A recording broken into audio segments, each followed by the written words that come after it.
obviously release on Wednesdays. And I don't know what percentage you were at the Chiefs next season and whether or not that was a possibility. But no matter your percentage and no matter what my percentage was yesterday, I can tell you after you play this audio, my percentage went up. And I don't know if I'm misreading this, and so we'll give it to other people to listen to it as well. I think there's a better chance that Travis Kelce returns after hearing what he had to say about the possibility. Now that the season is over, what is next for the Big Yeti? Man. Trav, you want to tell us all of your personal endeavors? Yeah, every season ends for me. I put my feet up and I just be a human. Yeah. Just being a regular human for a couple weeks, maybe a month or so, and trying to figure out what I'm going to do next in terms of my future in football. You know, I've talked to a few people in the facility already, you know, having the exit meetings and everything, and they know where I stand, at least right now. And there's a lot of love for the game that's still there, and I don't think I'll ever lose that. It's a tough thing to navigate, but at the same time, if my body can heal up and rest up, and I can feel confident that I can go out there and give it another 18, 20, 21 week run, I think I would do it in a heartbeat. So I think right now it's just finding that answer and seeing how the body feels after this game and kind of when it all settles down. I'm confused. So you're not already coming back? Chris Jones has said that you're coming back. I thought this was already... Nice. That's why we love Chris. He's very optimistic. So that was Travis today on New Heights. How did you take it then? Because it sounds like you've changed. Look, I'm still not here to tell you that there's a better than not chance that Travis Kelce gets there. But I will tell you that I am officially up to 50-50. That last little bit, maybe I'd have been at 60-40. That last little bit of, well, he's an optimist, you know, so we love that. That cast a little bit of extra doubt back into the pod.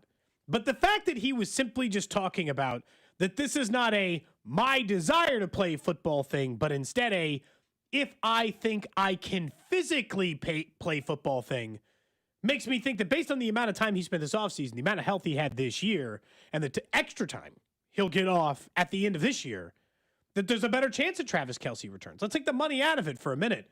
I listen to that, and my percentage goes up. Does yours? So we discussed this, though, with Nate yesterday, and I hear you, and I could see how you could take it that way. The question, I don't think, has ever been, does he still love football? He basically just said over and over, they're like, I still love football, and it just depends whether or not I can do it. My body physically will let me do it. Hasn't that always been a lot of it? Like, you know, like yes, but at the same time, we all know he loves football. That he'll always love football. I think the question is he physically able to do it? And I'm not just talking about the production. Like we saw the production. He had over 800 yards receiving. He can produce still. I don't doubt that. Was no doubt. But we all know he just went through one of the tougher off seasons he's ever had, right? In terms of getting ready for the season, and it showed, right? It showed. Does he want to go through all that work again? And also, will his body hold up and let him do that? He fortunately, knock on wood, made it through this entire season healthy. But can you do that again? The amount of work that it requires at his age to be in the kind of shape that he was in, and does his body let him get in that shape again? That, to me, is the question, it sounds like, for me. So I get the part hearing him say, like, you know, yeah, I still love him playing the game. And so usually when you hear that, that means a player's not stepping away. I just think it's not about does he not want to play? Will his body let him? Yeah, and I understand there was this big part during the regular season that was tough because they were kind of treating it like it was final right. But if you look back on that, a lot of his teammates have to treat it that way. One, because the roster is going to have a massive turnover, so this might be their last time playing with Travis Kelce either way. Yeah. And in addition to that, it's like you have to treat it that way because Travis isn't telling you whether or not he's hanging it up. He's just telling you, I'm playing football, and I don't know where the future holds. The part about the body is, had he had a season more like the one before last year, and he said, I got to see if my body can hold up, well, then I would take that with more, can it? Like, can it? I don't know. And so he's not going to have to put 3 additional games on it in the postseason. He played less snaps than he did the year before, and there still goes back to the Patrick Mahomes part of it, what Nate was saying yesterday. Mm-hmm. Does Mahomes turn the pressure up more than he has in previous years?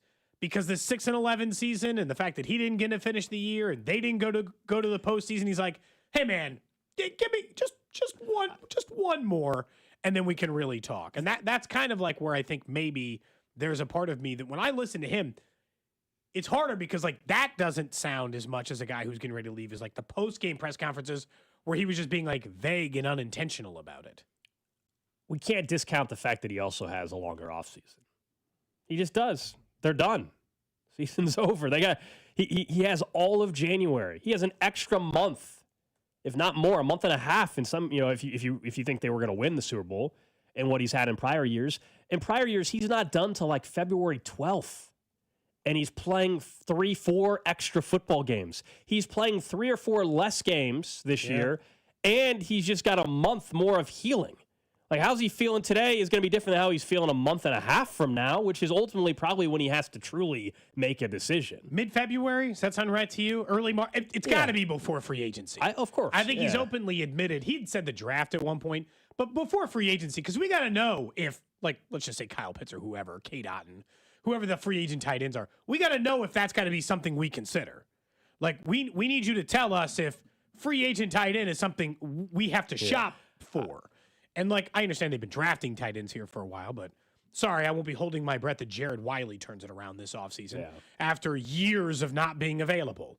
I'm not going to count on Noah Gray taking a huge step forward. He had a chance to do that this year a couple of different times. He actually seemingly took a half step back. And so, like, if Travis Kelce retires, they're in the market for tight end, in my opinion. They're not going to just make do with the people around. I agree with that. Few texts that have come in, 913-586-7965. Someone says he'll be back week 9 or 10. Someone else says he absolutely can come back because of Taylor Swift. I think she inspired him to work harder in the offseason. Someone said before, I thought that Travis just might not want to play anymore today. He seemed to make it clear it's based on how his body feels. Yeah, I think that's the biggest takeaway from the piece of audio is that he wants to play football. And it is just whether or not his body will allow him to do that.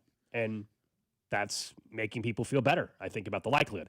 We already had the discussion. I'm sure we'll have another 5 or 10 times before we get to the start of the year, the league year, that is, which is that's fine. He wants to come back. But again, how are those conversations going to be with the Chiefs? He mentioned he already talked to him, exit meeting, told him kind of where he's at. But there is still the business side of it. I understand. You're like, well, that shouldn't matter. It still does. And he's not going to just take $2 million. For both parties, right? Like, there's still the business side for Travis Kelce, and there's sure as heck the business side for Brett Veach and the Kansas City Chiefs, while also trying to honor, the legacy aspect. You can't be handing out just, deals for 1 year, $18 million, though, for a 37-year-old tight end. I don't think it'll be that amount. I think it's probably more in that 12 to 14 range. Nate worried me when he said he thinks it's $14 million. That's too much for me. That's too much. I think that's the range, admittedly. And I understand that, like, if that happens, we'll talk about it. It doesn't bother me, the number, because I don't think on the free agency market you can get a lot of production for $10 to $12 million anyway. That's $12 to $14 million. That's what Hollywood Brown cost. The hell did they get out of that? 2 years in a row, they paid him $10 million. That's what free agency and $10 million gets you. I know what, at the very least, $12 to $14 million. I borderline guarantee production out of Travis Kelce at that number versus just a poke at a wide receiver or some of these other guys. Well, they would probably use that money for a free agent running back. Fine, but I don't think very many running backs are even going to cost that number, right? Well, even better, then I can get more. I can get the running back and I can save money. Well, yes, that save money because you're not going to add much other than just random depth at corner because you go back and you look at what Christian Fulton cost. He's $12 million a year, or what free agents at that price point are usually pretty low quality. Or at the very least, real Hail Marys like Turk Wharton, and you're like, sure hope we're getting him on the upswing because he was like $12 million. I feel like I'm getting guaranteed production. I can accept that number. I understand why you and others would be worried at that figure. And look, I also understand, I wish it worked this way, and this is not how any business works. The Travis Kelce has tens of millions of dollars and is already super rich and is going to make a ton of money after football, and he's getting ready to marry a billionaire. And so, hey, Trav, can you just take one for league minimum? It doesn't work that way. I wish it did, because that's the dream scenario. Come on back, Trav, and take league minimum if you don't mind. I'm not saying Travis. I'm not saying Travis should be willing to take 1 year for $8 million. I'm not saying he should want that. I'm just saying as the Chief. I'm viewing this as not what the best deal is for Travis Kelce. I'm viewing what the best deal is for the Kansas City Chiefs moving forward, not just for 2026. but beyond 2026. And is it better to move on? Is it not better to move on? What's the dollar amount that makes sense? Can your offense run through Travis Kelce next year? And I get it. Like, the production has been very, very good, but someone texted in and said, $14 million for a 1,000-yard tight end. Like, I get we like rounding up numbers, but he hasn't been a 1,000-yard tight end since 2022. He was technically to be a 1,000-yard tight end until Patrick Mahomes got hurt. But fine, but you and I go back on. He wasn't a 1,000-yard. I understand that, but like, I don't know. 3 years, or it'll be 4 years for an 850-yard tight end. That's the going rate, though. Like, I hate to say it, but like, if you look at the production of these guys, yesterday with those guys, that is the going rate. I just don't think the Chiefs. If we talk about the Chiefs' offense evolving and all of this kind of stuff, the offense is running through the tight end again. So here's the thing. That part I'm not willing to accept. So, like, both things don't have to be true for me. I am willing to give Travis Kelce that money. I do not want the offense to run through him. Okay, because that's my big concern. I didn't want the offense to run through him this year. It was supposed to be Rashee Rice steps up and takes over the reins. And I don't want to ignore the fact that, like, because as much as we're inflating maybe Travis Kelce's numbers, we've also somehow in the midst of this deflated Rashee Rice's. As in, I'm not telling you that Rashee Rice is turning into Jamar Chase or Malik Neighbors or one of these other elite level wide receivers that certainly changes the game. I also would like to point out that this is not making up numbers. Based on Rashee Rice's pace this season, he was on pace to be a 1,200-yard wide receiver. So he wasn't ass either. He actually was on pace to be the person the offense went through. My problem was not the fact that they were throwing it and using so many targets on Rashee Rice. My problem is that every target they gave Rashee Rice was for 3 damn yards. This all goes back to depth of target, yards per attempt, and the way that they structured their offense and the way you want to spend it. Rashee Rice was actually the more targeted per game wide receiver when both those guys were on the field. I just didn't like the way their offense was structured. I thought Travis Kelce ran through him for too long in the early part of the season and for too long when Rashee Rice got back. But at points, it did run through Rice. So they started that transition a little bit this season. I could still see the full transition, and then, hell, we don't even that know. part. Look, maybe take Carnell Tate at 9, and then we're having a whole different conversation.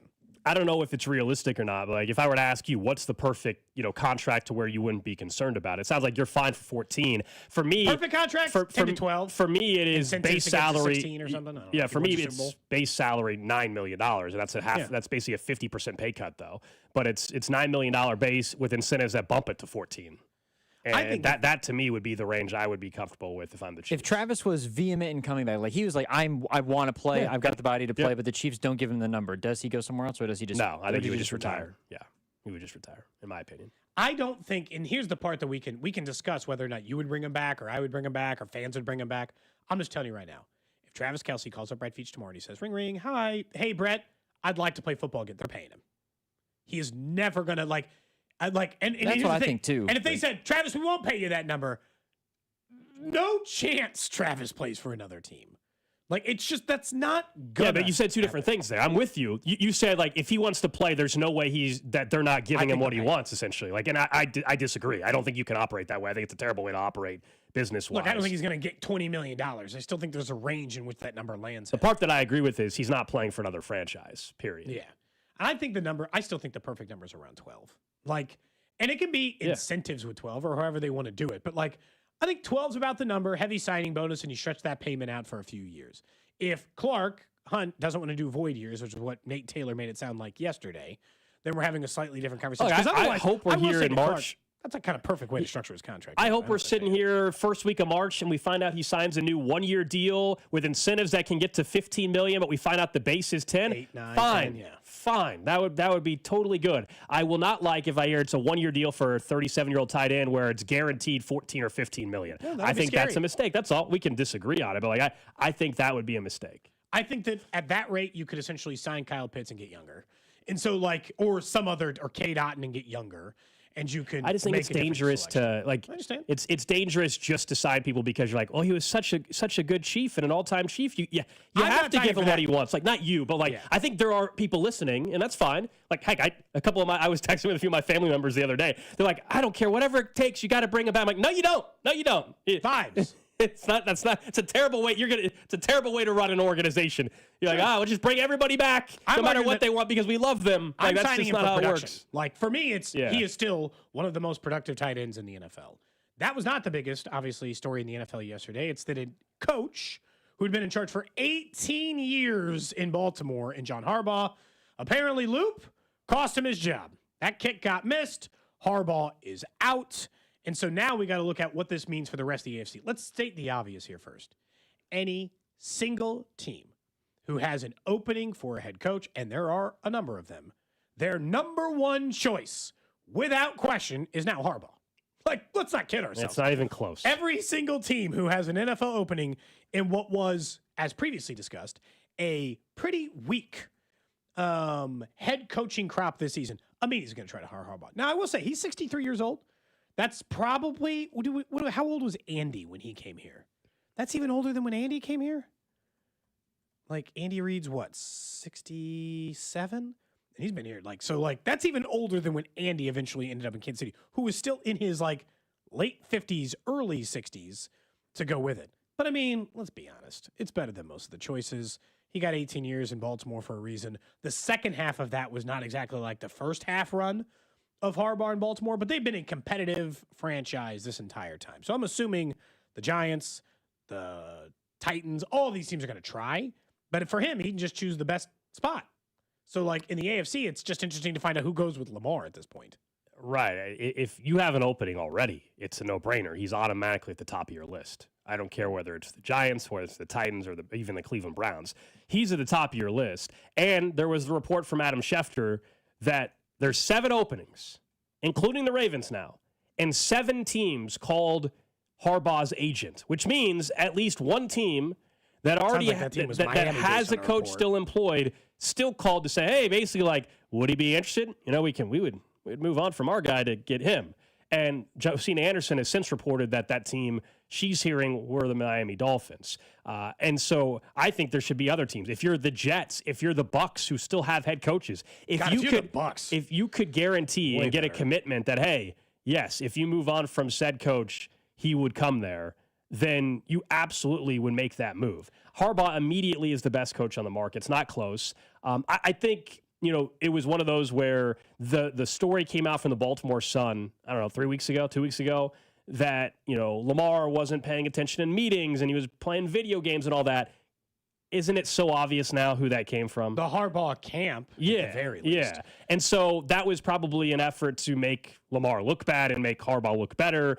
And ultimately, and I agree with the decision, it doesn't mean that the Ravens are going to be 100% better off. By all means, they could be worse. But you side with the 2-time MVP quarterback over the coach 99% of the time. The same thing would apply here in Kansas City, by the way. Agreed. If Andy Reid was 5 years younger and there was some turmoil and you had to pick between 32-year-old Mahomes or Andy Reid, I'm picking the quarterback every single time. I mean, if Patrick Mahomes went on a news station today and said, it is either me or Andy Reid, Andy can go.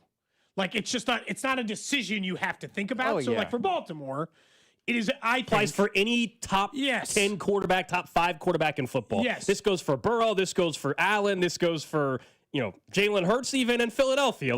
The same thing applies. I am trying to decide how many active teams who have a head coach would fire their Would Philadelphia, No, Rosen, not Philly. He's won a ring. They won, and so you can say Harbaugh won a ring, but literally won a ring last year. I know. And it has a team that I think has a chance to win a ring again this year. Todd Bowles for sure, I would. Dan Quinn for sure, I would. Those are two I would let my guy go immediately. Dave Canales probably would still. Yeah, but it's funny. Yes, absolutely, Drew. But Carolina even knows they're not convincing Harbaugh to go there. He's going to have too many other better options than that one. Well, I know. Yeah, but I would. You just posed the question. I think that there's every team that's not in the playoffs and then maybe a couple of playoff teams. There are definitely a few playoff teams. I think that would at least kick it around. If you're for instance, which if you're the playoff Dallas, if you're the Dallas Cowboys, why wouldn't you? The Panthers is one. Panthers is one playoff team. That I think they're the only playoff Steelers? team. No. Mike, that was the whole thing. Mike Tomlin just trading the same thing for the same thing. Texans? Let me look up. I think D'Amico's a really good head coach, and he's still early enough in his tenure. You got to see this play out a little bit more. No, I think Matt LaFleur is one of the top 7-8 coaches in football. Do you? Yeah. Do you think they think that? I think people. Yeah. I think I saw something. Maybe it's just the one. I saw something from, I don't know how this popped up on the feed, but ESPN Milwaukee, they were talking about you need to reevaluate Matt LaFleur after every season from here on out because the clock is kind of ticking on him trying to make the most of I will say, I think Love. Green Bay is the only other one that I would say would kick it around. Look, from an AFC perspective, of course, I'm fascinated to find out what coach ends up with Lamar Jackson. He has been one of the 5 best quarterbacks, one of the 4 best quarterbacks in the NFL for half a decade. So, yes, I'm curious which coach ends up there in Baltimore. I think Harbaugh's going to end up with the Giants head coach. I don't know why it just feels like such a soft layup. That's the favorite. It just feels like there's positioning, there's organizational stuff that they're going through right now. You can kind of handpick your situation. You go to the NFC side, so you don't have to I don't know why you take the Raiders or some of these. Yeah, others. I'm with you. The Giants is the obvious one for Harbaugh. As far as what the Ravens are going to do, I mean, if the reports are true that the Ravens are looking for someone to unlock the full potential of Lamar Jackson again, well, Cliff Kingsbury would be the only name along with Clint Kubiak, I think, that even possibly could do that this cycle.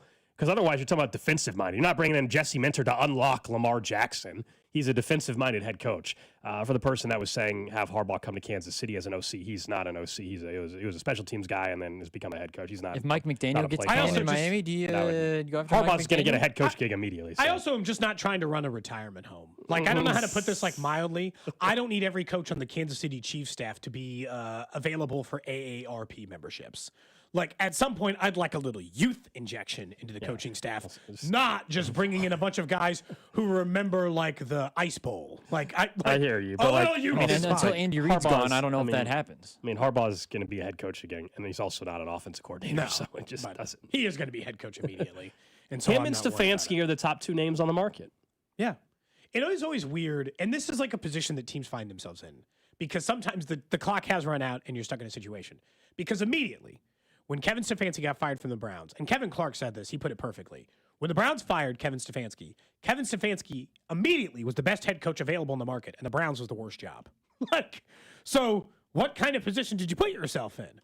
And I feel the same, weirdly enough, in Baltimore, it's like, this is the one thing I would say about Baltimore that's different is Harbaugh is immediately the most attractive coach for any team on the market. But Baltimore's not the worst job. Baltimore's the best job. Immediately, Baltimore is the best head coaching job available for any potential candidate. You have an all-pro quarterback and one of the most stable organizations in the entire NFL. If I was a coach that had been biding my time, waiting for the right spot, or just not putting my name out there, I'm throwing my hat in the ring immediately if they'll entertain me, if they'll take my call, if they'll have any conversation. That's the job I'm trying to get more than any other job. Yeah, it's the best coach on the market is the guy they fired, and the job he left is the best job. Yeah. Someone was saying Stefanski is an offensive mind. Yeah, nobody said the texter said Harbaugh. Yeah. Not Stefanski. Yes, Stefanski is I an still think offensive mind. Stefanski's getting a job, though, is the problem. Both of them will be head coaches next year. Yeah. One of them is an offensive mind. It's Stefanski, not Coming from somebody who's Harbaugh. a fan of a team in the AFC North, I don't need them bringing in Brian Flores, please. I need that defense to be as bad as they've you're been. worried if they hire Flores. I need that defense to be as bad as they've been for the last couple of years. Please. Keep that up. Yeah, I mean, Because if the Ravens get a good defense again, I mean they become so much harder to beat, I think, and it makes things a lot more difficult for everybody else they in that might be division. the Jesse Minter team, He's the favorite. Offshore, the odds. Is he? Minter's the favorite to land there. Harbaugh's the favorite to go to the Giants. Drew, would you fire your coach for John Harbaugh? Zach Taylor for John Harbaugh? No. Really? No. That was a little surprising to me. I don't think so. You think the Bills, if they fired Sean McDermott, would do that? I think No, they'd go because he's young. almost the same coach. It's like the same thing for the same thing. Yeah. I think you can't do that. I would not fire McDermott for Harbaugh. If I fire Sean McDermott, let's say you lose to the Jags this weekend, I am immediately looking for the hottest young offensive coordinator name to try to make Josh Allen. Yeah, but Whoever's there's with only the Rams two. right But now? there's only like 2 names for I that. know. It's Clint Kubiak and it's Cliff Kingsbury. Oof. And Cliff with Josh Allen, I don't think works. No, I don't think it's And you're like, what do you mean that doesn't work? It's Josh Allen. It should always work. I just don't I think think they it's could go Josh Allen. outside the box, though. I think the Bengals kind of did. I don't think Zach Taylor was the quarterback coach in LA when he got hired. He wasn't even an OC.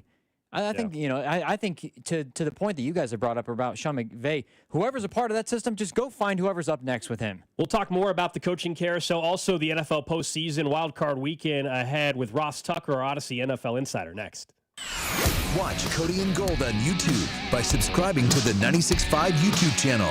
Cody and Gold is brought to you by Heartland Men's Health, the leader in men's sexual health. Thousands of men have been successfully treated for low T, ED, and more, all with discretion and compassion. Make your appointment at heartlandmenshealth.com.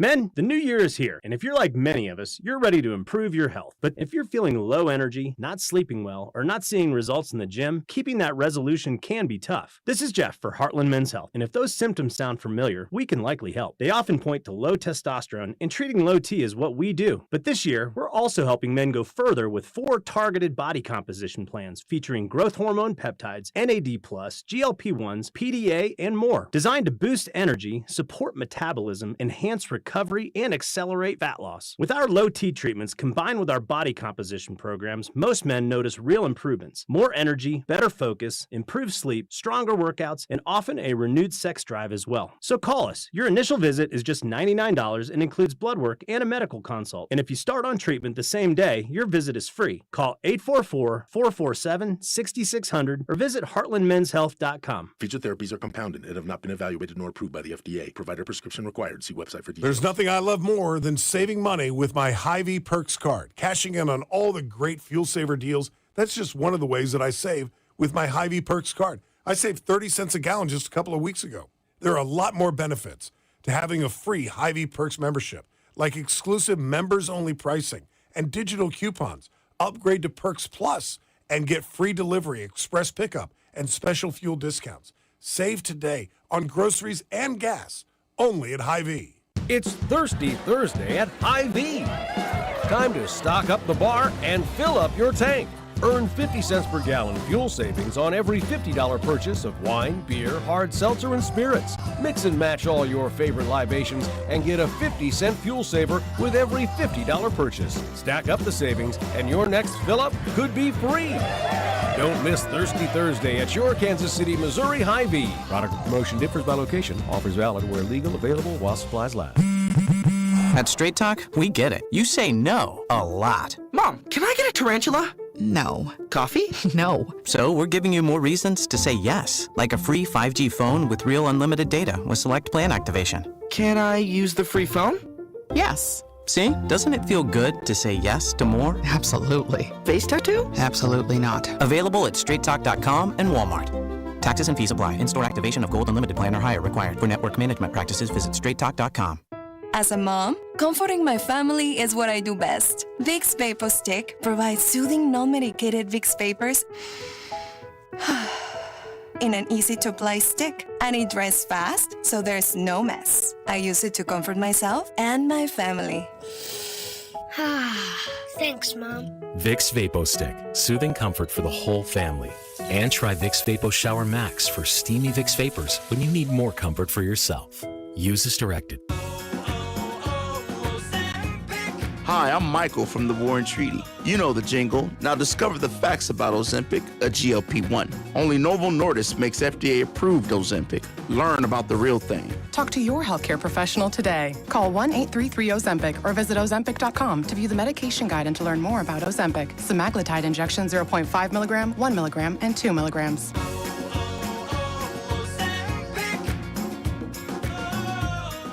This is your college football postseason update, presented by Factor. Eat like a pro. College postseason drama is heating up, and this weekend powerhouse programs delivered when it mattered most, with top seeds punching their tickets and surviving must-win matchups to keep their championship hopes alive. As the playoff picture tightens, every drive, every decision, every moment matters. Just like the athletes leaving it all on the field, Factor meals fuel performance with pro-level nutrition delivered to your door, ready when you are. Factor. Eat like a pro. Chiefs coverage brought to you by the KC Boat and Fishing Show, January 8th through the 11th, KCMoBoatShow.com. Get ready for fun in the sun at the KC Boat and Fishing Show, January 8th through the 11th at Bartle Hall Convention Center, with kids free admission. Take advantage of 4 days of special show pricing on hundreds of boats and non-stop entertainment. Go to KCMoBoatShow.com for info. You're listening to 96.5 The Fan from the DM Injury Law Studios. Mike's got this. Back here on Cody and Gold, we'll get to the thriller last night at Allen Fieldhouse. They had no business winning that game against TCU, but a little Allen Fieldhouse magic, perhaps a choke job by TCU, and Darren Peterson actually played 32 minutes last night, so we'll get into a little college hoops. We were all texting during that late last night. Thought that thing was over. Well, over.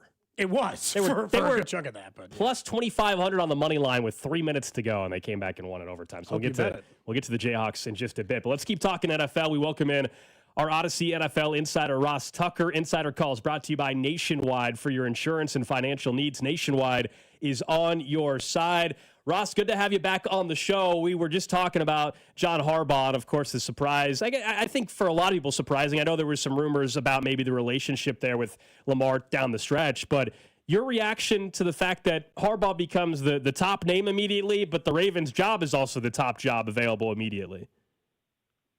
Well, I would agree with you on both accounts. I also am a big fan of Kevin Stefanski as a head coach. I mean, if you're a two-time coach of the year for the Cleveland Browns, that says a lot given where that organization has been. You know, I'm not shocked. I am a little surprised just because he had been there for so long. But, you know, they have an MVP caliber quarterback in his prime. And it feels like out of the 4 elite quarterbacks in the AFC that he's had the least amount of playoff success. You know, I mean, Burrow's gotten to a Super Bowl and another conference championship game. Josh Allen's gotten to a couple of conference championship games. You guys know more than anybody how many conference championship games and Super Bowls Patrick's gotten to. Lamar Jackson has won 3 playoff games.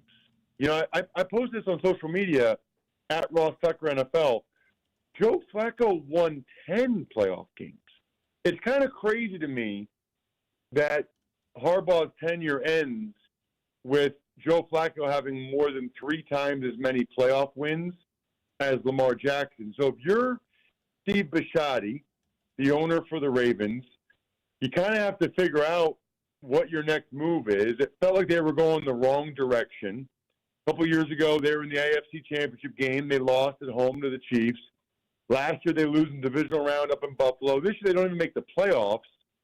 And I had been told by someone that would know that they felt like it was either going to be Lamar Jackson or John Harbaugh back next year. That they didn't really foresee a scenario where both of those guys would be back. And I think most NFL owners would pick, you know, the multiple-time MVP quarterback in his prime over the coach that's been there for a long time and is in whatever Harbaugh is in, mid-60s.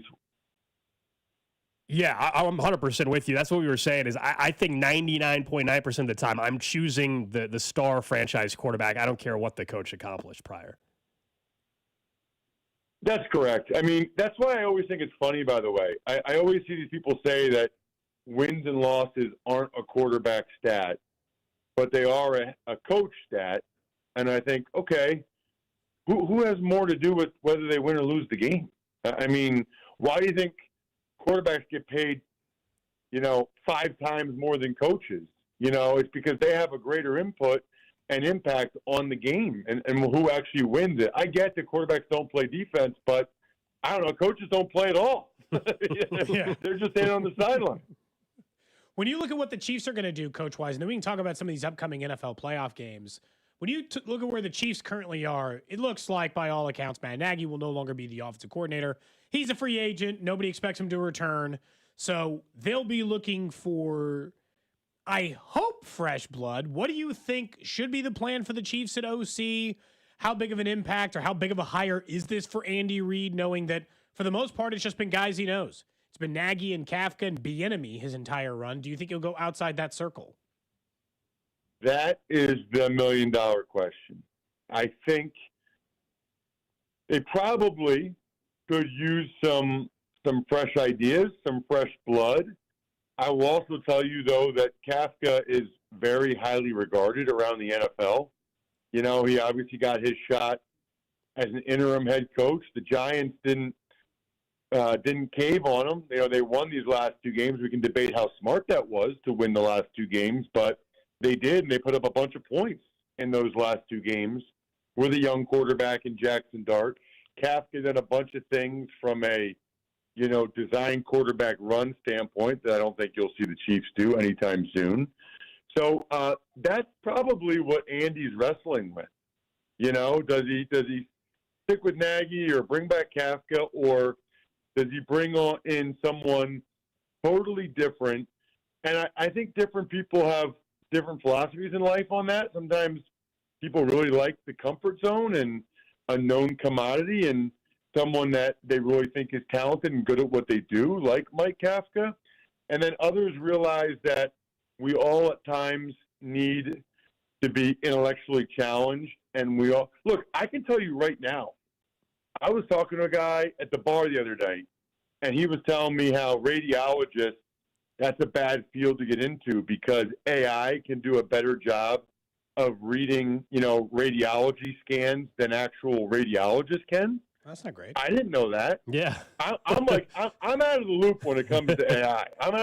My daughters can do things on my phone. I have no idea how they did it or how they learned to do it. I'll be FaceTiming them and they'll share their screen.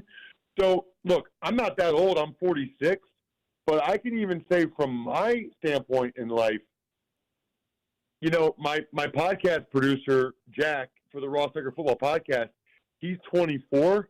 Thank God. Thank God I have a 24-year-old producer. He knows so many things that I don't know. I'm trying to, broadcast these games and be a good dad and husband. And, tonight we got volleyball and then dance. I'm not keeping up with the latest. And so I guess I wonder on some level, is Andy keeping up with the latest? Is Andy as in touch as he would want to be with some of the trends? McVay, nobody used 13 personnel, which is one running back, 3 tight ends, more than Sean McVay this year, and they were explosive out of it. They averaged an incredible amount of yards per completion, which you would never think with 3 tight ends. And quite frankly, there have been times where that might have been a good move for the Chiefs. Kelce, Noah Gray, Tunyon, maybe that could have helped the offense out a little bit because goodness knows they weren't getting the production that we all thought they were going to get from the receiving core. So I'll be really, really curious. I'm sure you guys will talk about it a lot. I'll be curious to hear who the candidates are, but that's a huge, huge hire for Andy Reid. How, I guess, much do you think the fact that Andy's still the play caller, if you're an OC and you're thinking about weighing whether you come to Kansas City or you go take an OC job somewhere else, how much do you think that, I guess, hurts the Chiefs, whether we're talking about a Cliff Kingsbury or whoever you think might be a good fit if they were to go outside the Kafka, Andy Reid type of circle? Does that hurt their chances, in your opinion? Well, 2 thoughts. One is we don't know for sure Andy would keep calling the plays. I think that's highly likely, right? Because it seems like he loves to do it, but that's not 100% certainty. And in that instance, the coordinator candidate would have to weigh 2 things. Am I better off in my quest to get a head coaching gig? Am I better off calling plays somewhere? Just name this team, Tennessee or the Raiders or the Giants or whatever. Am I better off calling plays somewhere or going to a Chiefs organization that, let's be honest, is really likely to have a bounce-back season? I don't know that means 14 or 15 wins, but the reality is, what were they last year, 15-2? Right. Yep. Okay. They probably should have been like a 12-win team with winning, a ridiculous amount of one-score games in a row. This year, we know what their record is. They're probably this year more like a 9 or 10-win team, but they lost those games. So I think the truth probably lies somewhere in the middle. And I only bring that up because if you're a coordinator candidate, you could come to Kansas City, and let's assume you're not calling plays. You would be part of a team that very likely bounces back, wins double-digit games. We'll see what Mahomes' health situation is, whatever. Wins double-digit games, go to the playoffs, and you will have been around arguably the best head coach ever with one of the best organizations, and there is a track record of guys from Kansas City, like Nagy, and maybe even again, I saw where he has 3 head coaching interviews the next couple of days. You know, there is a track record of guys in that position, even without calling plays, getting head coaching interviews, the enemy got a zillion interviews. He just wasn't able to close the deal. Whether you call plays or not, if you're the Chiefs offensive coordinator, those guys get head coaching interviews. When you look at let's go to the playoff field now, and we can start on the NFC side anyway. Seattle, obviously, the big question is going to be Sam Darnold. And then with Chicago, it's whether or not this 2 seed and who they've turned out to be is kind of a true nature of them. For some reason, Ross, and I guess tell me what you're thinking about the NFC playoff field right now, I just keep circling back around to saying it's going to be Philly, isn't it? They got the best roster still on the NFC side, and they will at least get a chance to play a home game or two. And I feel like they're in as good of a position as a lot of these teams to go through and cycle through that, because the NFC, I think, has the better rosters, but has the less good quarterbacks. And on the AFC side, I feel like there's a slightly better quarterback play. So I put this out on social media today at Ross Tucker NFL. This is more of like a hunch or a gut feeling. But I think the winner of the Bills-Jags game is going to the Super Bowl. I really do. I think the Jags are super good, and people don't realize it because a lot of their players that are good are kind of under the radar. Parker Washington, Brenton Strange. A lot of people listen to Kansas City don't even know who those guys are. They're good. Like, they're the type of guys, after the Jags go on a playoff run, people are going to say, oh, my gosh, the Jags have all this good young talent, but people don't know who they are yet. And I think the Bills are the Bills, which everybody in Kansas City knows. I just have a feeling that, to me, it's a shame that they're playing on Sunday because I think that could be the AFC Championship game. I think they're both capable of winning multiple playoff games. Obviously, that can't happen now. The NFC, there's only 3 teams I really foresee getting the Super Bowl, and it's the Seahawks, Eagles, and Rams. Yep. I think, the Rams, I know they want to be the number 1 seed and have a bye. They have the closest thing to a bye you can have. Right. I mean, playing the Carolina Panthers, the Panthers might be the worst team in that division right now, with the way the Falcons and Saints finished the year. So, I don't know. I know it's nice to have a bye. It's probably nice to get your confidence going by beating the Panthers by 17, which I think the Rams will probably do. I certainly think the Eagles' defense gives them a chance. I'll be curious to see, starting Sunday, I'll be calling that game with Ian Eagle for Westwood One. I'll be curious to see how much they utilize Hurts as a runner, because that's kind of that trump card in their back pocket that they use. The problem is the Eagles clearly had the best offensive line in the league last year, and those guys are just so beat up that they haven't really been even a top 10 unit this year, which is a big reason why their offense has really struggled. Do you think if the Bills lose to the Jags that Sean McDermott's at risk of being fired? Yes.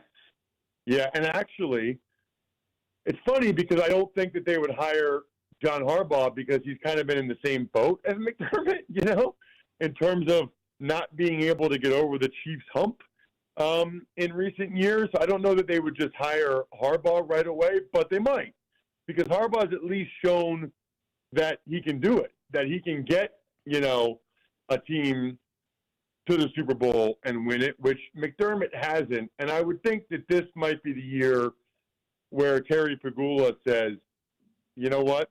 It's been a good run, but it's time to give somebody else a chance to see it. That would just be wild. I mean, to have that many coaches with that many pelts on the wall, like McDermott and Stefanski and Harbaugh, all be available in a year in which none of the quote-unquote coordinator guys are considered, to be that great. Before we let you go, Ross Tucker joining us here on 96.5 The Fan. You mentioned Jags and Bills. You think the winner is going to the Super Bowl. Who do you think, I guess, they'd be playing then? Who else in the AFC do you look at? Are we going to see surprise? People are picking, the Texans to win, but could the Steelers put together one last run here for Aaron Rodgers? Do you believe that the Broncos, having that number 1 seed with that championship caliber defense, will be there when it's all said and done? I kind of like the Texans just because of that defense. And I think the Patriots are a better team than the Broncos. I mean, it might work out for the Broncos being the number 1 seed, but I'm not really a believer. By the way, I heard you guys talking like 8 minutes ago before I came on about Kelce. Yeah. And which one of you said that? Was it your mom that said bring him back no matter what? Yes, that was me. Yes. And then, Cody, what were you saying? I said there's almost, because I don't think the number's he's not going to ask for $30 million. There's not a number that I'm bothered by because I think the number will be around top tight end money or slightly below that. And that he's still one of the 5 most productive tight ends in the NFL. And I don't think people realize how hard it is to get a good tight end because in Kansas City, it's just been 20 years of Tony Gonzalez and Travis Kelce. Well, a couple things. If you don't, I mean, look, I don't know if he wants to play or not, or retire, or do TV or whatever, but if you don't bring him back, that's yet another position then that you have to fill. You know, like there's already several positions that the Chiefs need to work on. I wouldn't want to add one to the mix. In terms of the money, you know, I'm actually very impressed that maybe, correct me if I'm wrong, I don't ever remember him really making a stink about how much he was making. It kind of feels like he was underpaid like the last 10 years. I think part of that might just be the tight end position itself. It was undervalued. It wasn't his fault. He was still the highest paid, but the position hadn't jumped. Yeah, that position is by far the most undervalued. Like, I mean, for like guys like Kelce or Kittle or whatever be making $10 million less than like Michael Pittman, you know, or some of these like second-rate receivers is bizarre to me. And the number that jumped out to me about Kelce is the 11.2 yards per catch this year. I mean, last year it was 8.5. The year before that it was 10.6. You just don't see that. I mean, I don't know what he did in the offseason or whatever, but that is rare for a guy at age 36 to average almost 3 more yards per catch this year than he did last year. That's a good sign. That's usually one of, you know, yards per carry, yards per catch. That's one of the major signs that front offices look at for whether a guy is like lost a step or whatever. And Kelce went the other way this year in a major way. It's because he got on that Taylor Swift work ethic plan. That is my genuine. I'm not even just saying that to like be like. I genuinely think that that's what happened. It's so funny that you say that because she's from my hometown or whatever. Because I'm a big fan of her music. There will be like Taylor Swift workout videos pop up on my Instagram, and so she does serious workouts. So she's got those rope thingers, you know, like I don't even know what those things are called. She's like squatting and doing those rope fingers. Like whatever her workout is, we should all be doing.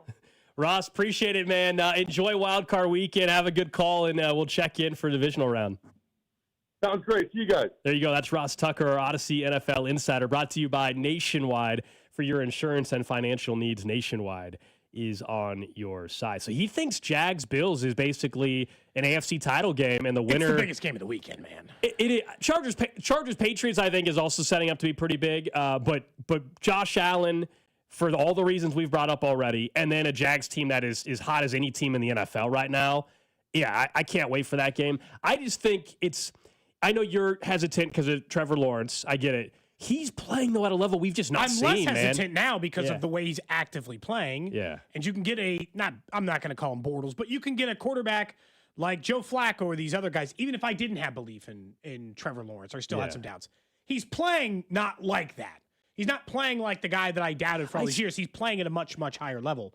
Their thing for me is, I think if their name wasn't Jags and their name was Baltimore or the Eagles, and they had a different jersey on, you'd take them way more serious. That roster, well, sure, but that works the other way too. It's one of the better rosters in the NFL. Totally with you on that point. I would say that works though on the other side too. If the Bills weren't the Bills, we would think they stink. That's part of the reason why. No, I hear you. I'm just saying like we can do that with all these teams, right? I'm so torn on this game, and I think we're gonna do a full AFC preview tomorrow. The thing about that game that really gets me is I think the Jags are the better team. I think they're playing better football, have the better team, are in the better position. But Josh Allen, come playoff time, in the playoffs has been an absolute machine, a force. And so, like, that part is very hard to shake. Yeah, I can't wait to talk about it more tomorrow. Because there's the betting side of it, too, which is interesting. If we're just talking value-wise, the fact I can get the Bills at 10-1 to win the Super Bowl, I still think is amazing value right now because Josh Allen is still the best quarterback remaining. He just is. And so, I don't know, man. It's tough. With Travis and everything else. I think he's better. Like, I understand this year the MVP conversation is Stafford and Drake May. I still will side up on the AFC side for Josh Allen over Drake May in the postseason every single time. Yes, because, and again, this goes back to what we were talking about when we were talking about if the Chiefs were going to actually make the playoffs. And we still have this, like, blind hope that if they made the playoffs, the quarterbacks they would be going up against would not have the requisite experience typically required in order to make a run. You normally have to fail a few times. Even Burrow, even Allen. Even like whatever. All these guys typically have to fail a little bit. The only guys who've failed a little bit who are actually in the postseason are probably Herbert and Lawrence, and they've only failed a couple of times. It's really on the early stage of that. May's never been in it. Bo Nix hasn't been in it. Aaron Rodgers, but that's like a totally different ball game we don't have to get into. And I just think Pittsburgh's the worst version of Houston. I like Houston maybe as much as anybody this weekend to win out of any of, like on the AFC side. I think that they should be the biggest. A lot closer game than people think. Well, it'll be close. I think it is going to be a lot close. Mike Tomlin, you can work a little magic again. That thing is going to be neck and neck, I think, that late. game has the capability to get weird, and Aaron Rodgers leads him to a game-winning field goal late in the game, and it's 16-13. I think the Texans are a better team. There's no doubt in my mind, but it's one game. It's not, it's one game. It's in Pittsburgh. And C.J. Stroud, I still have questions about in big moments. He, to me, can just mentally kind of check out of a game. T.J. Watt's got fresh legs. Yeah. We'll see. We'll give our official picks, like you said, coming up interesting stuff tomorrow. on Andy, too, because there is this part of it that is you do get a head coaching opportunity, and I will say the fear of an offensive coordinator won't want to come here because he doesn't call plays is real and should be considered in this. But if I were an offensive coordinator, there is I don't know if it's a wash, but being the offensive coordinator for Patrick Mahomes, it gets close to a wash. Like, is it better to call plays for Fernando Mendoza or Cam Ward and get to call plays or be the offensive coordinator for Patrick Mahomes? Because as Ross pointed out, and I think he's right, if they just bounce back next year and they're back to a 12 or 13 win team and the offense is a top 5 to 7 offense in the NFL again, you're not going to just get, you don't even have to wait for a head coaching interview. You'll get one immediately, like tomorrow. And I understand that you're saying, well, same thing would apply as if Mendoza's offense was good or Cam Ward's offense was good. But what's more likely? What's more likely, the Cam Ward or Mendoza, look really, really, really good in either second or rookie year, or Patrick Mahomes returns to form? Well, obviously. I know which one I'm banking on. Yeah. And so, if I'm an OC, there's got to be almost not a wash gold, but there's got to be a balance where that kind of feels like it's getting close to versus the play calling part. That's all. All right, coming up next, though, let's take a look at the playoffs a bit more, though, from a different angle. And that is, you always have a player or a team that outside of the team that you root for, you still kind of pull a bit. And there's some quarterbacks, some teams, some coaches that you just don't want to have any success come playoff time. We'll go through those. Plus, let's talk about what happened at Allen Fieldhouse last night. We didn't get to it there. We'll discuss Darren Peterson and the Jayhawks thriller.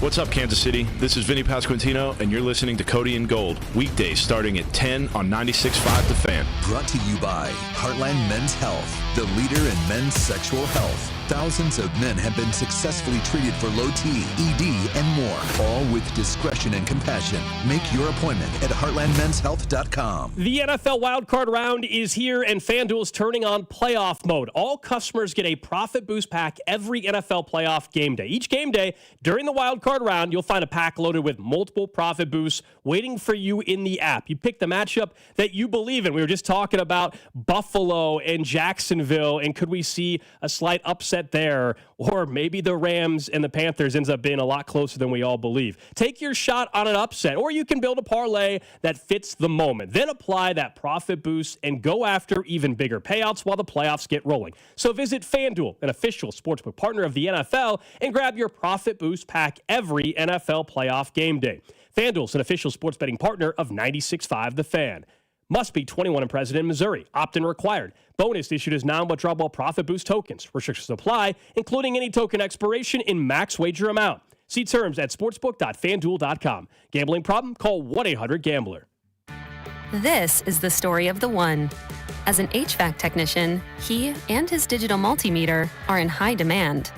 So when a noisy office HVAC turns out to be a failing blower motor, he doesn't break a sweat.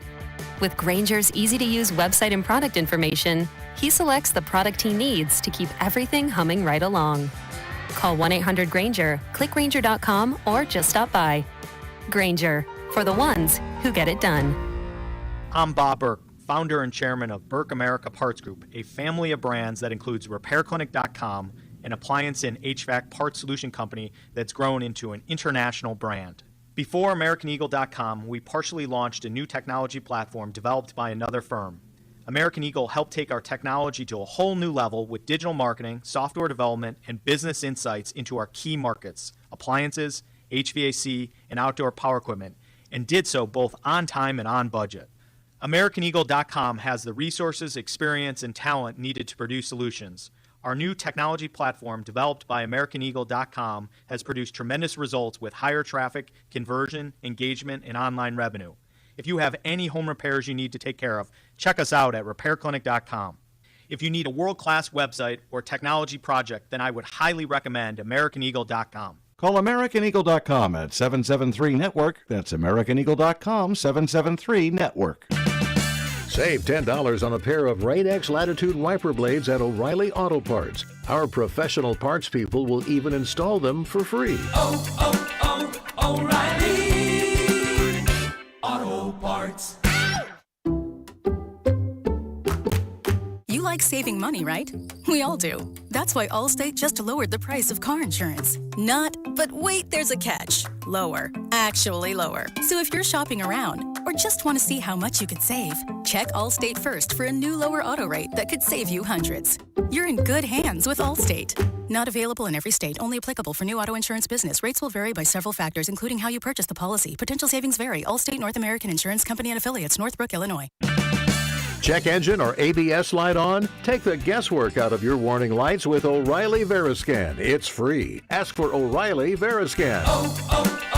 O'Reilly Auto Parts.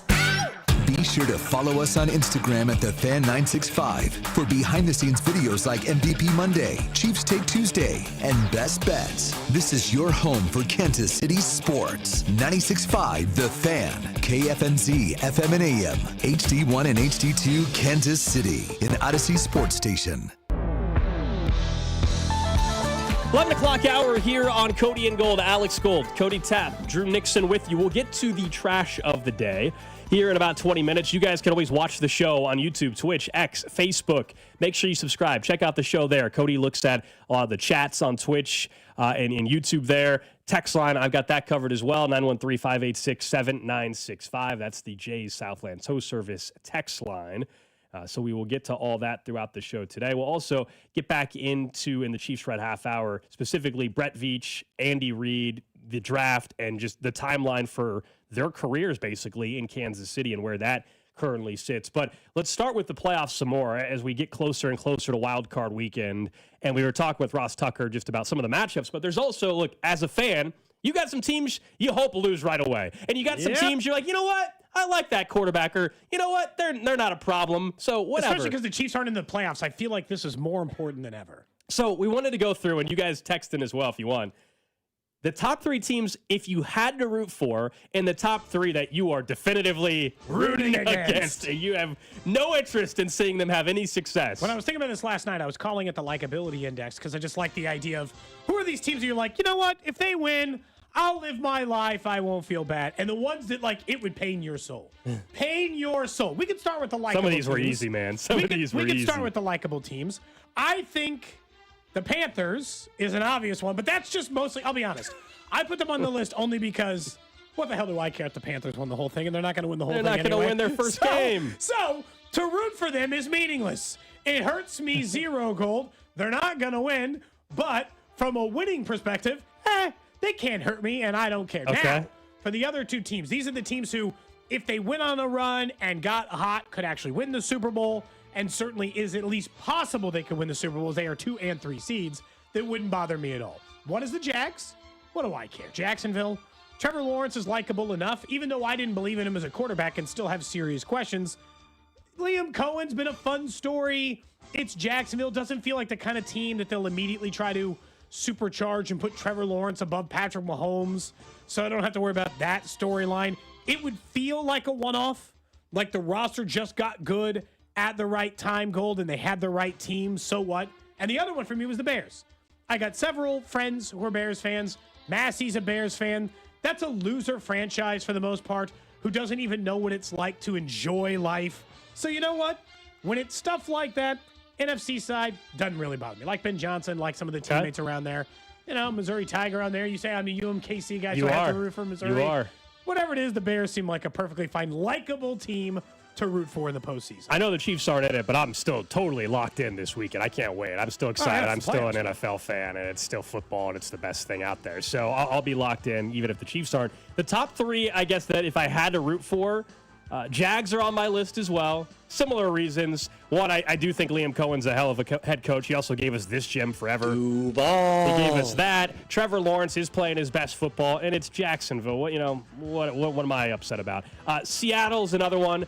Sam Darnold, great story. Easy to root for, that redemption arc. Mike McDonald seems like a really, really good up-and-coming head coach, potentially a Coach of the Year candidate this year. The Seahawks are also in the NFC, so it's just easy to root for them. And then I went with Chicago as well on the other side. You know that I've been way more of a defender of Caleb Williams than others. I still, even though he has to me not been the reason he's why still they're not there. taking like a huge leap forward, but he's not screwing up for people were hating on Caleb Williams just to hate on the kid. Yeah, they were ready to call him a bust. Chicago, and it's a great sports town as well. Okay, so we got 2 in common. Yep. Seahawks are kind of like, but also, you know, they've had success somewhat recently. Screw teams that have had somewhat recent success. They won a Super Bowl or went to like 2 Super Bowls in a row, like a decade ago. I don't know. It was like right before the Chiefs got good. Didn't feel like it had been that long. Way easier to pick the 3 I'm rooting against. But Drew, who are the top 3 that you're maybe rooting for? Well, I had a blend of what you guys had. Okay. Jags, Seahawks, and I have the Panthers as well. You know, I think it would be cool stories for all of them to find a way to get the job done. Obviously, the Sam Darnold story. I know the Seahawks have had recent history, but you know the Jags and Panthers have never won one before. I think it would be really cool for a Jacksonville. And that one team that I'm rooting hard for, the Jacksonville Jaguars. Somebody even on the text line, they said they're rooting for the Jags and they bought a hoodie and a hat. Well, that's from the 816. I won't be doing that. I'll tell you, won't be doing I'm that. going to be buying a Bortles jersey sometime this weekend just to support the squad. You know? Top 3 to root against. As I said, this was easy. This was very easy to compile. Wow, you didn't even think that hard about it. Number 1 on the list. This is not like this is 1, 2, 3. This is an order. I'm giving you the order. Okay. If I have to pick 3 I'm rooting against, number 1, the Denver Broncos. They're in your division. They're the freaking Denver Broncos. Sean Payton, Bo Nix and company. It's a division rival. Absolutely not. I do not need the Denver Broncos going from being nothing for 10 years in the division to winning the Super Bowl or something this year immediately. That's number 1. I don't want it. Number 2, and I almost put them number 1. You know how I feel about the city of Philadelphia. Oh, the Eagles. Sorry, Ross Tucker. Sorry, Ross Tucker. The Eagles are number 2. I can't stand Nick Sirianni. I'm sick of their fans already. The tush push is a joke. Can't wait for it to be banned. And yeah, selfishly, they did just beat the Chiefs in the Super Bowl last year. So it's the Eagles, number 2. Number 3, I hate to do this to our friend up in Buffalo, Mike Shope, who we might have on the show later this week, and I'll tell him I'm rooting against him. The Buffalo Bills are number 3 on the list for what you said, which is the narrative. It's the exhausting narrative if Josh Allen actually goes there. Sorry, I actually like Josh Allen. I think he's a good guy, but I just am not ready for a full summer of that, selfishly. The Bills are on my list for that reason, almost that reason alone. Because normally, as you guys know, I like rooting for loser franchises because I grew up in Kansas City. These teams spent decades not being competitive on football and in baseball. I'm used to it. I've been living this life.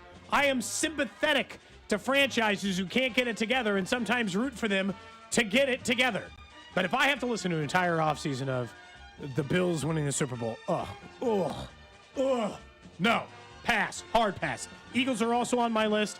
Easiest one to put on the list because completely unlikable franchise, completely unlikable city, completely unlikable head coach, just beat the Chiefs. And I don't want the Chiefs dynasty to immediately have competition with another dynasty. Because if the Eagles win 2 in a row, then all they're short is one more Super Bowl championship in the next 2 or 3 years from getting to claim a dynasty themselves. I don't need that kind of interest. And you know what? You'd think I would put the Broncos in there. You'd think that those would be the 3. Drew's answers might be different because he's a Bengals fan. You don't have the Broncos in there? I don't have the Broncos in there. No division team. I've told you this before, and this has been a well-known stated fact on the show before. My dad is a Denver Broncos fan, and so is my brother. And so they grew up that way. He grew up. Affiliation with the enemy here. My Gold. nephew. I am not a Broncos fan. I didn't grow up cheering for the Broncos. I'm fine to see them lose. Shaking my head I'm not rooting for them. But they are still family. No, they're not. So I have to support them in some small way. And you know who's on my list and said? The Patriots. Screw that freaking franchise and all the success they have. They just going to be good again?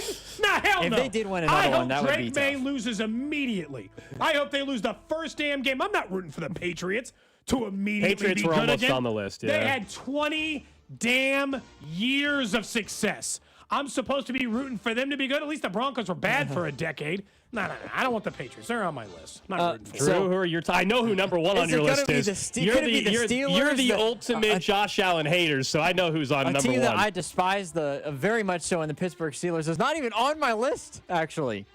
The Buffalo Bills are far and away. If there could only be one team, you know what? I might put the Bills 3 times, actually, is who I'm rooting against. Bills. You do hate Josh Allen. He does. See, Josh Allen is a great dude, but he's overrated. So I think that's I cannot. If he wins the Super Bowl, that narrative will be just as annoying. Well, it means your argument goes up in flames. It means it's over. Correct. I understand that. That's part of it as well. But yes, the Bills are 1. The Eagles are 2. So I agree with you guys there. And then I'm going to put the Bears on there. And I think part of this is the affiliation that, my grandparents lived in Wisconsin forever, big Packers fans. My brother's a Packers fan. I feel like I should hate the Bears. There's nothing for me to like about the Bears. I think Caleb Williams is a fine quarterback. Luther Burden, obviously, is good. Roma Dunze is great, but rooting against the Bears? I don't care for the Chicago Bears. That's fine. Interesting. And then what did they ever do to you? Honorable mention will be the Pittsburgh Steelers because... Oh, yeah. I can't believe the Steelers were number 1. It's the division thing. But this is the thing. If the Ravens were in the playoffs, the Ravens would be on the list. The Pittsburgh Steelers, it's a respectful hate because Mike Tomlin finds a way to just improbably find a way to get that team above 500. And I hate them so much, but it's a respectful hate. No Chargers for any of us, huh? No They're Chargers. in Division 2. I just can't believe. No Green Bay? I can't believe you didn't put the Broncos on there, Cody. I can't believe I'm more surprised. What's the difference between them and the Chargers? You defended the Denver Broncos. I said I'm not rooting for them. I just said... They're not. Look, you want to know the list? Put either on there. If the list went to 4, they're 4. Okay? They're 4 if the list continues. But Who would your fourth be, Gold? It would be the Chargers? I can't root for the Patriots. The franchise had 20 years of shoving in Kansas City. The Chiefs went 30 years without a playoff win, and the Patriots are good the entire time. It sounds like you would rather deal with the relentless energy from Broncos fans than Patriots fans if they were to win, then it sounds like. Because Patriots fans could obviously come back and say, hey, we're back, baby. We're right back here. Both would be exhausting. I just Cody's be wearing blue and orange shoes here pretty soon. Relax. This playoff run. I was at Shawnee Mission Ford yesterday, and I might be swapping out the F-150 for another vehicle soon because we rotate through. And I said, no Bronco till the Broncos are eliminated from the playoffs. I'm not driving the Ford Bronco until after the Broncos are out of the playoffs. You think I'm driving a Ford Bronco the week of the Super Bowl? If the Broncos are in it, I'll have to tell them pause. So we got to wait another week. They're going pretty far. Can I make you feel a little bit better that I started at least the Raiders hate for my son? Good. We were watching the week. Did you start telling them that the Raiders are just trash? Their fan base and everything are all trash. It wasn't quite that strong. He just said, who are the Chiefs playing? Because we were watching the game on Sunday. I said, oh, they're playing the Raiders. He's like, do people cheer for the Raiders? I said, no, nobody likes the Raiders. And he said, well, why are they a team? I said, there's he's like, does anybody in Kansas City? I said, maybe 1 or 2 people. And he's like, boy, I don't even know why anyone likes them. He said, I don't even like their colors. That's what he said. Unprompted. So they're I've the already worst. started They're the them worst. on that end. They're the worst. My nephews, because my brother, I told you, grew up a Broncos. my dad grew up a Broncos fan. And so of the 7 kids, he got 1 to root for the Broncos. My brother, Stefan. Yeah. So he has 2 sons who are only a couple years apart in age. He's gotten 1 to be a Broncos fan, but the other one's a Chiefs fan. He's a Patrick Mahomes fan. Someone says, how come you didn't mention the Chargers? The reason why the Chargers aren't the same level of hate, the Broncos have been way more of a pain in the than the Chargers have. Chargers have no Super Bowls. Yeah, and the Chargers it feels so The Chargers are also the 7 seed in the postseason. So are they the 7 or the 6? No, either. 7 playing the Patriots, right? 7-2, is that right? Yep, so you're right. They're the 7. The Chargers to me are just not also going to factor into the Super Bowl type of conversation this year, personally. So. Cody, I'm really. You let a Raiders fan. This is all making sense. Cody just basically told us because of family allegiance, he doesn't hate the Broncos, and he has let a Raiders fan sleep in his bed, and it's not his wife. Honestly, that is. Golly, that is crazy. Right? It's not that crazy. There's no way. It's just no sports. way. We can all relax a little. You can still associate with people who have different fandoms. Associate, but you're letting them sleep in your bed, shower in your shower. The only thing I'm disappointed at is when you said family, you didn't say it like Brian Kelly did. Family. You should have said it that way. In fairness, that was you got family affiliations. There's not a single other family member who adopted a different team. It was just man. By the way, do you want to know why my dad chose the Broncos? He was a little kid. And they used to spend like half their time in Colorado and half their time in Kansas City. So like it makes sense that he had and he said growing up he would kind of root for both, but he was like more of a Chiefs fan. And then they missed that kick on Christmas Day that ruined his Christmas when he was like 6 and he was like, screw this team. Someone said and he switched. And you're like, God, that's ice cold. Didn't have the loyalty that some other people had. From the 785, I'm burning my Cody Tapp jersey. I don't have a jersey. I did not say I'm rooting for them either. I want to make that clear. I just said they're number 4 on my rooting against. Coming up in 7 minutes, we'll get to the trash of the day. All right, we didn't get to this because we were talking with Ross Tucker for a bit, but last night we were all in our group chat texting a little bit. Didn't think we would be because the way it was trending, thought I was going to be going to bed pretty early last night. KU was getting embarrassed at home by TCU. The defense was just completely abysmal. At one point, I think with 8.5 minutes to go, TCU had already scored 40 points in the second half. KU at that point was getting out-rebounded, like offensive boards, I should say, 13-5. At one point, Kansas was down 15 or 16 with less than 5 minutes to play. They come all the way back.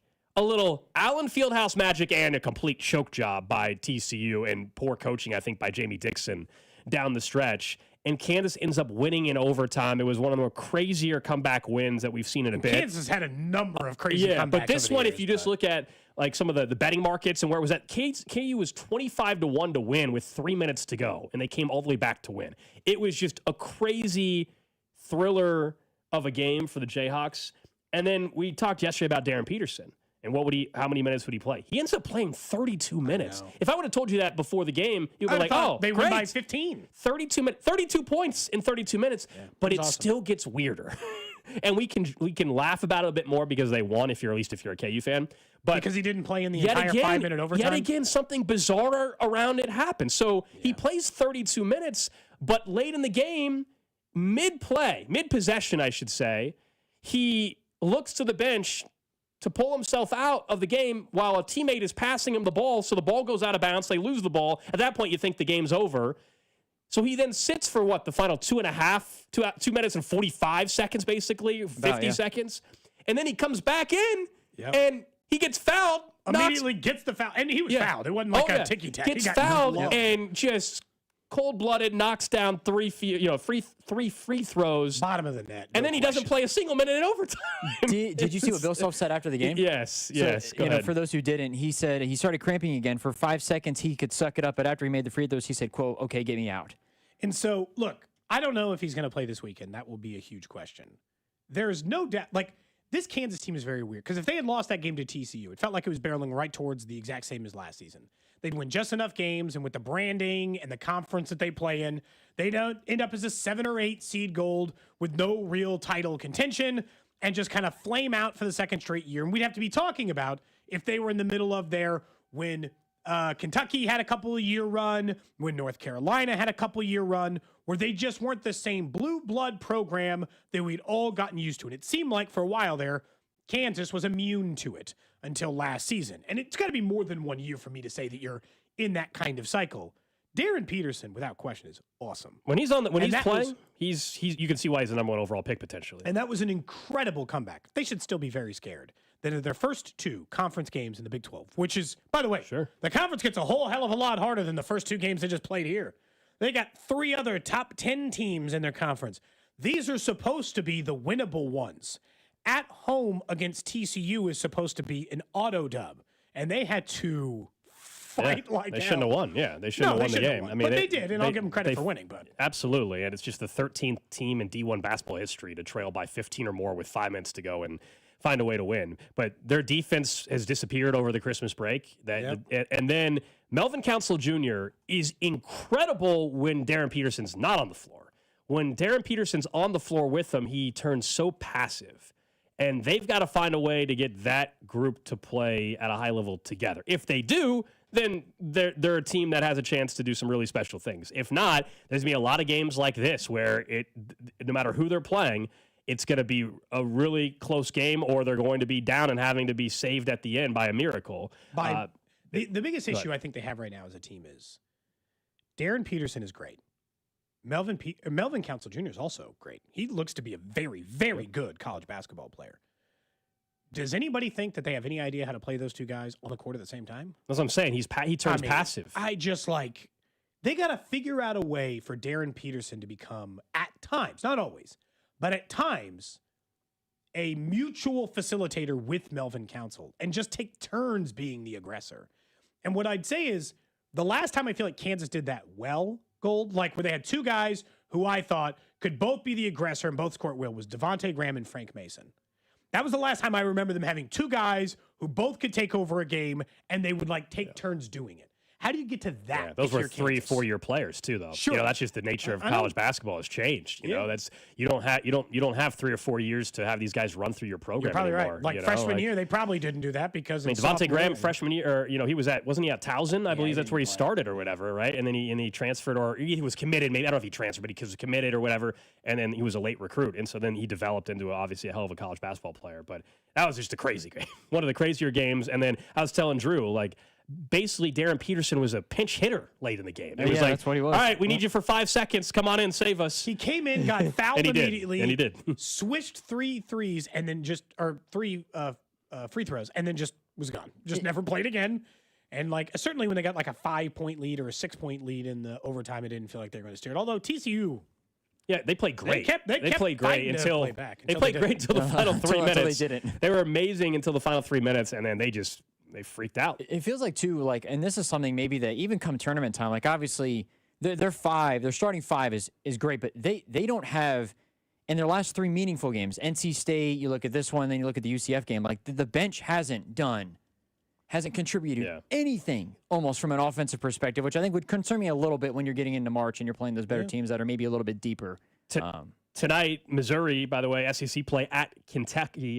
Kentucky, they're in Lexington tonight. 9-5 Kentucky Wildcats. They've been disappointing so far this season. The Tigers are 11-3, and then Kansas State is also in action tonight. Late one, 8 o'clock out west. They're taking on number 1 Arizona, undefeated Arizona Wildcats. How big of a dog are they? 17.5-point underdogs tonight. They were 21, 22-point dogs, so the line's actually come down. Some big money, some sharp money maybe came in. Big spread tonight. A lot of public money. I don't know. Yeah. Trash of the day. All right, this one has to do with a fortune teller. Have you guys gone to a fortune teller ever? We've had I don't know if a fortune teller is the right. We had someone that came on the show and kind of. I've had a tarot card reading. You have? Okay. Not a fortune teller, but I would say close. Cody, when he was 13, was calling Miss Cleo up on the 800 number cards. Or whatever. Yeah. Miss Cleo. She went to jail, man, for fraud. R.I.P. now, but yeah, she did go to jail for fraud. Anyway, a fortune teller in Thailand predicted something to happen, and he ensured it would happen to prove himself right. Wanted to guaranteed that he was correct. So police arrested this gentleman. I cannot pronounce this. I'm not going to even try. 38-year-old. After he stole. Yeah, look, you've seen the name. There's just no way. There's no way. Swiped a 19-year-old woman's iPhone while she was praying at a temple. Earlier that day, the woman stopped in to get her fortune read by this guy outside the temple. He warned her she would face bad luck and lose a valuable item soon. She's trying to make the fortune come true? Then offer to prevent it for a fee. So she paid to prevent this from happening. Or maybe she didn't pay. She declined. She said, "I'm not going to pay." When her phone vanished during prayer, she remembered his prediction, confronted him. He denied it, And it turns out this is not the first time this man's pulled this act. Yeah, he's like, He's you trying to better get pay repeat me customers. because you might lose something valuable. She doesn't pay, and then he just steals her phone hours later. It's very important to get repeat customers in any line of business. Yeah. And this man was trying to drum up a little bit of a repeat business in the worst conceivable way. Would your initial instinct, let's say you and I, just like for fun on a show, went to go to a tarot card reading, and the person said, hey, you're going to lose a valuable item soon, and then later, Alex, you don't know where your Apple Watch went. Would your initial instinct be, before this story, I guess, would your initial instinct been that that person stole it? Or No, just I would that have was said random luck? I would have said, you got to be freaking kidding me. I just would have been like this. But in this case, yeah. I still wouldn't believe that it was because they said the fortune. I would just think it was like random luck. But this guy was, in this case, this guy was right outside the temple, I guess, that she was at all day. So it was very obvious. What's your sign? Let's look up your fortune for today. So Capricorn. I don't know. I barely Capricorn. know My birthday's next week, man. We're right on it. My wife's birthday is today. Hey, there you go. Happy So birthday. I should probably know the horoscope. Yeah. But Happy unfortunately, birthday to I don't Emma. know. What's it say? I don't know if I want to know. I usually don't check this kind of stuff. I can't tell you the last time I checked it. I just wanted to look up. Let's see. What's today for Capricorn? Horoscope. There we go. Sorry, I had to look it up for today. What do we got? How annoying when work gets in the way of pleasure. But there are times when professional opportunities are simply too good to pass up. That beguiling creature that you've kept your eye on, or just wait for another day. For now, Capricorn, focus on the business at hand. With the current aspect at play, the payoff could be tremendous. We're locked in, baby. We're locked in to work. Anytime I hear the word pleasure, Don't let that love life get in your way. We or are some of these locked other in. things. Anytime I hear the word focus. pleasure, I just can't help but think of the, Yeah. the drop. It's just I hard also to, just said it weird, so like that didn't help probably. But yes, happy birthday to my wife. Yeah. Wish her a happy There's a birthday, if you know greater her. chance that it does result in some pleasure. Not today. Not this time. Not today. We are locked Not in. for you. Here on January 7th, we are locked in to business at hand. All the business. Drew, what's your sign? Libra. Pay for that pleasure? No, definitely not. Why do we have Definitely so many not of these? that. My horoscope for today So is good. it isn't nearly as bad as you think. Oh. Virgo, in fact, things are definitely looking up. All right. Of course, you'll never know that if you refuse to drag yourself out of bed to see for yourself. Wow, they're just crushing me in this thing? They're saying you drag yourself out if you'd actually see things are getting better. Your hard work over the last few months have left you, should leave you Wait, this is energized for and you or for somewhat Drew? drained. Sorry. Me. Okay. But today you begin to see the payoff. It is time to get up, get dressed, and dazzle the world with your brilliance. Do you feel like you're not? Like You know you can do it. They're essentially saying you've been a sad bump sack on a log, yeah. loser idiot for the last couple of months. Things are getting better, and you should see it. Get your ass off the couch. Wow. Was essentially my horoscope. Way harsher than yours. Damn.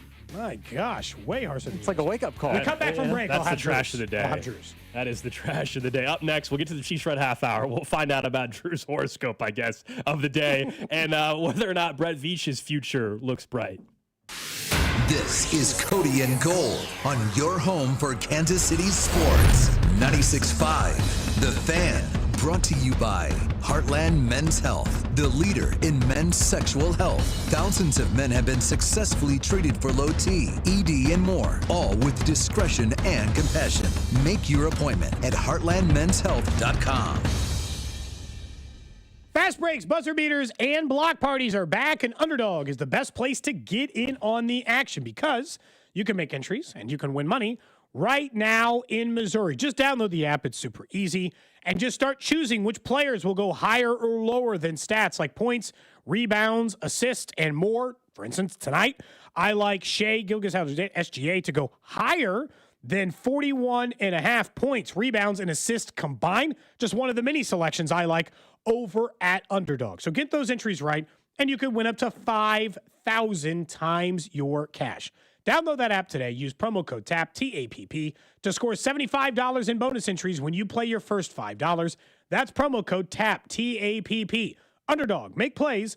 Win money. Must be 18 plus and present in Missouri. Terms apply. See assets.underdogfantasy.com/web/playing at terms_DFS_.html for details. Concern with your play? Call 1-800-GAMBLER. Visit www.ncpgambling.org. The boats are back at Bartle Hall with 4 days of streaming deals on hundreds of boats at the KC Boat and Fishing Show, January 8th through the 11th. Check out wake surf boats and pontoons, fishing boats, and luxury cruisers. Enjoy nonstop entertainment, live stingrays, pro angler demos, and meet KC's Pitcher of the Year, Noah Cameron. Get ready for fun in the sun at the Boat and Fishing Show, January 8th to the 11th at the Convention Center. Pick up a free Thursday, Sunday ticket at Hy-Vee. Go to kcmoboatshow.com for info. Kids are free. Having unexpected car trouble or just in a car accident? You need Jay's Southland Tow Service. They have 20 years of experience and service the KC metro area. They specialize in light, medium, and heavy duty, also in commercial transport and construction equipment. Keep this number handy, 816-779-4TOW, or go to southlandtow.com. Use the tow service trusted by most local police departments, Jay's Southland Tow. There's nothing they can't do, so be in the know and use Jay's Southland Tow. Need to sell your house in Kansas City but not sure what the best option is? Selling a home, especially when dealing with foreclosure, divorce, job relocation, or an inherited property, can feel overwhelming. That's why I don't just make offers. I help homeowners understand all their options so they can make the right choice with no pressure and no obligation. I'm Rex, a local homebuyer and resident right here in Kansas City. Whether you're looking for a fast cash sale or just want to explore your choices, I'll walk you through the pros and cons of selling to me or listing with an agent. If selling directly is your best move, I'll offer you a fair cash price and a closing timeline that fits your needs in as little as 7 days or on your schedule. No repairs, no commissions, no hidden fees. Just a transparent, hassle-free process so you know exactly what to expect. Let's talk. Call 816-330-6000 or visit rexspicekc.com for a free, no-pressure consultation. Rex Spies KC, helping homeowners make informed decisions with confidence. Don't let winter catch you off guard.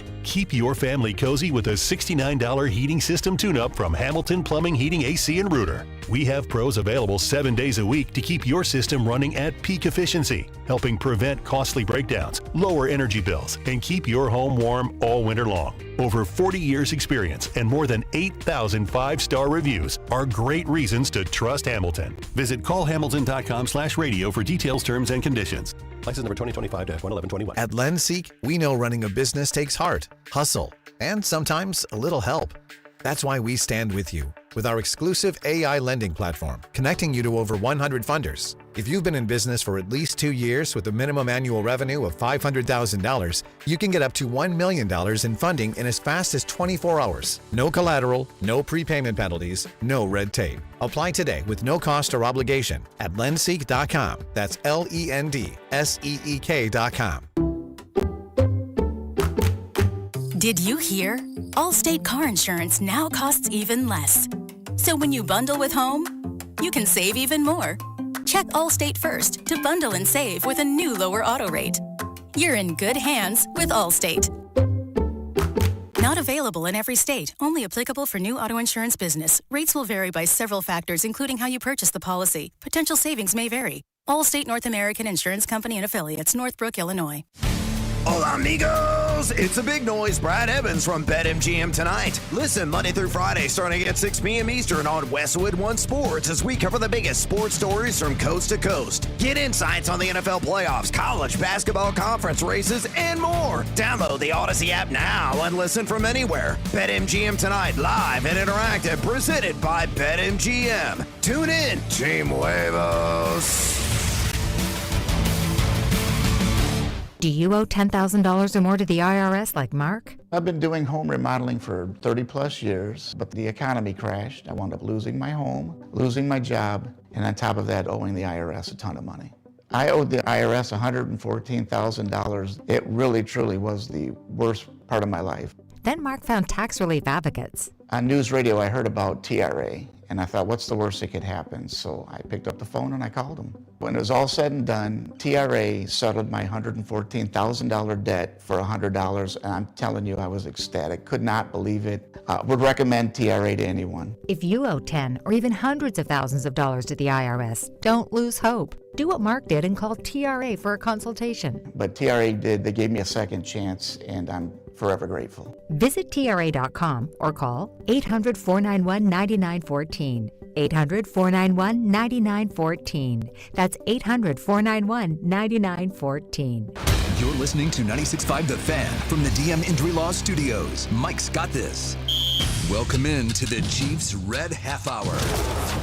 Every day at 11:30 with Cody and Gold on your new home for Chiefs football. 96.5 The Fan. It is the Chiefs Red Half Hour. Reminder coming up at 1 o'clock today. Our guy Jay Binkley going to join us in studio. It's been a bit since we checked in with him. Want to get his thoughts on how he sees the path forward for the Chiefs as an organization. And also, we're going to talk a little draft, right? I know we got 100-plus days. Doesn't mean we can't talk in a little bit. Doesn't mean we're going to commit to picks or anything. I feel like we have to. But Bink's our draft guy. Him and Christian Ocero do a great job with the Character Concerns podcast. Those podcasts have been going on even during the NFL season, and it's about ready for them to start locking in. Combine is right around the corner. So we'll talk a little draft with Bink as well coming up at 1 o'clock today, and a little CFP, College Football Playoff semis coming up tomorrow night. Lots to talk about with Bink. First, though, we got to get Drew his horoscope before we get into the Chiefs And stuff. you are Drew? what now? What are you again? Libra. Yep. Right on the button. And we're doing this again because our trash of the day had to do with a fortune teller ripping somebody off. Yeah, for some reason, you're just now tuning in. Drew, think of yourself as a marathon runner. Oh, Great of start. course. Of Great course. start. I mean, I am not making this up. This is for real, the horoscope. You have a very long distance to travel, but the sweetness is not just to be found in crossing the finish line, but rather in relishing all the sights along the way. While your head today is overflowing with plans and ideas, you begin to feel deflated when you begin to consider all the logistics and realizing these dreams. Fret not, Libra. The planets have blessed you with an energy level that is equal to the task, so go ahead and get started. Instagram post coming a little bit later today. How about that, Drew? What do you make of that? It is, the running aspect is fitting, I would say. Mine was by far the most bleak. Well, no, it was saying things have been bleak. It's saying better days are ahead for you. So wake up and smell the coffee is what it's saying. Yeah. Just had a different energy. Someone says Drew's now going to take 50 more shirtless selfies this year because of that. Let's hope not. Let's hope not. All right, let's talk a little Chiefs. If I get the six-pack, it might happen. I don't know. We'll talk some Chiefs football. So thinking of looking ahead to the future and everything like that, it is very clear with the draft and this entire offseason, whether or not we're talking about Brett Veach and this front office being the same 3 or 4 years from now is absolutely dependent on what happens over the next 6 months via free agency and draft. And that is just, I think, a foregone conclusion. You can say, well, no kidding. Every GM, if they have, 3 or 4 years of bad years. But this offseason is setting up the next 3+ years. At least it should, if all goes well. Or we're going to be sitting here in 2 or 3 years and saying, wow, it's time to blow the whole thing up. And Patrick Mahomes will be 3 or 4 years older. If their dynasty is going to continue, or Dynasty 2 is going to start up, let's say, because you and I thought the initial dynasty ended. Certainly, if we didn't think after the Super Bowl, the way this season's gone, it feels like I got to at least take a stop set. Now, if they went back and won the Super Bowl next year, we'd have a different conversation, I understand.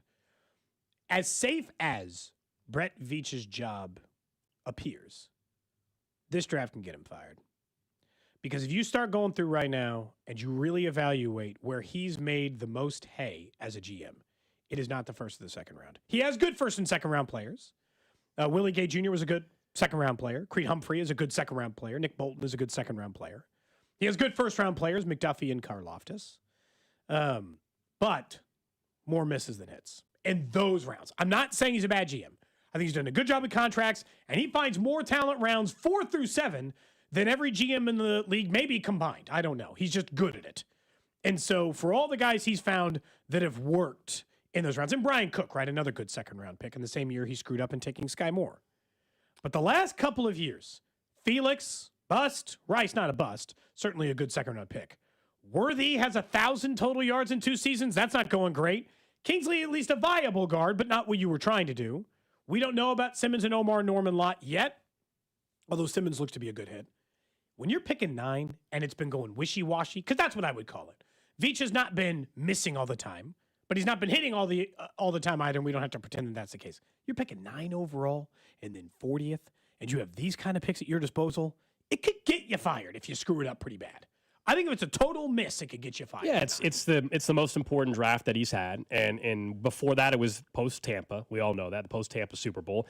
now this is the most important draft of his career. But I will also say, and I think you know this, you mentioned the hits and the misses, and he certainly has misses, and he certainly has some hits. 4 through 7, you're going to be he certainly has hits. Really I would just say we can do that exercise with just about every GM in football. Yes, even the great Howie Roseman in Philadelphia, believe it or not. He took Jalen Reagor a pick before he took Justin Jefferson. So one year. Nobody, like, part of the nature of just how this game is played from a front office with the draft, yes, you were paid to get it right, but you're not batting 90%. You're not batting even 85% most GMs. No, 50-50. A good GM hits at 50-60%. And the exciting part, I will say, and I'm with you that the consequence is real. Yes, if they whiff, there will be serious consequences for him and for this organization in 2+ years.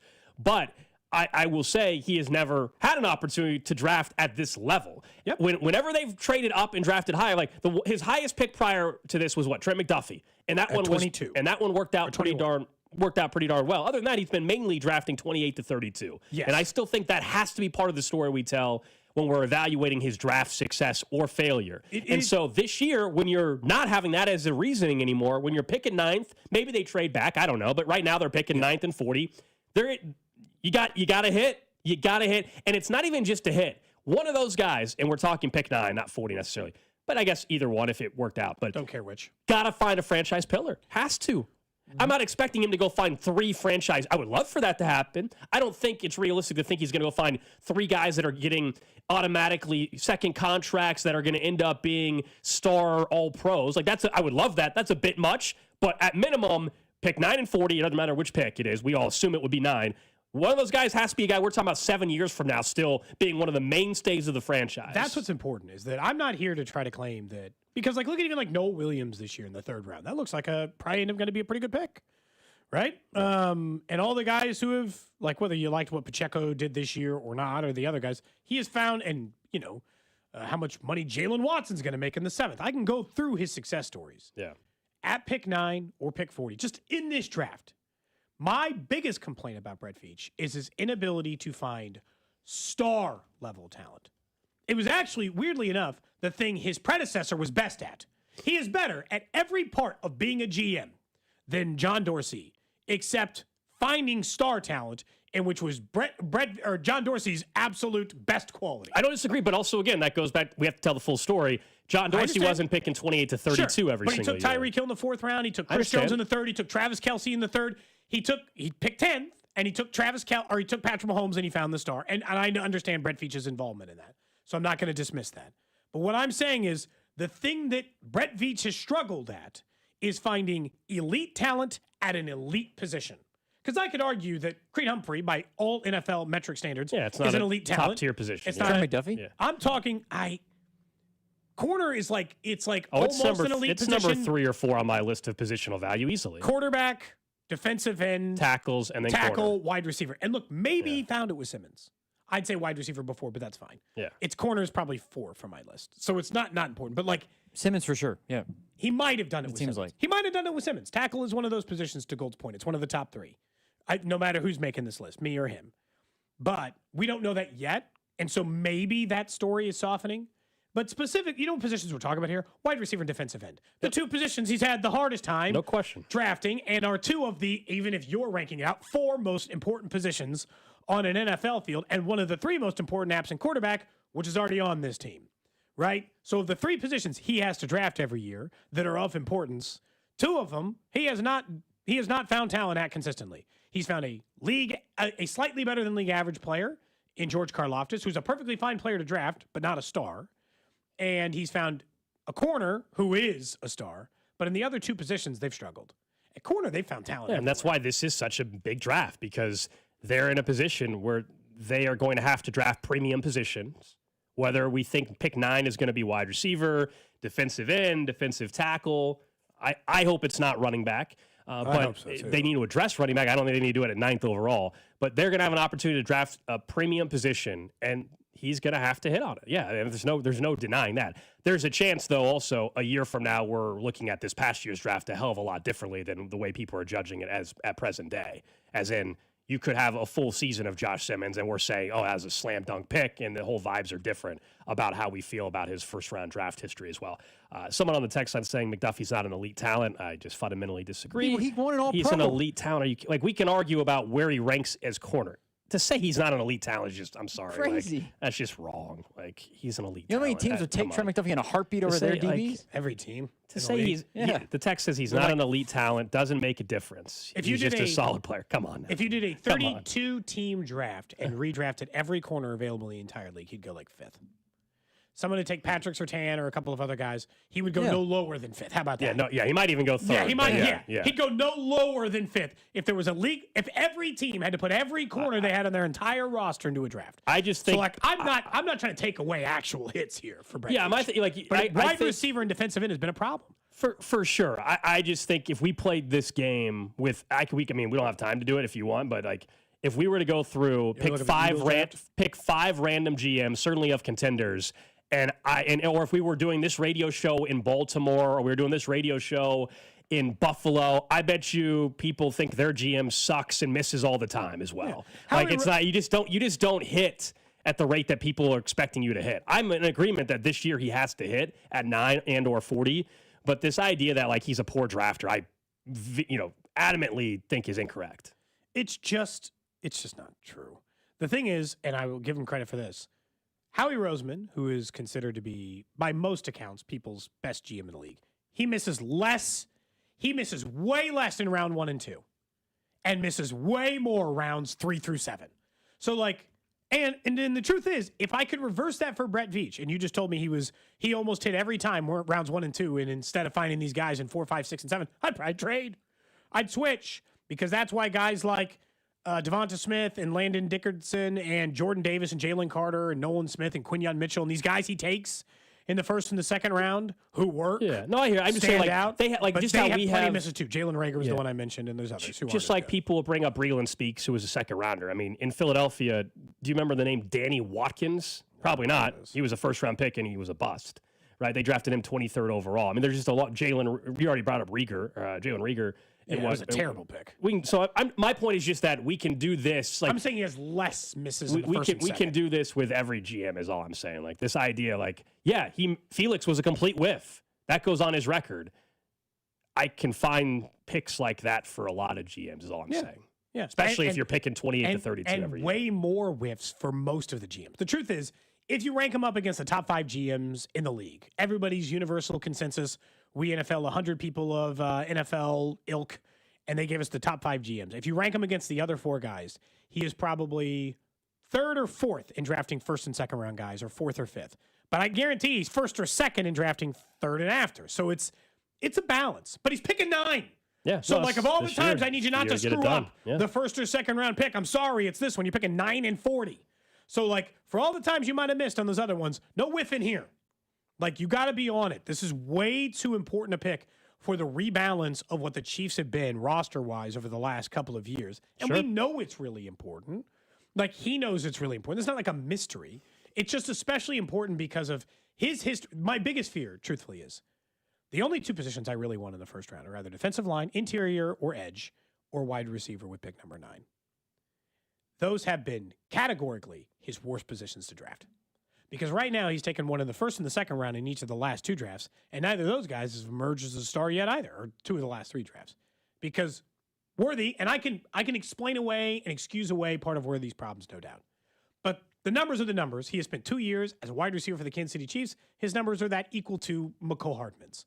And McCole Hardman just stabilized into being a 500 or 600 yard wide receiver, who certainly is not an NFL bust and gets to stay on a roster, but is not worthy of a first round pick. And so, and I'm not saying Worthy is yet. I don't think we know that story yet. I think year 3 is going to determine that for him. I want to see a fully healthy season again from him. But he's taking a lot of cracks at wide receiver, and he's taking a lot of cracks at defensive line. And that's what he's probably going to pick at 9. And I'm just like, please don't screw it up. And you're right. He's going to get a pick 20 spots higher than he has been. So there should be a stronger likelihood he doesn't. I think. Now, they might have to find a new tight end. Yeah, Travis Kelce. God, I hope not. We all know there's a chance he's not back. Some people think it's more likely that he's not back than others. And then you hear what Travis Kelce had to say on New Heights today, and I know it changed your opinion maybe a little bit. Now that the season is over, what is next for the Big Yeti? Man. Trav? You want to tell us all of your personal endeavors? Yeah, every season ends for me. I put my feet up and I just be a human. Yeah. Just being a regular human for a couple weeks, maybe a month or so, and trying to figure out what I'm going to do next in terms of my future in football. You know, I've talked to a few people in the facility already, you know, having the exit meetings and everything, and they know where I stand, at least right now. And there's a lot of love for the game that's still there, and I don't think I'll ever lose that. It's a tough thing to navigate, but at the same time, if my body can heal up and rest up, and I can feel confident that I can go out there and give it another 18, 20, 21 week run, I think I would do it in a heartbeat. So I think right now it's just finding that answer and seeing how the body feels after this game and kind of when it all settles down. I'm confused. So you're not already coming back? Chris Jones has said that you're coming back. I thought this was already nice. That's why we love Chris. He's very optimistic. So that was Travis and his brother Jason, obviously, on New Heights. It's clear that he wants to play football still based off of that. That's and not he's even trying to make a lifetime decision of health. And so, I don't know, man. Did everyone see the way he played this year? Ross Tucker, when he was on with us at 10:30, he pointed out something that I hadn't even thought about, which was Travis Kelce's stats as it relates to the yards per target. And an offense, by the way, that did struggle at times this year. Now, didn't struggle at other times. I want to point out the Chiefs, for a stretch, maybe half or a little bit better than half of the season, were a top 5 or 6 points per game offense in the NFL. I know it didn't feel that way, but definitely were. He went from 8.5 yards per catch last year, really bad, to 11.2. That's better than it's been since 2022. Now, he was 12 or 13 yards a catch instead of 11 yards per catch. He finished the season with 851 yards, was on pace to be a 1,000-yard wide receiver before Patrick Mahomes got hurt. So had his numbers continued instead of the 9 yards a game, he got the final bit when it really didn't matter. He probably would have finished, let's be honest, I don't think he would have finished with 1,000 yards of Mahomes. He'd probably finished at like 9, 10, or 15. What part of the way he played last year and the health he had makes you think he can't play again? Unless he was suffering from some bodily injury or health that I don't know about. And he's going to get to heal an extra month this year. 6 weeks. Yeah, I think the only pushback at all you would say, because the numbers show that he was very, very productive, would just be the drops. And like, just that is that something that is going to happen more in the final year or years, depending on how many plays, more of his career, right? Whether it's focus, whether it's just, frankly, hand-eye coordination as you get older, slowing down, whatever it may be, what led to those drops this year? I don't have the answer to that, but like, what led to that? Was that just, hey, one of those random years? Or was there something actually physically that is making it more challenging for him in certain spots? Sure some I don't know, hard. right? Like, yeah. But I do think he had a different workout regimen and effort and that's the thing. this previous postseason, or than he's ever had. And I think he did, but does he want to, he wants to play football. Does he said his body will tell him basically, can I still do this? And in order to still do it, does the offseason he just have to happen again? And is he willing to do that aspect of it? But in terms of love of the game and wanting to play, I mean, he basically just told you the answer to that. Like, that's not even the debate. It's more about the health side of it. The good news, if you are looking at it from just that perspective and how is he feeling, well, he gets a whole month of January this year. Last year, he had to make a decision. In 2 weeks. 3 weeks. Very quick. He gets all of January. A month from now, I'm sure his body's going to feel a heck of a lot better. I think it's more just like the workout regimen that's required again. Does he want to go through that again? And then you and I have already talked about this. There is still the reality of the business side of the game, which is what is he willing to come back for financially? And what are the Chiefs willing to pay him financially? There has to be a little bit of give and take on both sides. Oh, absolutely. And I don't think, just knowing Travis and how long he's been on this team, he could have demanded a higher salary at any point in Kansas City and tried to jump the tight end number significantly. He didn't.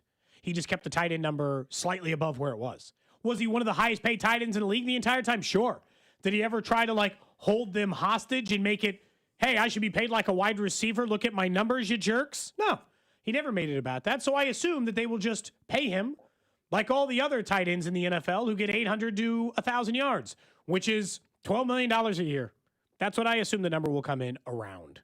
Now, that might be 10 base up to 14, and $2 million of those are easily attainable incentives. And, it's $16 million if you win the Super Bowl and we go to the AFC title game or whatever other stuff you got to stack up that you can spread out over a 2-year time period. It might look like that, but I don't think the number is the biggest part of the issue. I think the biggest part of the issue is convincing him to come back. And the part that I still think is very true, as much as I see someone on the text line saying Kansas City's getting tired of Travis, and I've seen people, like there are people who There's are a decent amount of people who have convinced that are texted just in then, ready to move on from Travis and are ready to start young and start fresh at the position, do all those other things.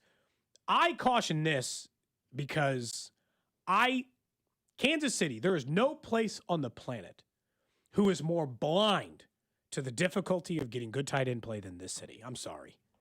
They got 12 years or whatever it was of Tony Gonzalez. They had to watch Brad Cotton play for a season or whatever the hell it was. And then after that, they got the next best tight end. Yeah, I think there was like a 4 or 5 year gap or something. And I'm not saying this to be rude. You all forgot what it was like to have a 450-yard tight end. And I'm not even kidding. That's what 50% of the league has to operate. You guys hate Noah Gray. Hate him. I can't. You guys send negative text every week about how much Noah Gray stinks. Noah Gray is a league average NFL tight end. He is what most teams have. So, like, before you're ready to run Travis out of town when he's still got 850 yards left in the tank for one more season, for what is a pittance compared to what you would have to pay for a free agent wide receiver or anything else in the free agent market other than running back, where you could certainly improve and get that for cheap and pair with Travis Kelce. I would caution against running Travis out of town is all I'm saying. Yeah, I am not anti-Travis Kelce coming back. I've just told you that it cannot be 1 year for $16 million. That's all. And you're like, well, it's not my money. Yeah, you're right. It's not my money, but there's still a thing is salary cap. It's different than baseball. It's not the same thing. If it was baseball, I don't care. They could pay him $30 million next year. I don't give a damn. Like, it doesn't matter. There is still building out the best roster and positioning yourself the best for not just 2026, but moving beyond 2026. And is Travis Kelce on the team and the financials that come with that, is that the best path? And that's what they have to decide. Based on what he just said there, you would have to think that there is a better chance than whatever you thought before. Like whatever percentage you were at, if you thought it was a 70% chance he was coming back or a 70% chance he wasn't, the number had to have moved based on what you just heard Travis say, which is, it is simply like, how is my body feeling, and can my body get through 18 games next year? And that answer, not whether or not he thinks he's going to be too busy doing all this other stuff that he can do if he chooses, or not because he's getting married in the offseason, but is his body going to let him play? He was healthy all year. Like, in terms of that, I'm not saying he wasn't feeling miserable at times, but in terms of injuries, in terms of actual reported injuries, he didn't have those this year, which was great. Does he think he can get through another season doing that? If he can, I told you, like, the dream contract scenario where I think it's best for everybody, it's a base salary of like $10 million, and incentives can bump it up as high as you want to bump it up. That would be awesome. Similar contract numbers. I don't think Travis Kelce is going to come in here in a wolf mask and say, I want $18 million a year. Take it or leave it. Well, I don't think it'd be more. The question would be whether it was 16. I don't think there's any world where he's asking or getting more than $16 million a year. Is that what Kittle's making? What wasn't he 16 this past year? He was in the final year of the deal. So the average per year was nowhere near that, which is the other part. You have to consider. Right now, the highest paid tight end in the league, I don't even think he makes that. Highest, no, it does. George Kittle makes $19 million per year, Gold. Trey McBride makes $19 million a year on average. Travis Kelce in this previous deal made $16 million per year. I just don't want the offense to still be like, it's great to have a reliable tight end. I'm with you. Like, you need it. Look at any of the quarterbacks that are having great years. Like Drake May. He's got Hunter Henry, may not be the big name, but Hunter Henry's having a hell of a year. Drake May, it's a big part of success for a lot of these quarterbacks. Look at what the Rams are doing with multiple tight ends. A big part of the reason why Matthew Stafford, in addition to having Puka, is having the year he's having. Tight end is a very important position. I don't discount that. I think you're spot on. My only thing is I don't want the 2026 offense to be like, Travis has to bail us out. Travis has to bail us out. It's all about whether or not he's having a good year or not. That, to me, is a disaster for 2026 if that's how they approach it. The last thing I'll say, and then we can move on, but I like, at least for now, although there's something else, a rumor, Travis, we could talk about too, which is fun. But when we talk about him, the one thing I'll say is, Gold, your team, take a defensive lineman no matter what, essentially a pick number 9. As of now, I am, I'll just tell you right now, Travis Kelce not coming back. The Chiefs are going to be tempted to take a wide receiver. They're going to be very tempted to go get Well, I can be Patrick's talked into weapon Carnell Tate for the next at 9. 10 years. I can be talked into Carnell Tate at 9, Cody. So I'm just I don't want Sadiq at 9. The thing though too about that is are they willing to transition from make a change from the type of wide receiver they get? Because Jordan Tyson sounds nice, Carnell Tate sounds nice, but that's not the guys that they've drafted before. So can they change from that? But it's also like a guy that they have had at some point. Yeah. It's not common, but it is a wide receiver they've had at some point. All right, up next, guys, we'll get to what's trending. We'll also get back into the big news out of Baltimore. Of course, John Harbaugh no longer the head coach after 18 years. Massive trickle-down effect. What does it do for the AFC, and what's the latest on the coaching front? You're listening to Cody and Gold. We're going to try to tickle your tonsils. Brought to you by Heartland Men's Health, the leader in men's sexual health. Thousands of men have been successfully treated for low T, ED, and more, all with discretion and compassion. Make your appointment at heartlandmenshealth.com. NFL playoffs, let's go. DraftKings Sportsbook, an official sports betting partner of the NFL, makes every moment feel bigger. And in the postseason, the game shifts fast. With DraftKings live betting options, you can stay right in the moment.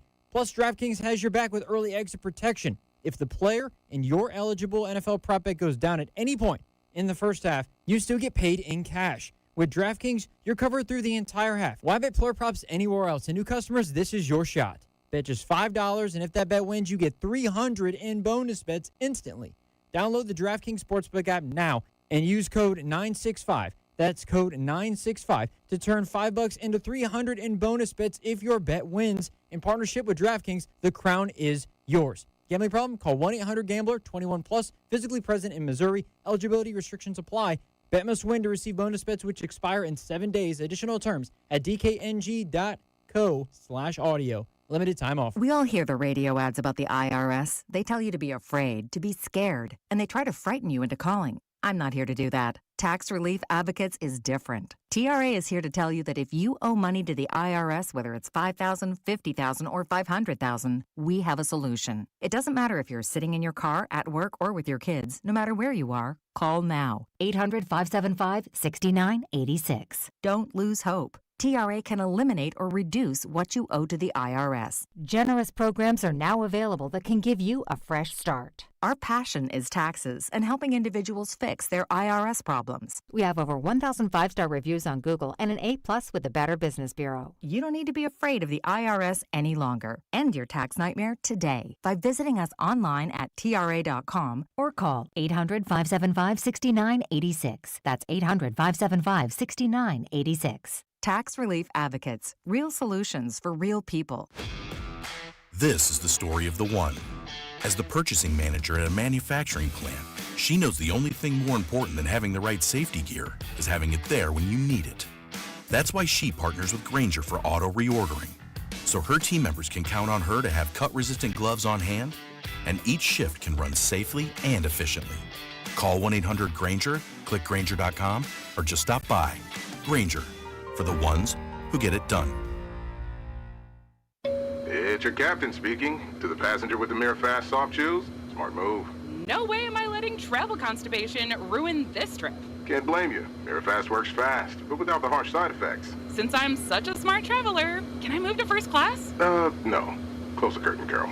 From the makers of Miralax, new Mirafast soft chews work naturally with your body in as little as 30 minutes to give you a comfortable go on the go. Find Mirafast today at your local retailer. Use as directed for occasional constipation. Contains magnesium hydroxide. My name is Whitney Allen. I am a widow. My husband Ryan died. We never thought in a million years we'd have to use life insurance. The unexpected happened. With Ethos, it is so fast and easy. It's 100% online. You can get a quote in seconds, apply in minutes, and get same-day coverage. No medical exams, and you can get up to $3 million worth of coverage through Ethos. Get your free quote at ethos.com/game. That's ethos.com/game. Time spent on application may vary. Online health questions required. This is the story of the one. As an HVAC technician, he and his digital multimeter are in high demand. So when a noisy office HVAC turns out to be a failing blower motor, he doesn't break a sweat. With Grainger's easy-to-use website and product information, he selects the product he needs to keep everything humming right along.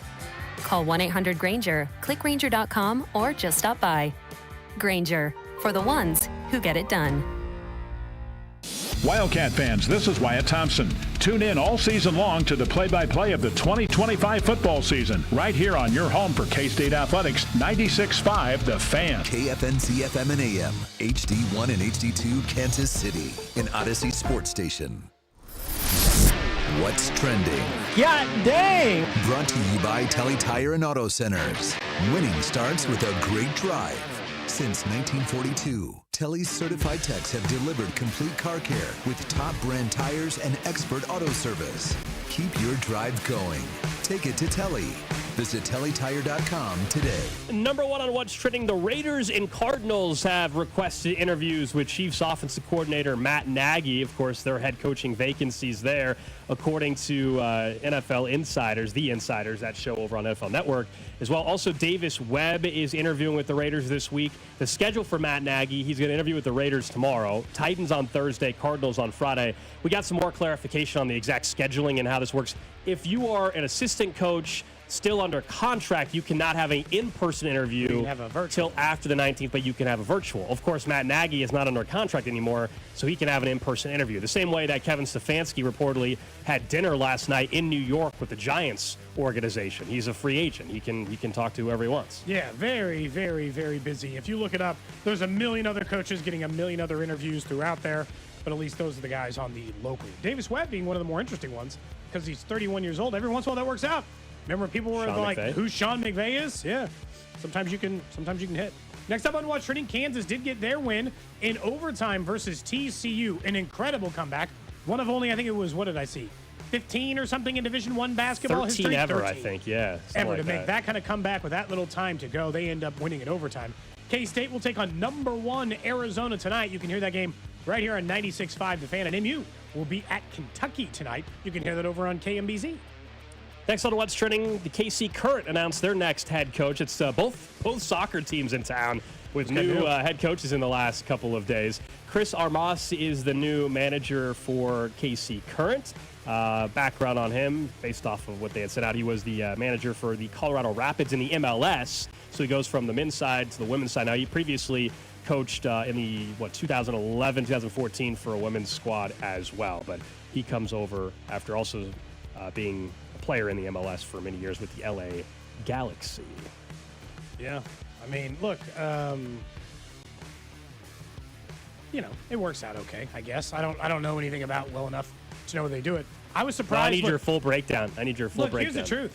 You kind of, like in hockey and soccer and some of these other ones, when you have a team as good as KC Current was last year and don't win a title, but instead get knocked out in the quarters, they didn't even make it to the semis, or maybe they got knocked out in the semis.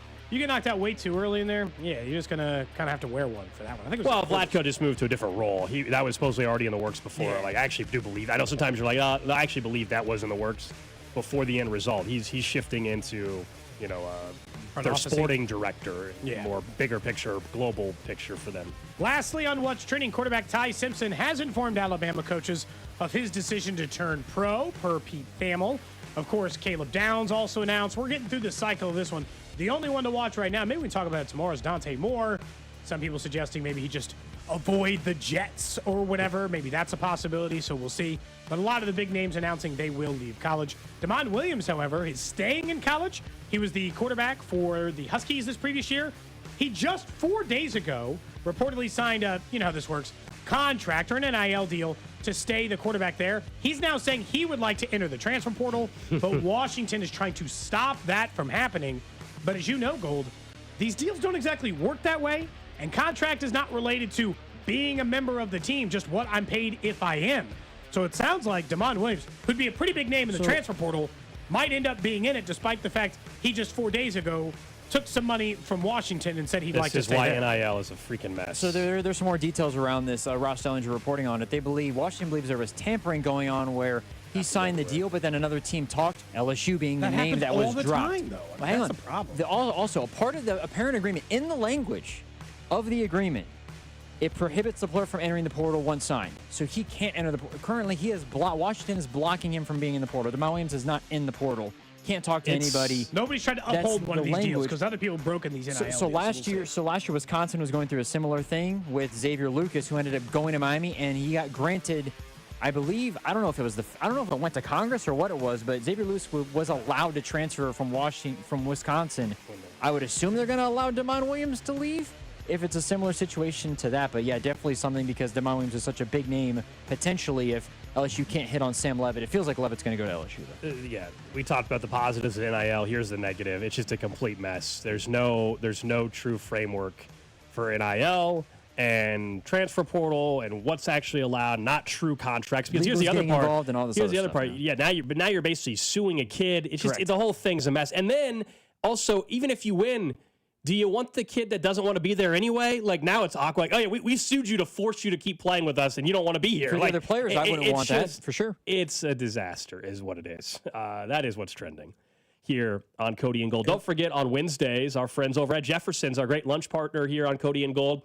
Whether it's football season, baseball season, basketball season, you name it, great place to watch your favorite team at Jefferson's. Locations in Lenexa, North KC, Lawrence, Topeka, Joplin. They always have great daily specials, an unbeatable happy hour. You can bring your friends and family out there. Jefferson's, wings, burgers, and oysters, and a chance at a $50 gift card right now as well to caller number 913-586-7965. Caller number 913-586-7965. This is the thing that is still the issue for all of this is. And like, we've got like people who are lawyers or not lawyers. And one of the guys who's talking about it over on Twitch is talking about the same problem, which is because there's like not an employee relationship, essentially all these deals don't hold up in court.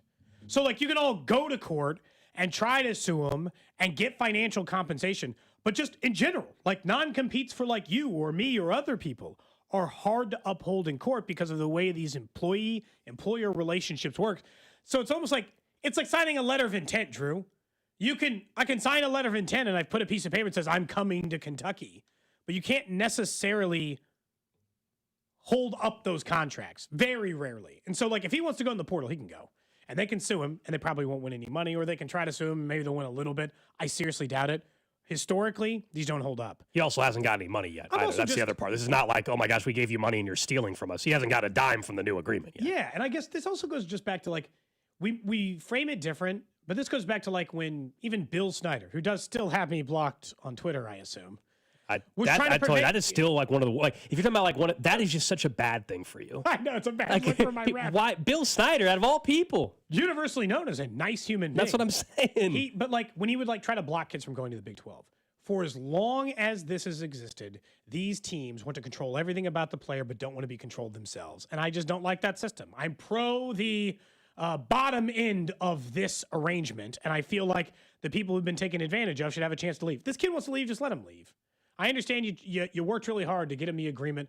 I don't know. Try to go get Sam Levitt or somebody else to take the deal he just had. I don't know. Sam Levitt ain't going to Washington. I can guarantee you that.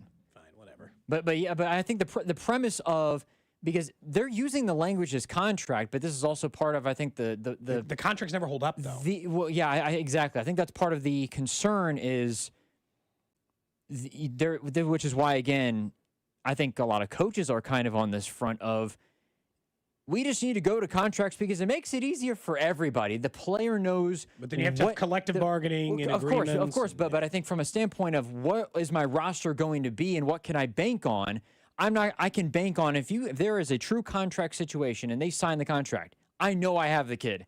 Not this situation where this happens, or the same thing with Xavier Lucas last year going to Miami. I think it, as you guys said, it's a weird loophole that it causes problems and only creates more chaos in the situation that is college football right now. Okay, let's get back to the NFL. John Harbaugh, as we all know by now, out in Baltimore. He was fired after 18 years as their head coach. There were rumblings that this was potentially going to happen with some of the reporting out of Baltimore going back a couple weeks with maybe the relationship with him and Lamar Jackson not being a great one. And it was maybe shifting towards hey, who are you going to pick? And 99% of the time you're picking the two-time MVP quarterback over the head coach. And I would say that that's the right call, 99.9%. And that's the weird thing. Like we can all agree that John Harbaugh is the best candidate on the market now. We can also agree, though, that the Ravens are the best job available. And we can also still say like maybe the opposite of the Brown situation, which was the best candidate at the time, but worst job. And the fact that it still might be the right decision, even if it doesn't mean people are going to look at this and say, all right, they fire Harbaugh, but if they don't get to a Super Bowl with the new coach in 3 years, they're going to say, well, then why did you even fire Harbaugh? I don't think that's how we can necessarily look at it. Like, there's still a scenario where, yeah, the Ravens get worse. Absolutely. There is still that scenario. But do you reach a time where if your quarterback is perhaps not getting along with the head coach, and the only way you're winning a Super Bowl at all or getting to one is still with Lamar? Like, we might deep down think that more than it is just 63-year-old Harbaugh. Age also matters. Like if it was McVay or something. But. We might think that Lamar's never winning a Super Bowl. That's fine if that's your take.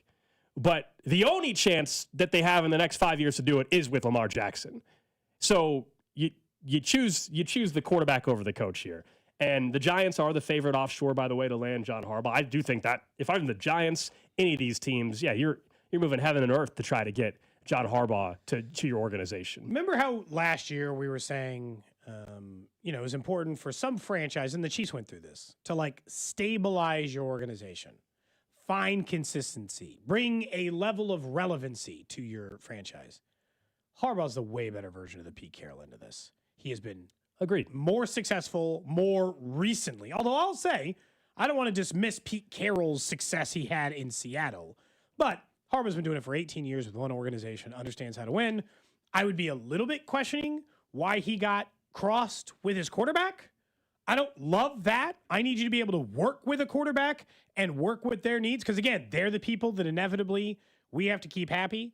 If I'm Harbaugh, there are only a handful of jobs I'm interested or a handful. There are like 2 jobs I'm interested in. The Giants is one of them. It's not the Raiders. It's absolutely not the Raiders. Miami, maybe. It's warm, and, I can start over at quarterback, so I guess I got that going for me. The only other one and this is what I would do if I were Harbaugh, is can I steal a job from a team that has a head coach? If Sean McDermott gets fired, could I convince the Bills? I don't think the Bills would do that, but I'm just asking. Similar. Yeah, similar. But I don't think the Bills would do it. But if I'm Harbaugh, I would ask myself, can I do it? The team I still think will throw a massive pile of money at it, though, is the Atlanta Falcons. Look at what just happened. Their coach, that's not a current. They're open already. Yeah. They're open. But who I think might just throw money at it is Atlanta. They might not convince Harbaugh. But if you're Atlanta, you had the stable, formerly great head coach there. You let all these guys who didn't want to lose their job convince you to go Raheem Morris. He's already out on his ass. You're trying to stabilize back your franchise. I could see a world in which Atlanta's like, hey, what's it going to take to get Harbaugh to stabilize us? And there's some pieces offensively that you can work with if you're Harbaugh, even though maybe you don't have the pick you want because you gave it to the Falcons or whoever, or Rams or whoever they gave it to. Yeah, but, it's just more about what Harbaugh wants to do because all these teams should have him number one on their list. So it is more just about where does he actually want to go? And with Atlanta, you bring them up. The reason why they're kind of interesting is they cleaned house entirely. So if you're Harbaugh, you want to go somewhere where maybe you get to handpick the GM.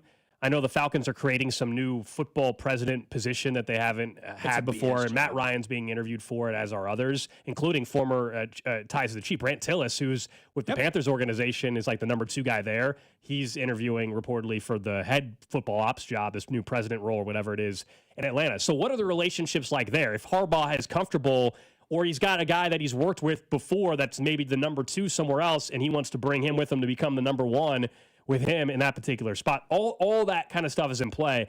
But yes, if I'm the Jets, you mentioned Atlanta, they already have an opening. If I'm the Jets, I have Aaron Glenn in 1 year, and it looks like a disaster, and I'm probably going to end up firing him after next year if I don't this year.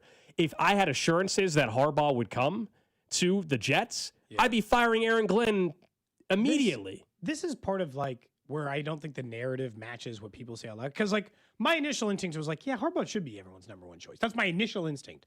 And then I'm like, wait. He's massively underproduced with Lamar Jackson. Let me look this up for a minute. Let me see what he's done. And then I look it up, and I'm like, he's done pretty good with Lamar. He's gotten 2 MVPs out of Lamar. They've won 14, 11, 10, 13, and 12 games. So of the 7th season, he's had Lamar Jackson as his head coach.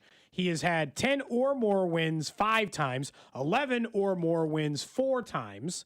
So you're like, well, that's pretty good. And he had 2 8-9 season in which they finished 2nd in the division and 4th in the division, and finished with a negative point differential. Their issue has been he has come up short big time in the postseason. I got to be honest. A lot of times I end up putting that on depending on who performs more, I put their playoff success.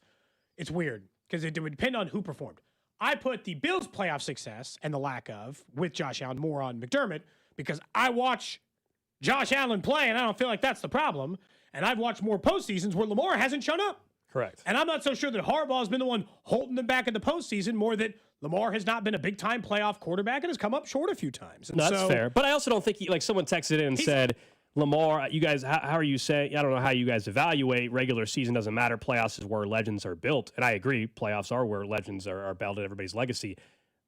But overrated. How is Lamar Jackson? How is Lamar overrated? Nobody's saying he's the best quarterback in football. So how is he overrated? Yes, he has failed in the playoffs, but the only way you're making the case if Lamar is overrated is if you're telling me that you or somebody you know is telling you he's the best quarterback in the league. If you are saying Lamar is the third best quarterback in football, or even the fifth, let's go all the way down to 5. Where's the overrated part? We can agree that he has failed in the postseason. That, in my opinion, he's not as good as Josh Allen. He's not as good at. But here's the thing: we can have differing opinions. There are still terrible opinions. Okay, and we can have different ones. There's still bad opinions. Everybody can have an opinion. It's great. Doesn't mean it's not a terrible one. What's Lamar Jackson being for Lamar Jackson before it's you're an idiot? I think you cannot have Lamar any lower than as the 6th or 7th best quarterback in football, and I think that's even a bit crazy. But I'll play along. If you think he's the 10th best quarterback, what are we doing? Give me the 9 quarterbacks that are better. Again, we can have opinions. There's some bad ones though. And now I'm trying to think. Could I? He's not overrated. If I were lying to myself, could I get to 10? So Patrick Mahomes, Joe Allen. Burrow, Josh Allen. So I could do that. I could just put Burrow ahead of him. Matthew Stafford. I can do that. And I could just be like, oh, you know what? Drake May's already surpassed him. Okay. Now I'm up to 4. That's after that. I don't know. But here's now I have to start telling you I think Trevor Lawrence jumped him, or Jared Goff deserves it, or I'm gonna have to really. You're gonna make me start working. I just don't get so here's another text 913-586-7965. Then we'll move on. Things I don't believe. Someone says Lamar is this is a different person. Lamar is 100% overrated. I would take 5 quarterbacks over him all day. Again, but that's not he's not overrated. If you think there's 4 that are better or 5 that's again how's he overrated? I guess that's my issue with this whole thing. Maybe undeserving of the MVPs, I guess, is what people are trying to say. I don't know. And then if you're saying in the same text that he's now going to start fading with injury, I actually don't disagree, but that doesn't mean he's overrated. But that doesn't mean he's overrated. Yeah. That's a different conversation. That's a versus completely different conversation. Who's going to get that job? Do we think it's a name we've already heard, or is it Jesse like Minter. when they hired Harbaugh? Here's the only thing I would hire Cliff, but I think Jesse Minter. I think you got to hire an offensive guy. Somebody texted and failing in the postseason is the overrated part. And I understand the player that I'm about to say. Then who's properly rated? Because there's only been a couple, 2 guys, or 1 guy in the AFC really that's performed. Everybody else overrated, I guess. This person I'm about to say has won 2 Super Bowls, but if you look at their record, they are 500.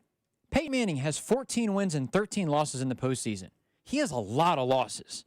Yeah, he's overrated then, man. I think that, again, and we're talking, and Peyton Manning is considered one of the best all time. He's 14 and 13 in the playoffs. He lost to Brady a lot. I'm just saying the current quarterbacks that are in the NFL, if we're going by only playoff success is overrated or not, then Patrick Mahomes is the only properly overrated quarterback, and everybody else in the AFC is overrated. How many quarterbacks have won a Super Bowl currently active in the NFL that are starters? 5? Legitimately, it might be 3, 5. No, Russell Wilson's not a starter, so leave him off. Flacco's not a starter. Aaron Rodgers is. Yes. Patrick Mahomes, Jalen Hurts. Who are the other active Stafford, NFL right? quarterbacks? Or did you say Stafford. That's 4. Those are the only ones, right? Who are starters? And 2 of them are on their way out. That's it. That's the list. And 2 of them are on their way out. Legitimately, that is the list. There are 4 active NFL quarterbacks who are starting for an NFL team as it sits right now who have a Super Bowl win. That's it. Yeah, it's a small. Brady was stealing those for decades. And even if you expand the list of teams who made it, of quarterbacks who made it, you're only adding 1 or 2 guys to the list of that anyways. I'd have one team Goff and Burrow and Purdy, I guess. One quarterback is winning Super Bowl every year. One quarterback. Well, no, but it has been recently. But one quarterback's winning it. So everybody is overrated. Basically, is what we're all the conclusion here is everybody's overrated. Then this person said Jared Goff's a better quarterback than Lamar Jackson. I'm sorry, that's not true. I think people always, and this has just been a tale as old as time, people will always like running quarterbacks less than passing quarterbacks. They see Goff stand back there, deliver a pretty spiral down the field to Jameson Williams, and they'll always just think that's a better quarterback than the guy who can also use their legs. It's a natural instinct thing for whatever reason, because of the way people have been watching football for a long time. I think it's a mistake in this case because Lamar is also a very talented passer. Like if you look at some of the stats Lamar Jackson's put up in the air, I don't think he's ever been given enough credit for that. But like overrated, it's just like such a weird conversation because overrated. All right, we were talking about Travis Kelce earlier and his comments on New Heights, and maybe made you feel better about his chances of coming back based on him, saying that it's not about the love or desire to play, but he's got to find out if his body can make it through an 18-game or more season next year. There was also a report yesterday that if, in fact, and this comes from Andrew Marchand, who covers kind of the business side, he now writes for The Athletic, business side of sports media, and he said, quote, I think Travis Kelce is the one who, if he retires, definitely could do TV. I think he wants to do games, so that's one to watch. He's a guy who's only going to take a number one job to me. He's going to get anywhere from 10 to 20 million because he's Travis Kelce. So I do not deny, I don't think any of us do, that he has so many opportunities off the field, post-playing career, duh. And he's going to, and if he wants to do any of them, whatever he wants to do, someone do you think, if we're saying, like, what is he, like, best at? Do you think him, like, being in a suit and tie in a broadcast booth, doing color commentating is where he would be best? I actually think he's got way more of a personality and stuff to where him hosting non-sports things is actually more of the opportunity. Don't you think? I'm not saying he's knowledgeable. He would be interesting, but is he Greg Olson in the booth? I don't know about that. You know what I mean? I think he would be better suited for studio, like Gronk. And Gronk in the studio doesn't work. Don't put him in a booth. Let him like stand on one of those like mini fields where he has to like explain stuff, Like I think it could work in a freelance studio. What they should try to do, and the NFL doesn't have this in any crew. What the NFL should try to emulate is how could you get Travis Kelce in he's never going to be as funny as him, but like how can you get him in like the Charles Barkley inside the NBA role, right? Where my job is to be cut up amongst a couple of serious professionals and I do the goofy. I do the silly. And we get a studio show that's got a better, like Fox's is a gajillion years old. Could they not just like wash their hands clean of every geriatric they've got on that studio show and try to recreate something that resonates a little bit more with a young audience? Because like I don't think in a booth is like a color guy. I don't want it. I don't think that works. And this is not to be a knock on Travis. I'm with you, man. I just don't think it's much of a fit. I feel like it'd be weird. Now, look, if someone's going to offer to pay him 15 or 20 million a year he's gonna take to be in a broadcast booth. But the only thing you notice in that report from Andrew Marchand, it said he would only want to be the number one. With all due respect to Travis, there's only a couple number ones in the broadcast booth. Aikman's not leaving Buck. They're not bumping Buck for Aikman for you. Sorry. Brady They're not, just got all that money, so Collinsworth's not retiring anytime soon. Brady's with Burkhardt. On the CBS side, I guess you think they're kicking out Roma, who I do think has gone downhill, but that's it for Travis. But that's it. Oh, Amazon. Herb Street stops and Travis with Al Michaels. That seems like a terrible combination. It seems like a bad fit, although I don't think Herb Street's good on NFL stuff. I get him off of NFL broadcast. Stretched too thin. I think Al the Michaels issue also is, lost his juice. I just think the issue with that broadcast team is Al Michaels, while he's a legend, absolute legend, I think he's lost his fastball. It's unfortunately, it's starting to feel like Herb Street like works at the old folks' home, and his job is to like take care of Lee Corso and make sure Al Michaels stays on task. Jeez. What? That's the second. Second age comment today, Cody. Has anybody? Drew, back me up for just a second. Drew's eating Cheez-Its. Been watching all those Cheez-It commercials. Does it not? Has it not started to feel like Herb Street is just there to be like, make everyone feel good about the fact that somebody else has lost their juice, and his job is just to like the feel-good guy who's like, oh, he's so nice. He'd never say anything mean to Al, or he'd never say anything mean. He's like the caretaker anymore as a color guy. I don't think it's to that extent, but I do understand where he ranks in the NFL analyst. He's bad as an NFL analyst. He's better as a college guy. I don't go as far Definitely as to say he's bad, but I think he's a better college guy than because and also I think part of it, honestly, is because he's so spread thin. If his job was only to be an NFL analyst, I think he would be pretty solid actually. But his job is mainly to be the college guy. Then he's got game day, and then NFL is almost like the side hustle in a way, which is weird to say being an NFL analyst is a side hustle, but that's kind of what it is for Kirk. Yeah, he does so many things. I think he's also very, very good at what he does. I'm with you. I would prefer college over NFL for him on a broadcast team. So that was just an interesting report from Andrew Marchand. Fine. I just don't want him on an NFL one. Yeah, that was just Travis feels more like a studio guy to me. That's what I said. Yeah, for sure. Like the way Jason does. In a broadcast booth, just I don't know if that works. That's all. I don't know. All right, up you next. want to have as much fun. Yeah, that's exactly. Yeah, you're not able to be as free with your Jason does exactly what he should do. He's sitting there and he's playing with the marching band. He's jumping through a table before the Bills game. Let him hobnob with the people, go, joke around, and then sit there with a couple of other former NFL guys on a sideline, before. Like, that's still being a one in the sense that you're a part of this crew and just figure out which way you want to do it. Up next, we'll get to the random question of the day and the thriller in Lawrence yesterday, which brought more bizarre situations involving Darren Peterson. Next. This is Cody and Gold on your new home for Royals baseball. 96.5, The Fan. Brought to you by Heartland Men's Health, the leader in men's sexual health. Thousands of men have been successfully treated for low T, ED, and more, all with discretion and compassion. Make your appointment at heartlandmenshealth.com. Convenience. That's what we're looking for in our life, for every part of our life. And if you're looking for the best testosterone clinic in Kansas City, Synergen X and Low T Center can do that for you. And you can do it with an online service connecting you with a real provider, not AI or some other. A real person is who you'll talk to over at Synergen X and Low T Center. They have clinics all over town. You can walk in, meet with a real provider, have that 20-minute visit where they do an on-site lab, give you the test, give you your testosterone results so you can find out and then choose a virtual option if that's what you want going forward. With their new app, you can use that as well for quick and easy versions of that and find out how this convenience of treating your low testosterone for you. If the holidays beat you down, you feel like you're run down, you're not sleeping as well, you just don't feel the same.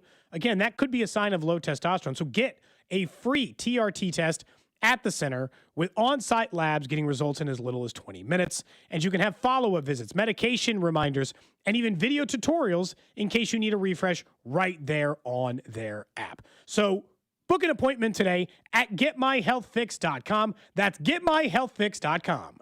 Hey, hockey fans. Now with BetMGM, you can win a share of $10,000 in bonus bets when your anytime goal scorer nets 3. Enter BetMGM's Hat Trick Jackpot all season long for your chance to win some major bonus bets. It's easy. Just log in and opt into the promotion. Then make an anytime score bet on any hockey game of at least $10. If your player of choice scores 3 goals instead of just 1, you'll win your share of the $10K in bonus bets. There's nothing quite like watching a game with a hat trick, especially when it means you can win a share of $10,000 in bonus bets. Ready to shoot your shot? Download the app today. BetMGM. Make it legendary. BetMGM and GameSense remind you to play responsibly. Gambling problem? Call 1-800-GAMBLER. See BetMGM.com for terms. 21 plus only. Kansas only. Existing customer offer. Subject to eligibility requirements. Rewards or bonus bets that expire in 7 days. Please gamble responsibly. In partnership with Kansas Crossing Casino and Hotel.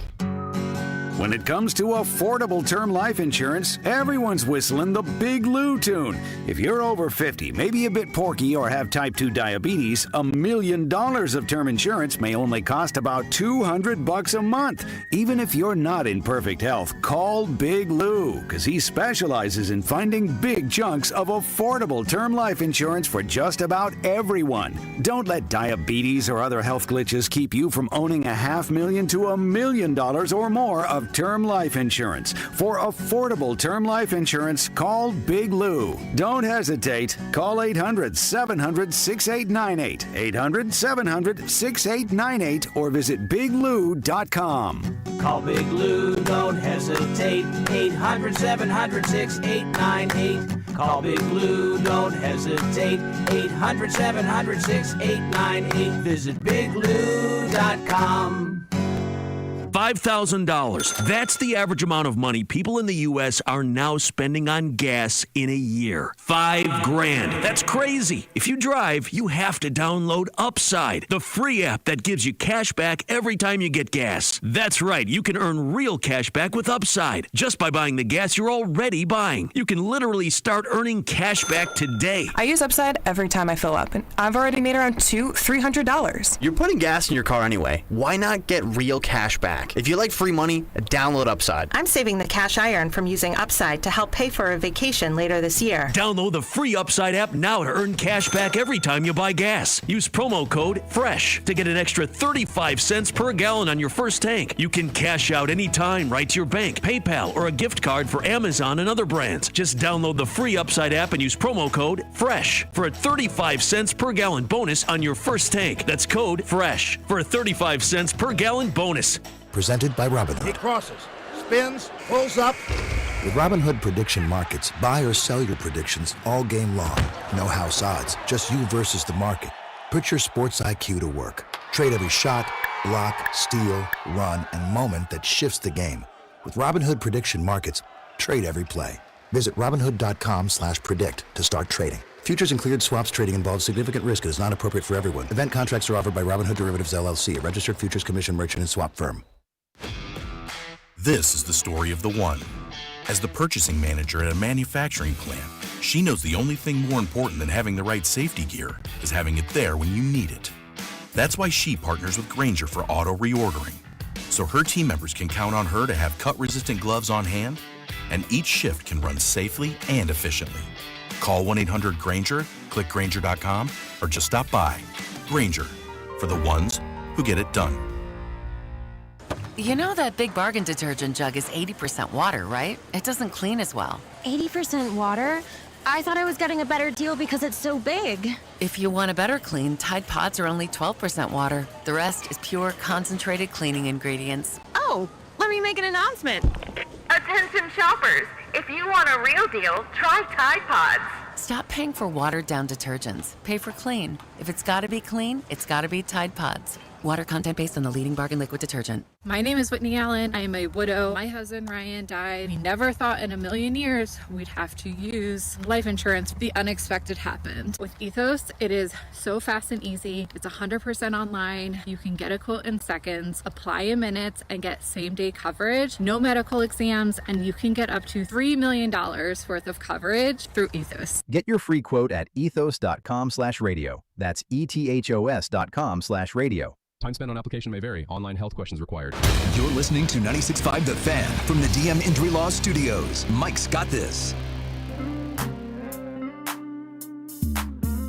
Thanks for hanging out with us here on a Wednesday. Cody and Gold, Alex Gold, Cody Tapp, Drew Nixon with you. Jay Binkley going to be with us here in about a half hour. We'll talk Chiefs offseason. We'll talk a little draft. Of course, him and Christian Ocero do the Character Concerns podcast, and you looked it up yesterday. 109 days, 108 days away from the draft in Pittsburgh. Maybe. I think that's the count. We should go out. You want to go to Pittsburgh? I've never been to Pittsburgh, man. I've never been to Pittsburgh either. Never been to Pittsburgh. Honestly, I've never felt a need to ask the company to send us to the draft before.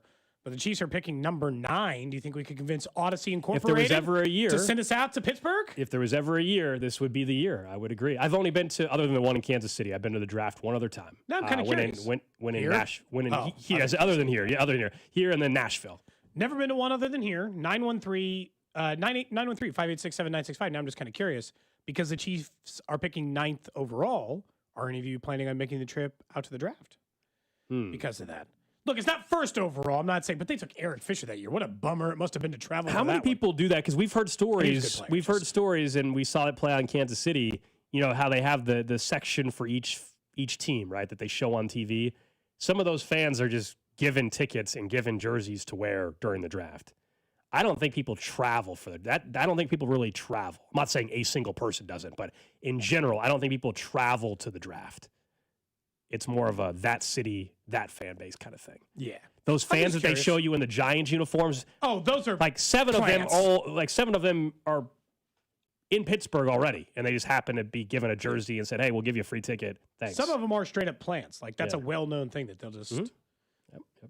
You know, you're more likely to get on TV in Kansas City if you're sitting around in a Browns jersey so they can cut to somebody. I'm just curious. Feels like someone might travel. I've heard good things about Pittsburgh as a city. Seems like it'd be a nice place to go to. I'm guessing the Pirates will be in town during that time because I'd love to see a game at PNC. But someone says, and first course, I said, I've heard good things about it. And the very first text from the 304, Pittsburgh's a dump. I've never been, so I'm not going to make any assumptions about it. I have definitely not been. A little harsh. little harsh. Someone said they went to Vegas for the draft. I think that's different, right? You go to Vegas because there's so many other things to do. A couple people over on Twitch said that they might make a plan around it. So we'll let you know if we're out there. Yeah. Someone says they went to the Vegas draft. Now Vegas is just obvious. That's what I just said. Yeah. It just makes sense. Yeah. We'll get to the random question of the day. That one had shut up on mine. Your text line's faster. Really? Yeah, I guess so. Oh, you have the text line on the older computer, not your laptop. Not on my laptop. That's why. You're a little behind. Desktop. Alex got an identical computer. We have the same computer now. Yeah. We do have the exact same computer. Both of our computers were a little bit older. You put a fancy case on yours. It's not. It's a cheap plastic case. I did it because, look, it's one of those where the first year or so, I don't want the laptop getting scuffed and scratched. 2 years from now, this plastic cover thing over it is going away, and I won't care. Wait, what color do you guys have? We both have the space black one? It's the Midnight Black Mac. Well, I hate to tell you this. I also, for Christmas, got a MacBook, and I haven't picked it up yet. Black? It is Midnight Black. Where is it? I haven't seen it. I haven't picked it up yet. So we have the same laptop. So I bought a laptop, and then you bought the identical laptop, and then Drew, you thought, what if we make it 3? The only one they had available was the space full black. disclosure, And I'll be honest, I like the space black one more than the silver one. Mine stopped working and would no longer work again. Mine it's is never powered on back its on last again. leg, anyways. Yeah. I had an 8-year-old MacBook. It was time. My birthday's next week, a little early birthday present, and I went to. You bought yourself a birthday present? I did. Yeah, I traded in my old. Interesting. Yeah, why not? It's just me. Why not? That's adulting, I think, in a way. You know. Oh, anyway. And so they didn't have the silver one in stock when I went in the store. That's what I wanted was silver. Yeah. I'm going to think about it for a little bit. If people are allowed to buy their own birthday gifts, I'm on the fence. As an adult, I think you allowed absolutely to. It's are. my money. It's my bank account. What do you mean allowed to? As an adult, I feel like you're able to treat yourself, and it's like if it lands in a gift faux pas. I'm curious out of the text line. I mean, I didn't wrap it and I didn't wrap it and open it. That would have been insane. I literally went to the store. I mocked you for that. That would have been the saddest thing I've ever seen. If you put it in a bag and then opened it on your birthday. I wanted a new laptop anyway, and then it happened to coincide with my birthday was coming up anyway. I'm like, yeah, why not? A good reason to treat myself. I went to the store. Okay. And I did not wrap it, and that was it. Fair enough. Anyway.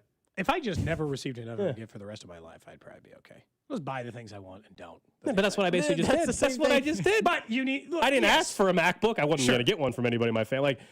You know what I mean? Be a bit too high of an ask. I think. All right, let's get to Kansas last night. Then we can get to the random question. Yeah, what a crazy game last night in Lawrence. We were texting during it, the three of us, because for a while I was like, man, this is a brutal loss. This defense is a pitiful performance in the second half. Darren Peterson's playing a bunch, but then, so much of the story at one point was going to be about how he pulled himself out of the game on a crucial possession and the ball goes out of bounds, which was still bizarre. But and they get out rebounded on the offensive boards, 15-5 or something like that. And Kansas was going to start 0-2 in Big 12 play for the first time since I was born, actually, 1991, 1990. It's TCU at home. That's supposed to be a win. For sure. They were 6.5-point favorites. And Allen Fieldhouse magic coupled with just a choke job from Jamie Dixon and he TCU. Thought he could sit on the lead. And they had such a big lead, I don't blame him for thinking it, maybe. And TCU had a 15 or 16-point lead with 5 minutes to go. And Kansas came back and won, just the 13th D1 team to ever do that. And at one point with 3 minutes to go, the Jayhawks were plus 2,500 to win. So 25-1 odds, I should say, to win that game. That's how crazy and unlikely it was for them to come back. And we can get in a bigger picture. They obviously got problems. But that's one of the more impressive, gutsy comebacks we've seen in a bit. And then Darren Peterson plays 32 minutes, which was a pleasant sight, 32 points, and he didn't play at all in overtime, and he pulled himself out of the game still. And it had everything. It still complicated that whole thing even more. It only invited more questions because he played more minutes than he's ever played. And every time he goes sit down, he throws those like heating pads or whatever, the electric shock, whatever he throws over the top of his leg. Every time he goes to sit on the bench, he just throws those on top. He was out of the game. He came back in just to get fouled to hit 3 absolutely massively needed clutch threes. By the way, they're not winning that game unless he comes in. And he's the only player on the court I think that they would even consider fouling or guarding so close that they had found because he was scoring at will in that game. They had no way to guard him and no answer for him at any point to Darren Peterson. But then he just didn't play the overtime. And look, by the time we got to overtime, even if he wasn't going to play, I thought they were going to win because the Allen Fieldhouse magic had already happened. They had already completed the comeback. That just felt like a foregone conclusion. What I'll never, and I guess this is what's good, it's early for Kansas, and we'll see. We'll talk more K-State and Missouri if their games are interesting tonight. If K-State can make it interesting, it's Arizona tonight, who they're a 15 or 20-point dog against. 17 and a half. So crazy. They have got to figure out, and this is Bill Self's job because he's a Hall of Fame level coach. They have got to figure out how Melvin Council Jr. and Darren Peterson can play like two players who understand that they're on the court at the same time and can both score. Because everyone, it's like the LeBron during his early years, like before he went to any other team. Jalen Brunson stuff. Yeah, I mean, it's similar to that as well. You can't all just stand around and watch Darren Peterson score. You all have to move and operate inside the system. I think that's part of the problem, though, with him not playing against, and even though Davidson, that's the perfect chance to screw around with the rotation a little bit, if you feel the flow, see what works, but not doing that hurts you in this case. Melvin Council Jr. has been awesome for this team, no question. Yeah, he's been when big time. he's on the floor without Peterson, he's aggressive, he takes over, he plays at an unbelievably high level. When Peterson's on the court, you're right. I mean, he's passive all of a sudden. So how do they mesh that together? And that's the only way they'll get to where they want to go, which is, of course, back to a Final Four, et cetera. Otherwise, there's going to be a lot more games where they're expected to win and it's not close, or they got Iowa State coming up next Tuesday at Allen Field. That's a tough game no matter who they have playing on the floor and right. And then still the Darren Peterson aspect of the whole thing. Anyway, it's awesome. He played 32 minutes and he was 32 points. Incredible. He was great. But still, on a huge possession, he pulls himself out of the game. And he's clearly he has hurt. Control over his own play and he's clearly hurt, but it still is that balance of there was 5 seconds to go in the game. You can't push yourself for the final 5 seconds of the game. It's bizarre. Yeah, it is. And I know we don't have an NBA team here, but I think the A16 somebody from the A16 brings up a good point. At what point does, and I texted it to you guys, at what point does it ruin his draft stock or hurt it? It's not going to ruin it, I don't think, but at what point if this thing keeps lingering where he can't even go a full game, and after John Henson saying, it's a long-term thing, is that something that just continues to exist over the course of time as he plays, or let's say they're do you done. Need real rest to actually get rid of this? If I was an NBA team thinking about, is this worth? The talent is, but if it's going to be a problem, is it something that we have to consider at least when looking at his? Yeah, if it's a soft tissue injury, that's something that would heal. Let's say they end the season some point in March, or being able to actually rest. Then he's off all of April, May, June, July, August, September.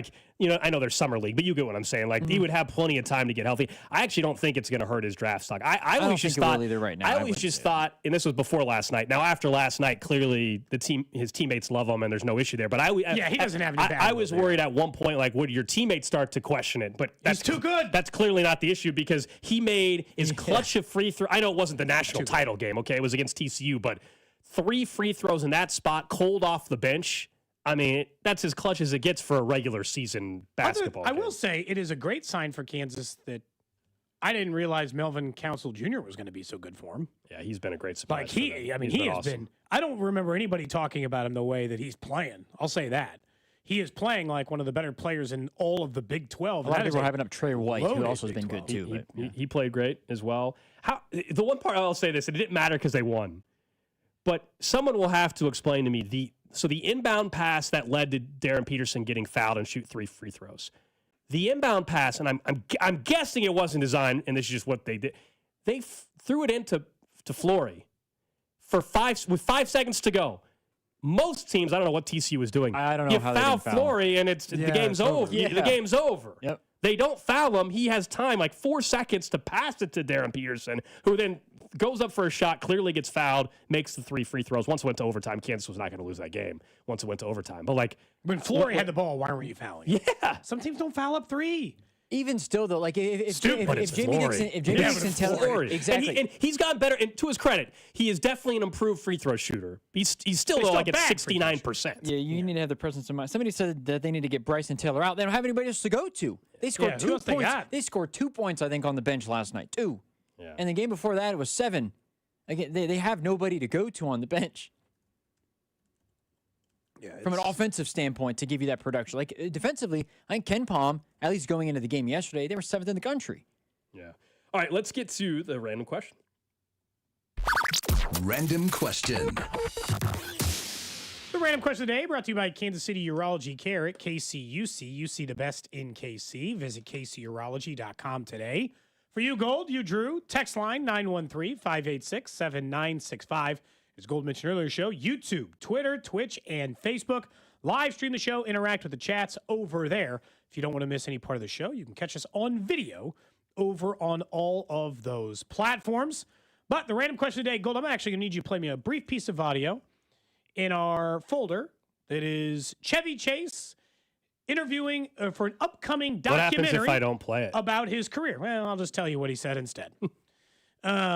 Wait, Chevy? Yeah. Are you familiar with him? That guy. He's a pretty famous comedian, Drew. He's a, I might have seen him. I don't know the name. I don't recognize the name. The lead actor of Christmas Vacation and a million other things. You definitely know who it is. Yeah. He has an Wait, upcoming... hold on. Stop. He just kind of shrugged it off like, yeah. Have you not seen? No. I knew it. He hasn't seen. He shrugged it off. I knew he hadn't. Well, you just Google him so you don't talk Caddyshack. Have you seen any movie that he's been in or show? Well, again, oh my God, I'll know who it is when I see him because I've seen Caddyshack. But what is this? He is interviewing a director for an upcoming documentary on his career. It does, and this is putting it mildly because I'll talk about it after, did not go great. I'm just trying to figure you out. No, it's not going to be easy for you. Why is it not going to be easy? You're not bright enough. How's that? Jeez. Whoa. Well, you asked. I know you're not going to put that on the air, and I hope not. But my answer is I'm complex, and I'm deep, and I can be hurt easily, and I react spontaneously to people who want to figure me out, as it were. As somebody who will hold up my guard. I'm not going to let anybody figure me out, per se. So, I do recognize him, by the way. Director I do of the recognize movie. him. So I'm going to ask a quick question like we've done with other artists. We've done this with musicians. Are we out on Chevy Chase? Because I'm going to tell you right now, this documentary I've always heard he's a jerk. I mean, that's a well-known thing. But This now is not it's like he was saying racist stuff to Donald Glover on the set of Community, and he was just like a jerk to every human being he's ever met. Are we out? Yeah, he's known as an insufferable a-hole. Like, that's been a known... Well, that clip certainly doesn't help dispute that, does it? Yeah. Yeah, no, you're trying to figure me out. You 82 never years will. old. In this thing, he's like, I'm too smart, you're too stupid. Yeah. I mean, it's insane. Jeez. So we're just going to stop watching his stuff, or is it like the musicians and we're just like, he sucks, but I'll watch Christmas Vacation? It's been a while since I watched anything of his I do recognize him, yes. Again, I when you, the name, I'm bad with names, but like faces, 100%. I recognize him. Yeah, yes. I haven't watched his stuff Notably recently from anyway. Caddyshack. It's kind of for me, it doesn't change anything for like how I would not be, I'm not eager to go out and watch anything of his right now anyway. What's the last thing you think you watched of his? I have to go I look at watched it. Community. Caddyshack, I liked Community, so that was probably... What did you say, Drew? It was probably Caddyshack? No, it was probably whenever Christmas Vacation was back on TV again, like 2 weeks ago or something like that. It's so hard. Sometimes I will admit that, for Kevin Spacey, I really like that movie. We're going a whole different Hold level. on. Well, I really like that movie Baby Driver. And I'm like, well, I can't watch this anymore. That guy sucks. If I just know Chevy Chase sucks, shouldn't I just avoid his stuff and be like, I don't know how to put myself I think you can get over... You're saying racist stuff, Drew. No, I understand that. And I think there's a level to it. So, if you're just talking bad person... Then I think it might be like musician. We've talked about this. Yeah, He's got to say they're a bad person. I think that like Christmas Vacation. It depends, I guess, in a way on how. I guess what are you willing to go as far as to not watch anything or listen to their music anymore? Period. Point blank, because of you find out people's true colors or whatever the case is. It's a tough thing. Drew's, everyone is more than my random question or anything about this. They're very worried about the fact that you've not seen I can tell in the way he said it. No, hold on. Or anything else. Hang on. Do you want to know what I thought when I looked at the rundown? I thought I legitimately. You thought it was a car? You said you're out on Chevy. Chevy, like a Cavalier? I legitimately thought that there's a new Chevy that came out, and I was like, "What is this?" And I almost Googled it, but I was like, "You know what? I'm just gonna wait."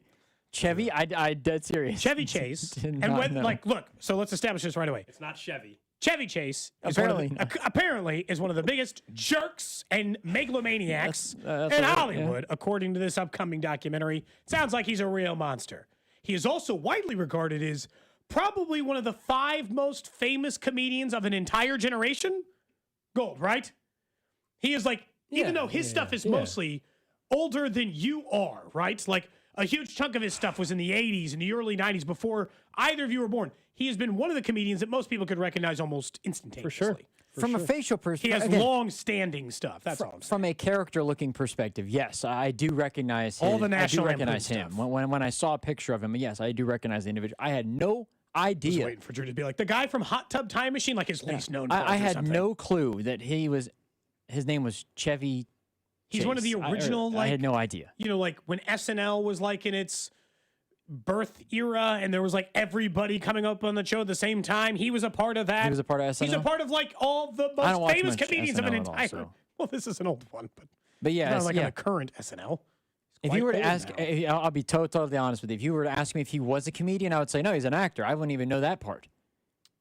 I mean, I guess it could be both. I don't think comedian is necessarily wrong. Well, I didn't know that he had that in his bag, if you will. Like I thought he was just an actor. Essentially, your stance is you don't care, Gold, because you weren't really watching much of his stuff anyway. And I didn't know who he was, so I definitely wasn't going to watch it. See, this is tough. Someone says, do you stop watching World War II stuff because Hitler is in it? That's a slightly different energy, by the way. Like, people are mentioning all the movies they like with him. Fletch and Three Amigos, Drew, and all these ones that, like, I grew up watching, especially on, like, network television and all this other stuff. So I grew up watching a lot of his stuff, Chase's stuff over the years, right? I would say, like, quite a bit of it. I would say it was, like, a foundational part of the regular comedy I watched in my youth. Included stuff that he was in. Like, Vegas Vacation was a movie I watched a ton when I was younger and all this other stuff. So, like, it felt like it was a part of this. And it's like to find out that they were just like a jerk to every single person they met for the better part of 3 decades at the service of I'm a genius and I'm a comedian. The way he talks to that lady, does it make you really want to watch this stuff? You know, you can always tell. I guess for you guys, does it do that? Like anybody, it doesn't have to be that. Are you off put knowing if it finds out that they don't align with either your belief system, or you just find out they're just like a jerky person all the time? I think, especially, I guess in this case, if this was the first thing you heard from him, which in my case it technically kind of is, at least from him as an individual, you can tell kind of the way that people answer questions. You don't even have to like actually find anything out. You just hear how he answered some of the questions. Like he comes off as a bit of a jerk, I guess, in the way that he answered the question, which, I mean, I think anybody is that way, where there's some people who you just hear how they talk to people, and it's just you feel a little arrogant. You know, there's arrogance about you, or not as much consideration. Can you think of you a tend time? To fade away can you from think those of people. it? So like you and I are in a, I would say, creative field, although I don't think people consider it necessarily that for radio. There was one time, and this isn't everybody in a creative field, but sometimes because you think differently or operate outside of like normal society, not normal, but like normal workplace, office place. I think sometimes it gets you in this like, well, I do creative work and you can't possibly understand my genius. I one time went to a party at Kansas City Art Institute at a house party, but it's for students who went to the Kansas City Art Institute. And this one kid asked me like, hey, what do you do for a living? And I was telling him about my job at the time. It was a very normal job. I was doing courier work or whatever. And he said, oh, you're a normie. And I about fist fought him. Like, what kind of stupid thing to say to another human being? He said you're a normie? Yes. Well, that's how he, that feels like but that feels like the Chevy Chase energy, you know? Oh, you're just a normie. A regular person. I'm a genius thinking on a different level. You can't possibly think the way I'm thinking. Yeah, that's why he's an arrogant jerk. Yeah, that was the part that comes across as that is you'll never be able to figure me out. I was like, really? Like, I'm, you know, or I assume it's a documentary. You're trying to get to know the individual. You want them to express who they are, correct? I assume that's what I think I'm also, maybe I'm in the minority on this. Like, this is why I like like Access Hollywood, that show on TV, or like I'm not all that interested in learning every single detail about every celebrity's personal life. Just not my thing. And so like a sit down interview that he's having or Jerry Seinfeld's having, that doesn't interest me. I don't care. If you gravitate towards certain people, maybe it does. You're separating the art from the artist, as the text line put it. Yeah. And just saying, I'll watch the thing. For the most part, it might even protect your. There's always a line. The way the Gold's talking about it might even protect your viewpoint, where all of a sudden you avoid finding out how much or the person's true colors in a way. Like, and even he knew that he's got a reputation yeah. for being a jerk. Yeah. Yes. I'm actually not convinced he even recognizes his face, and he's just saying that. Drew. No. I recognize his face. Are we sure? That's him. Have you seen Yes. Have you seen a movie he's been in? I told you, Caddyshack. I recognize him from Caddyshack. You've seen Caddyshack? Yes. Okay. That is the random question. I'm not that closed off from the rest of society. Day. Sure. Yes. Up next, Jay Binkley going to join us, I believe, in studio. Jay Binkley, I don't know if I think so. I mean, that's what it sounded like. I'm trying to see if I see him out there. But either way, he'll call on if he doesn't join us in person. We'll talk a little draft briefly, the rest of the Chiefs offseason, a little college football, how he thinks the wild card weekend's going to go. A lot to get into with Jay Binkley next. Cody and Gold, brought to you by Heartland Men's Health, the leader in men's sexual health. Thousands of men have been successfully treated for low T, ED, and more, all with discretion and compassion. Make your appointment at heartlandmenshealth.com. Follow the station on Instagram for ticket giveaways and behind-the-scenes content from the show at The Fan 965. With new years come new goals, and that could be a new career in IT in as little as 4 months, maybe even more. And I said I was doing a career job. Gold, I didn't want to stay in that job forever. I've worked service industry. I didn't want to stay in that job forever. You can get that new career in IT and something great like cybersecurity. They've been a trusted tech training and solutions partner for more than 30 years. In fact, they've helped thousands of people start those new IT careers with their accelerated hands-on training. You mentioned in as little as 4 months. The great thing about it is you can keep your current career, whatever it may be, and start working toward the new career because they've got flexible scheduling as well. And what they do is they put you in that career. They like working with these local companies, got great relationships, figuring out places so that you can get in that IT career early. Go to Syndra.com, talk to our guy Russ, and get the new year started right. This is the story of the one. As the purchasing manager at a manufacturing plant, she knows the only thing more important than having the right safety gear is having it there when you need it. That's why she partners with Grainger for auto reordering, so her team members can count on her to have cut-resistant gloves on hand, and each shift can run safely and efficiently. Call 1-800-GRAINGER, click Grainger.com, or just stop by. Grainger, for the ones who get it done. If you need a new garage door, this could be your lucky day. Entries are open now for the $5,000 sweepstakes at Overhead Door Company of Kansas City. A winner will be chosen at random to receive $5,000 towards new garage doors, openers, or front entry doors of their choice. Deadline to enter is the end of the month to win the $5,000 sweepstakes with Overhead Door Company of Kansas City. Enter now at overheaddoorkc.com. You can't win if you don't enter at overheaddoorkc.com. There's nothing I love more than saving money with my Hy-Vee Perks card. Cashing in on all the great fuel saver deals, that's just one of the ways that I save with my Hy-Vee Perks card. I saved 30 cents a gallon just a couple of weeks ago. There are a lot more benefits to having a free Hy-Vee Perks membership, like exclusive members-only pricing and digital coupons. Upgrade to Perks Plus and get free delivery, express pickup, and special fuel discounts. Save today on groceries and gas, only at Hy-Vee. It's Thirsty Thursday at Hy-Vee. Time to stock up the bar and fill up your tank. Earn 50 cents per gallon fuel savings on every $50 purchase of wine, beer, hard seltzer, and spirits. Mix and match all your favorite libations and get a 50-cent fuel saver with every $50 purchase. Stack up the savings and your next fill-up could be free.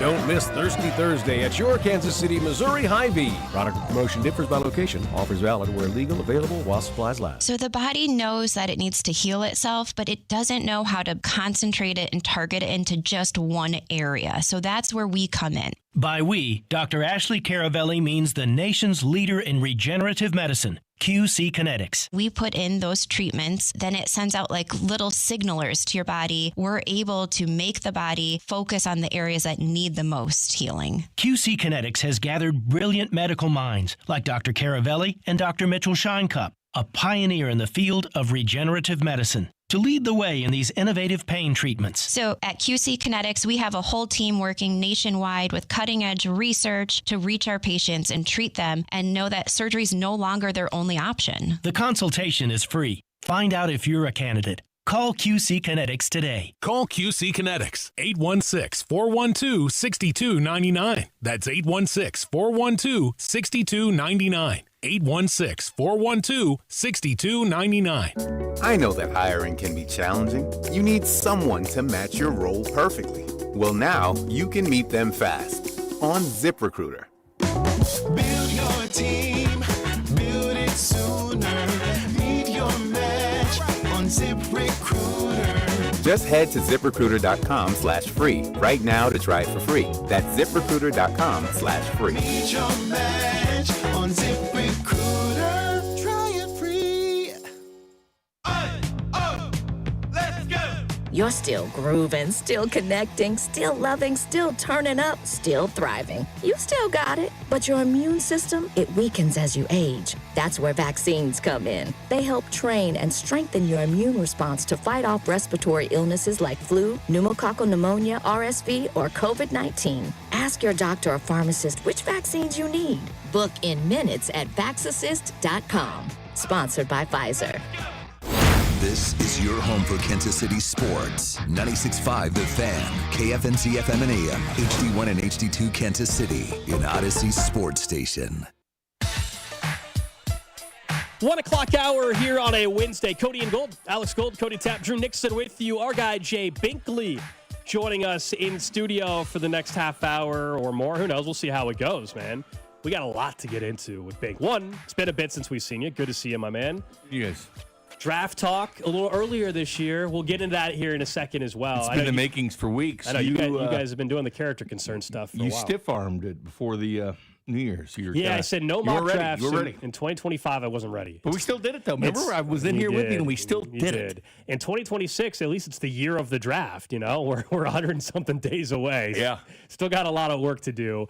I know we got college football playoff semis to get going as well. Real quick, let me give you this, though, so you're ready for I know you know a lot about college football, Bink, but I wanted to make sure this was dropped off at the station. I want to make sure before we get to college football that you have the college football encyclopedia. Look at that. Make sure you. My God! Make sure you got that. So you know. Is that Mitch's? I don't know whose it is. There's a note on there. I think it's from a listener. This year? I think it's. I don't know. I think it's a little outdated. It looks like Mitch Holtis's draft guide. Seriously, that way he does a lot of work. When someone asked you, at the bar, I'm sure what happened in 1999 with Colorado and Nebraska, nice. then you can give the detail account. I appreciate that. It's very nice. But I'm looking forward to it. These playoff games. I mean, college football is crazy. I know you guys talked about it. This whole DeMond Williams situation in Washington. Yeah. And all of a sudden, Lane Kiffin's at a basketball game sitting next to Sam Levitt from Arizona State. As this whole news breaks, they're looking at their phones. Of course, Sam Levitt is saying, because Lane Kiffin recruited DeMond Williams at Ole Miss when he came out of, because he was going to go to Arizona, he recruited him to Ole Miss. So when he becomes available, which he didn't look like he was, all of a sudden that changes things, right? So moves the calculus. And then all of a sudden, as I texted Drew the other day, Brendan Sorsby, the quarterback of Cincinnati, now at Texas Tech, he's on a billboard in Times Square now. I mean, college football has just changed so much, man. It's but you know what? The ratings have never been better. Yeah, I mean, for college playoffs, bowl games, the Pop-Tarts Bowl had almost 9 million people. I mean, it's blowing up. Because the competition's better than it's ever been. Because NIL is working, and I'd like to, and I don't think we crushed them near enough for this. Do you know how long, Binkley, you followed college football your entire life. Do you know how long I had to listen to idiots say there wasn't enough money to pay athletes?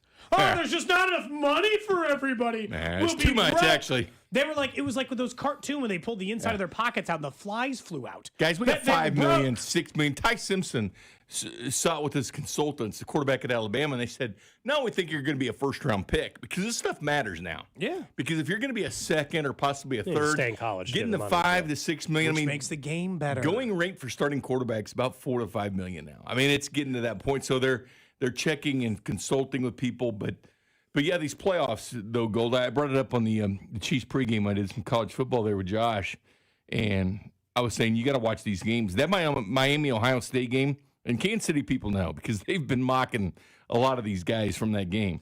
In that game, guys, 32 first-round picks. All right, think about boards. 32 picks.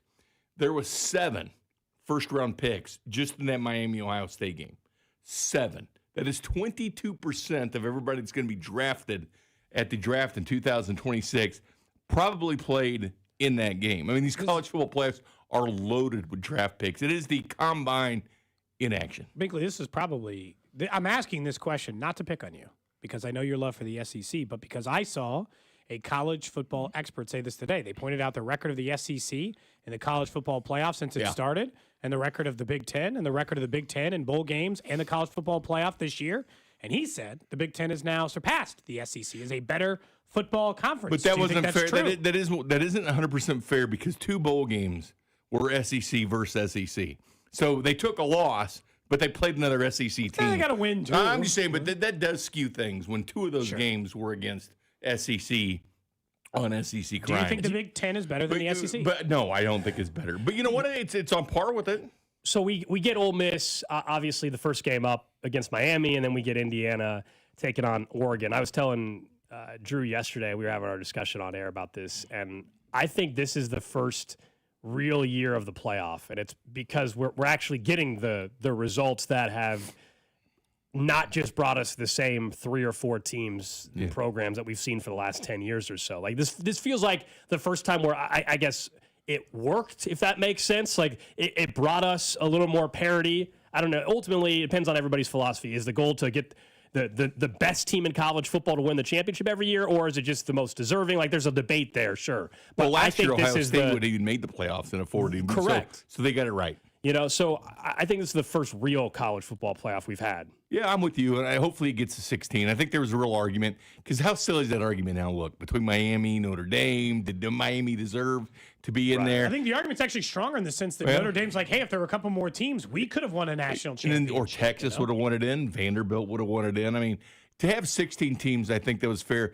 They're going to have to reseed things. I think all sports in general regarding football need to start reseeding. The fact the Carolina Panthers have a home game in the NFL after win, loss all year, coming off a loss, they need to reseed the NFL. Do you still think the division winner should be in the playoffs? I was saying, because that's not really what you're saying. Is not really reseeding. You're just saying you don't think the division winner, if you don't have 10 wins, should be. No, they should reseed. The game should be in Los Angeles. So he's but that wouldn't be reseeding. Would be after they lose or win that game. No, and you they just reseed once the playoffs start. He's saying they win the division, you still get in the playoffs as a division winner. Yeah, you still get in. But then it's all record based. Yeah. So like normally, NFC West would be 1, 2, 3 seed. Panthers would be. It's what college football did. And last year, like Boise State, to get a bye in round 1. Yeah, I got you. I thought And normally, so like in this year baseball, when they don't. talk reseeding, it literally means like after you win a series. After you win a series, college football has got to tweak it too, because teams are 7-1 now that didn't have a bye. The only team that's had a bye that's won has been Indiana. That's it. Teams are 1-7 now that had a bye in a first round, so they're going to have to tweak that. But man, those you're teams, Cody and I differ on the divisional stuff with the reseeding, and even with college football, I think this idea that like if they expand, it'll take care of itself anyway. The teams that the 1-7 stat that everybody brings up about the teams that had a bye. 4 of those teams were underdogs in their game. They just weren't they just were not the better team anyway. Had nothing to do with playing at home or having a bye or not. It's true, but I do think it does make a bit of difference, and I think home games definitely make a bigger difference than that. But I think there is a difference from resting, because here's the thing. These guys are off for a month. I mean, that is a long wait. Even having buys that first round. I mean, you're sitting there around forever, and so many things happen. Coaches leave. Guys have to figure out to jump in the portal transfer portal. They have to figure things out. But again, you don't. It's just like betting on bowl games. Like you never really know what you're getting. Gross. You never really know what team you're going to have by waiting a month. You just never do. Big's hanging out with us. The teams that we were watching this coming weekend, teams we watched last week, draft-wise for Kansas City. I know the 2 names everybody's focused: David Bailey and Reuben Bain. Hard not to get excited when you watch 4. Those are the 2 that I feel like people were really focusing on. Who are the other 2? They're off Jeremiah Love now, because that was the big one. Well, Jeremiah Love is at Notre Dame. He's not in the college football playoffs. Oh no, you said just the playoffs. Yeah. Sorry, I'm talking just in the CFP. Kenyon Sadiq. Bailey and Sadiq would be at it. And Bain were the 2 big ones. Yeah, Sadiq the tight end. Sadiq's been mocked a lot to the Chiefs. What do you make of the 2 defensive linemen? I like them both. Both of them aren't exactly Spags type fits with this defense if he'll be back here as defensive coordinator. Reuben Bain is an interesting case study. He can play anywhere around the line. He can be a 3 technique, 5 technique. To be honest with you, I think he's more destined to move inside. Keep in mind, he had 8.5 sacks this year, and people are making him out like he's the next Myles Garrett or the next Lawrence Taylor. Is he looking good? Yes, he is. But Reuben Bain, second-team All-American, wasn't even first-team All-American. He's got 8.5 sacks all year. Here's the thing. And I know you're going to give me crap for this. I love how you preface I know you're going to I know. I'm doing alligator arms. I love how you preface it. All right, go ahead. Short arms? Here we go. I can't reach the check. How short are they? Here's the thing. We don't exactly know, but they could be in the third. Dane Brugler and stuff thinks they're in the 30 range. Right? Let me put it this way. Myles Garrett's, before you start laughing, Myles Garrett's are 35 inches. That is 5 inches difference of arm length. That is 5 inches is a big difference. It is. Yeah. Yes, it is. Yeah. But how you use those I'm arms. not saying you can't be Myles Garrett, but here's the deal. He's that top 10 pick. Yes, but that is a major difference. Ashton Chilati was a reach for the Chiefs.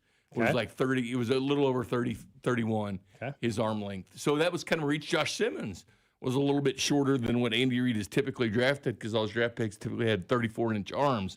So I know that. So do you want Peter Woods? Who do you want? So I don't know if people laugh at it and say, "Oh, well, arm length." Well, there's a reason why they measured this at the So you combine. like There's a reason David why Bailey it's better, important. it I sounds do like. like Bailey better. It's hard not to I watch. like Bain's attitude. I love the way he plays. Don't get me wrong. But again, that looked great in college. Will that work in the NFL? That's my question. What do you think about Peter Woods or some of the Peter other Woods is defensive great. linemen? I like him too. But Bailey, I like better than Bain.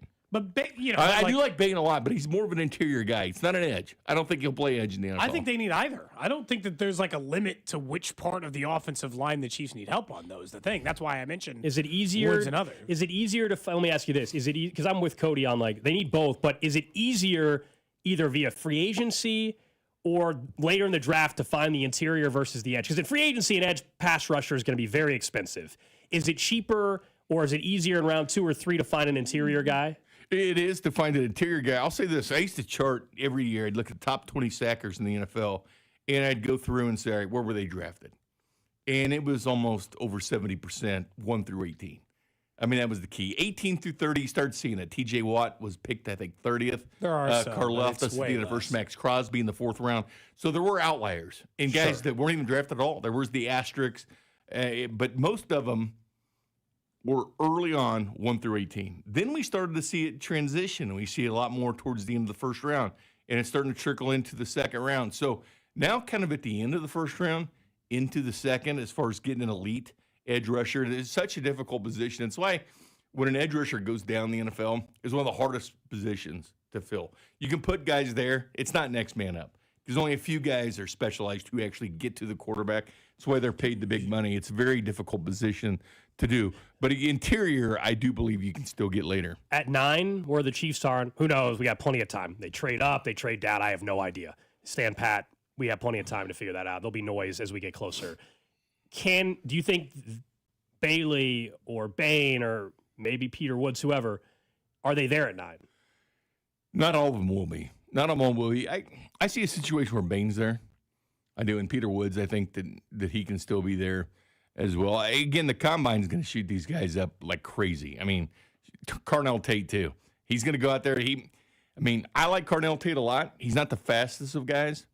I mean, we're talking. They got enough of that, though. You know, I that's know, not their but problem. it's I not- don't need this. But he I don't runs need this great. He speed runs guy. great routes and has great hands. That's why we mocked him. To be fair, we mocked Carnell Tate going. But if he goes to, he's allegedly slated to be around the 4.6 category, something like that. But if he goes and runs like a 4.7, something like that, he's going out. He's going to the end of first round in the second or even further than that. Xavier Restrepo found that out last year at Miami when he decided to run. But no, I still think, and I'm harping on this is a chance for the Chiefs offense because you guys were talking Travis Kelce earlier. I'll be honest with you. It's kind of a necessity. If he says he's coming back and they get him for another 1-year deal, it kind of ends the need for that urgent need for a tight end through free agency of the draft. As silly as that sounds, but he has led the Chiefs in yards since 2021. In the last decade, it's only been him or Tyreek Hill. Even in 2021, Travis Kelce still had over 1,100 yards. Yep. Hill led the way, but Kelce still had over 1,000. He had 800 yards, more than 800 yards this year. He led the team last year. You still got to replace that. And I keep hearing everybody talking about edge and defensive line and all this. That's fine. But if Kelce goes, where's that yardage coming from? Where's it coming from? I mean, Rashee Rice was on pace to have 1,200 yards this season. I agree. And I think like it's worth pointing out at least. But he from never plays the full season. No, and look, from this year, it was because of stupid reasons. Yeah. Not even he got hurt like last season and things just come up. I don't necessarily disagree. I could be talked into a wide receiver. I don't think that's insane. Are there guys other than Tate? Do you like Tyson? Do you like Mekhi Lemon? Mekhi Lemon just looks like the kind of wide receiver they like. Mekhi Lemon had a lot of fun, and we had a lot of fun with him on character concerns this year. Chris really likes him a lot and would bring him up all the time. As a matter of fact, I would bring him up too. We had this thing every week called Money Makers. Like he was going out there and making some money, and Mekhi Lemon just kept showing up. This guy's going out there beating defensive backs, beating man coverage, doing things like, man, it's my kind of He's lemon. 5'11" Gold. He's not the biggest of dudes. The look on your face. But he's very about Sky Moore height. Jordan Tyson. I do like Jordan Tyson. A little bit of an injury risk there, but I do like Tyson better. Jay Binkley joining us. We will have plenty of mock drafts, plenty of draft discussions. I don't want to get too deep into it today. Cardell Tate I like better. We're so I far will out. spare you from a sounder today. Yeah, we're so far out of the draft, so we will have Bink in to talk plenty of draft. Don't worry. The rest of just this offseason, though, right now it's centered on the coaching staff, Bink. We all know Matt Nagy's not coming back. His contract expired. It's very clear. He's either going to become a head coach or he's going to be a play caller somewhere else. Cliff Kingsbury now may be available. We had Nate Taylor on yesterday that said he was kind of hearing, essentially that, Eric Bieniemy is a name that maybe they're open to bringing back. What do you want to see them do with the OC spot? And ultimately, have we made too much about the offensive coordinator being what do you think of it? Well, first of all, this is funny. You know how social media works, Gold, because you constantly kind of fool with it a little bit and tease it, right? You'll put something out there, see the ridiculous reactions, right?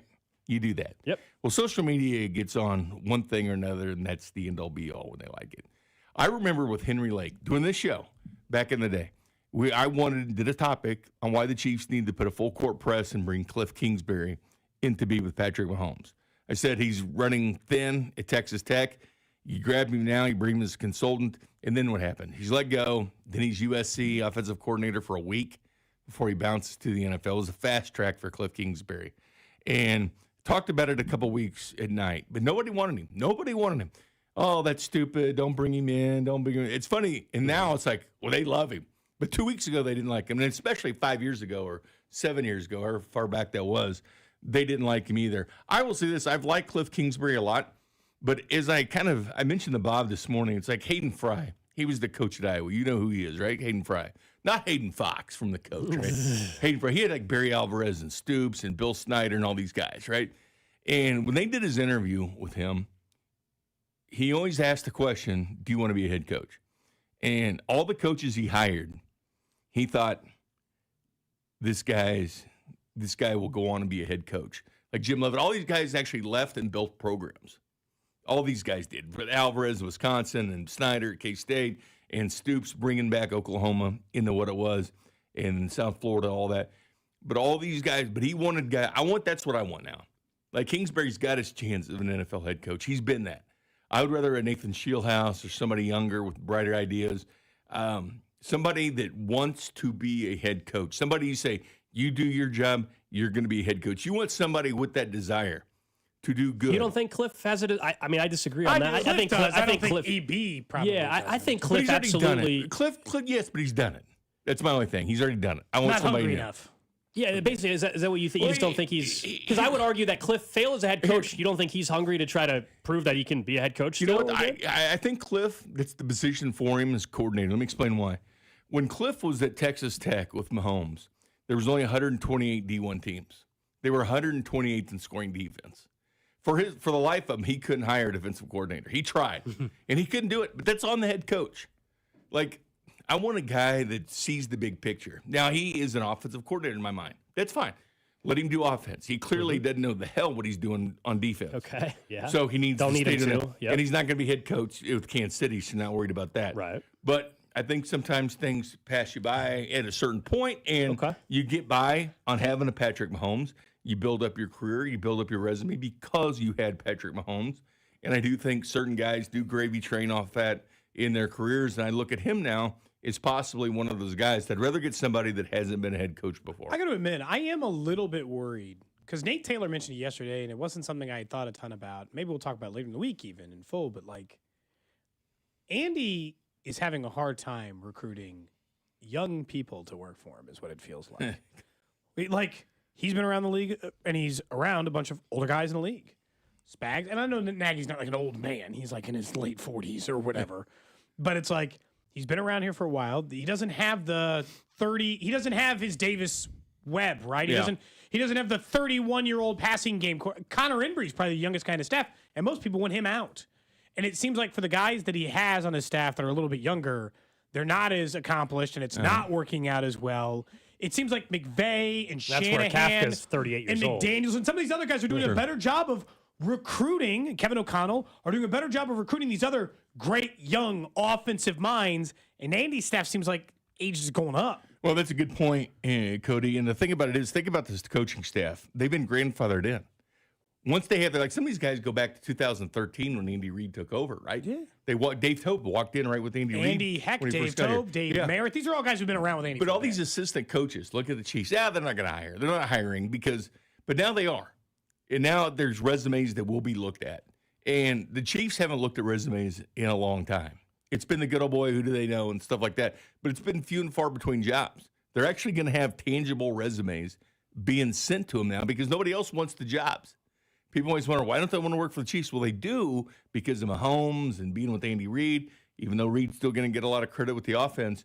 But they look at the Chiefs and the success and think, they don't hire anybody. The offensive coordinators, the same guys, Nagy and Peterson. We know we're going to get. Andy Reid calls the plays. Spags, defensive coordinator, that's not changing. Dave Tobe's the special teams coach. And so the offensive line coach. So they look at the Chiefs and think, they're not hiring. Mm-hmm. Now they're hiring, and that's different.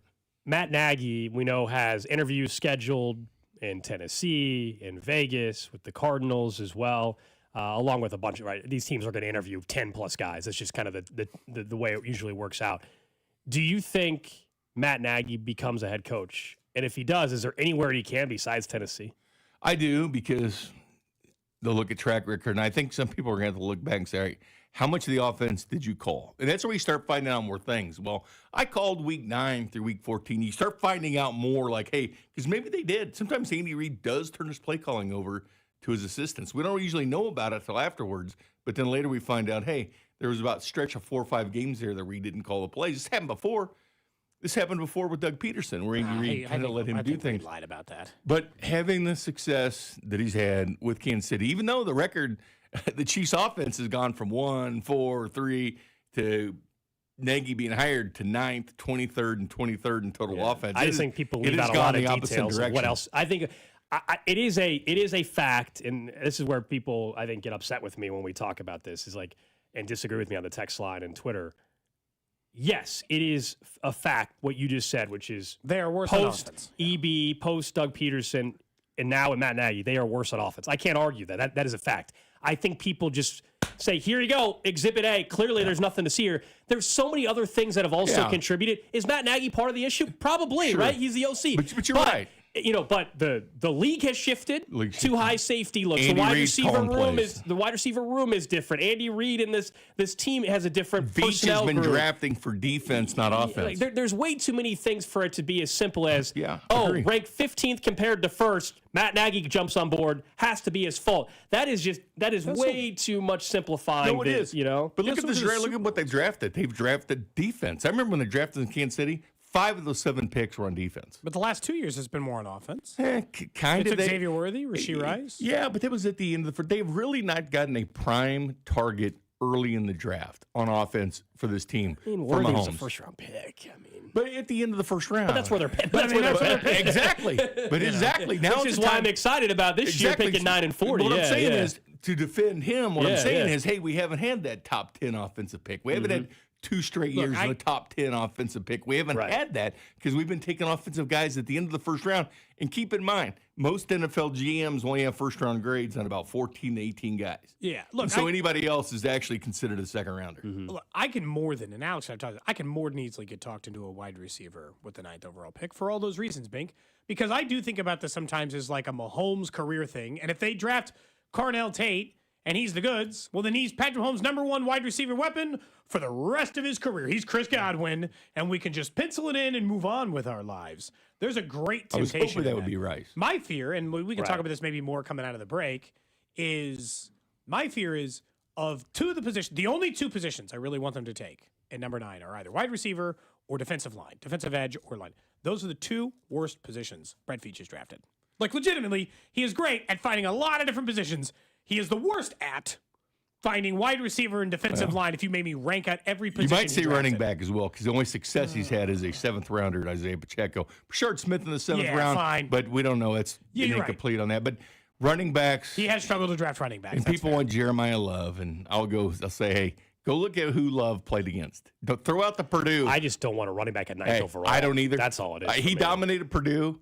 He had 33 yards rushing against Miami. I don't want that guy. If you told me the Chiefs in some hypothetical scenario traded from 9 to like 14, picked up an extra pick, and he's there at 14, you can get me a little bit more on board because at that point that means David Bailey and Bain are all gone. But otherwise, if you're staying pat at 9, and Jeremiah Love can go on to have a really nice NFL career. He's fine, but look at who he played. In his biggest games were against duds. If he was available at 40, I'm in. Bink, Wow. would you He did want bad against 40. Yeah. Bink, I know we need to go to a break, but Bink, would you rather have Peter Woods over Carnell Tate or Jeremiah Love if Peter Woods is there? Or would you rather take I'd Carnell rather Tate? have Tate. Okay. Sounds like Bink's pro offense. I am.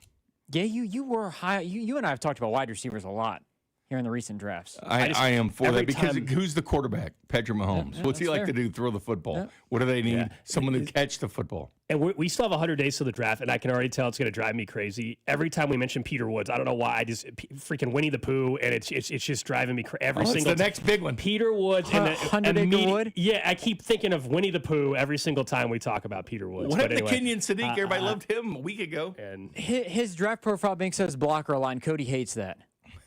I just don't want to tight end at 9 overall. It's my nightmare. I don't either. He better say elite pass catcher with elite, practically a wide receiver if I'm taking a tight end at 9. Let's talk about the rest of the coaching carousel in the NFL, away from the Chiefs just a little bit, and then the AFC wildcard, NFC wildcard picture next here with Jay Binkley. This is Cody and Gold on your new home for K-State Athletics. 96.5, The Fan.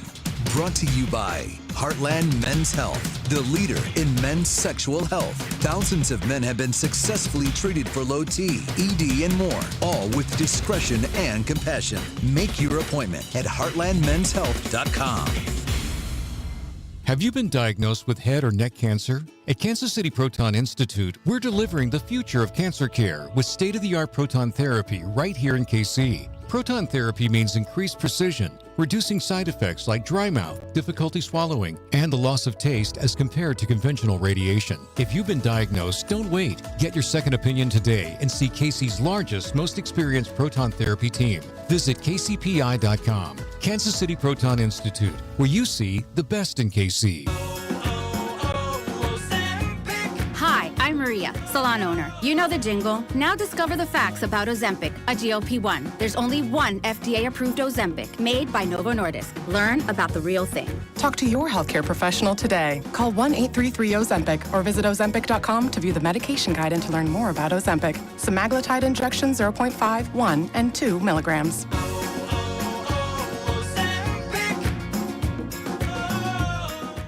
My name is Whitney Allen. I am a widow. My husband, Ryan, died. We never thought in a million years we'd have to use life insurance. The unexpected happened. With Ethos, it is so fast and easy. It's 100% online. You can get a quote in seconds, apply in minutes, and get same-day coverage. No medical exams, and you can get up to $3 million worth of coverage through Ethos. Get your free quote at ethos.com/game. That's ethos.com/game. Time spent on application may vary. Online health questions required. This is the story of the one. As an HVAC technician, he and his digital multimeter are in high demand. So when a noisy office HVAC turns out to be a failing blower motor, he doesn't break a sweat. With Grainger's easy-to-use website and product information, he selects the product he needs to keep everything humming right along. Call 1-800-GRAINGER, click Grainger.com, or just stop by. Grainger, for the ones who get it done. Too many tools, too much stress, and way too many bills. Odoo replaces it all. One connected platform for every part of your business, so you can work faster, smarter, and for less. Odoo, the only software you'll ever need. Try it free today at odoo.com. That's ODOO.com.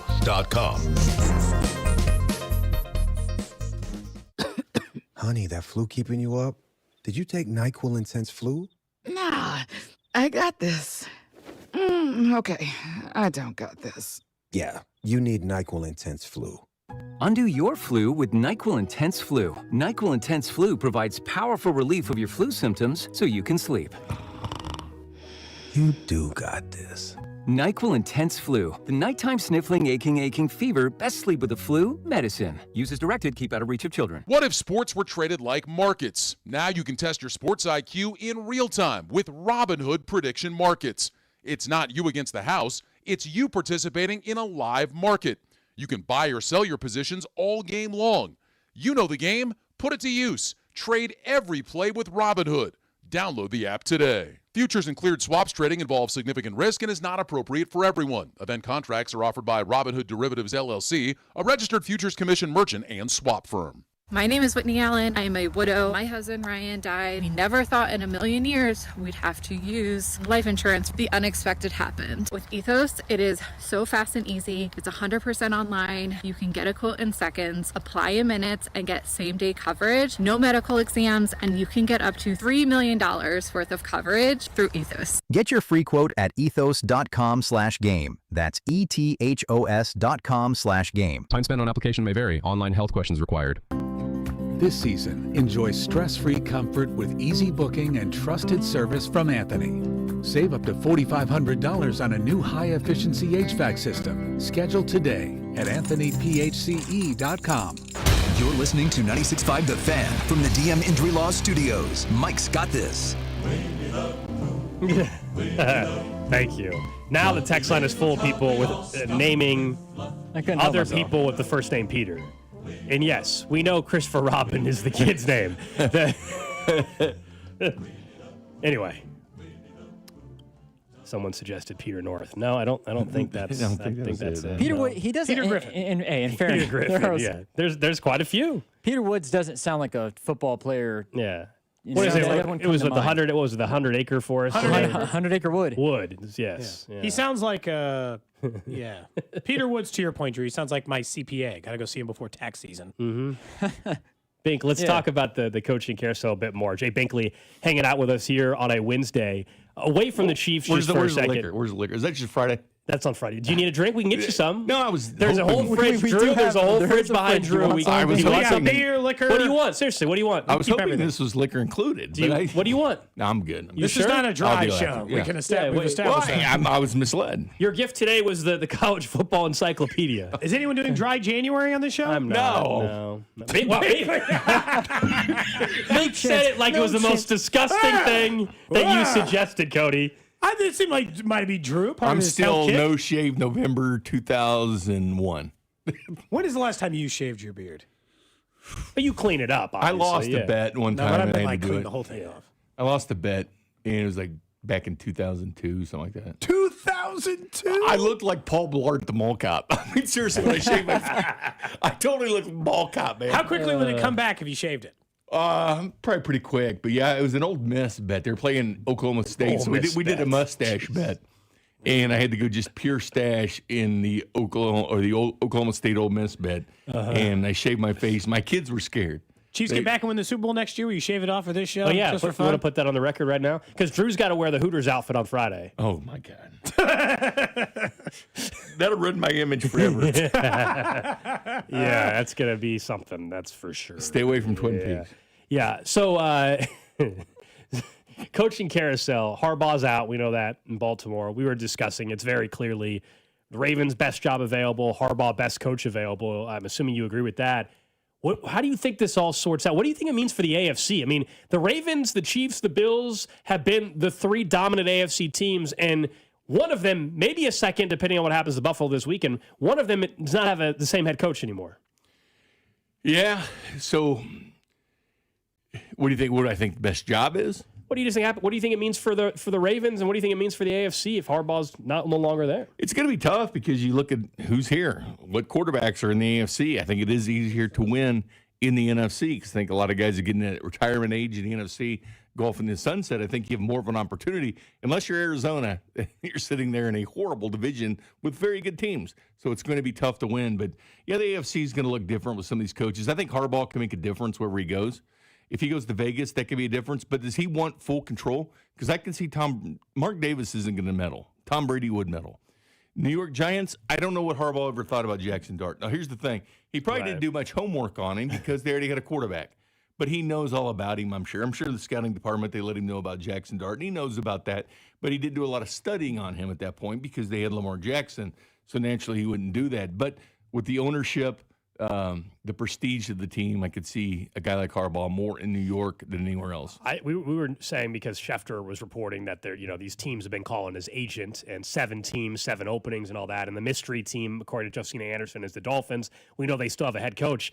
I was saying, if I'm the Jets, I got Aaron Glenn, but if I find out Harbaugh's interested because we got a top draft pick, and we got a lot of draft picks, actually. That's a Sauce Gardner deal. And you can have Dante Moore, or you can have Fernando Mendoza. The Colts hooked you up. If you're Harbaugh, typically you would say avoid the Jets organization. But given this scenario there, if he was interested, the Jets should fire Aaron Glenn immediately if they knew they could get 100%, Harbaugh. 100%. Get rid of him right now. I know it's awkward, and I'm sorry for Because that's Aaron. a tough division with the Bills and then the Patriots, what they're doing. So, yeah, you need somebody good to step in New York, not training wheels. I feel sorry for Aaron Glenn, but, I mean, you just have to back channel that call. You have to He's find out if John Harbaugh that will led a take your team call. for the first ever no interceptions Exactly. the whole year. And you got the Patriots and the Bills in that division. The Dolphins aren't going to suck forever. They need somebody without training wheels, a real head coach to go to New York. So- Not a first-time job. Is he just old enough that you'd be a little bit worried? We didn't talk about this earlier in the lack of playoff success, but like with Harbaugh, is he just old enough that you're like, man, do I want a 63-year-old head coach? Well, he's 61 now. Right? If I'm the Jets, even if it works well, how many years do I get with John Harbaugh? 63, by the way. 63. Yeah. So how many years do I have left of John Harbaugh? I think 7 years. If it goes well, he'll be coaching for 7, 8 years, yeah. Do I want him coaching when he's 70? If he's good, it doesn't matter. Yeah, I guess. You know what I mean? Like Andy Reid's going to be 70 in a couple years. So he just But turned we're already 63 worried this about it, fall. you know? No, Like- worried to a certain extent, but like this idea that I'm not trying to run Andy out of town. Please don't take it that way. worried is as in like let's but- see what he does this offseason. But he is older than when Reid took over the Chiefs. Yeah, quite a bit older, 4 or 5 years But older. That's why Harbaugh's I'm asking. 63. Like by that, but here's the thing: if we're talking age and like, are you worried? Andy Reid won 3 Super Bowls when he was in that same range of 63 to 67. No, you know what I mean? Like, I'd be fine with it. I think Harbaugh's a great coach. I think it'd be fine for any team to grab him. I wouldn't worry about the age because I think Where's you're getting Harbaugh? at least 7, 8 years what do you mean? out of Amongst Harbaugh. age of oldest head coaches. Well, don't forget Pete Carroll's 73 this year. Yeah, and he's done now for good. I don't think he's ever coaching in the NFL again. Yeah, with so. Pete Carroll's absence, he's the second oldest. Andy, yeah. No, Harbaugh. After Andy's because Andy's 67. no, because Carroll's leaving. Sorry, Andy's the oldest head coach in the Yeah, NFL. Andy then- Harbaugh Gotcha. will now be the second oldest coach Yeah. in the Because NFL. everybody's going late 30s and 40s. Yeah. Look, you need to stabilize. If you're the Jets, you're so bad. But I said this about Pete Carroll. I kind of thought it might work with the Jets and the fact that they could make themselves not a total laughingstock, and it fell. Oh, the flat. Raiders. Yeah. You always have to make the decision of if the game has passed you by. And my biggest concern genuinely about Harbaugh would be, how the hell did you get in a fight with Lamar Jackson and get yourself run out of town? A job you had for 18 years and won a bunch of games and won a Super Bowl. How did you get sideways with your quarterback? Because we're getting ready to draft one. If we're the Jets, we're getting ready to draft one, number 1 or number 2. We're number 2 overall. What happened there? How'd you get at odds with your guy?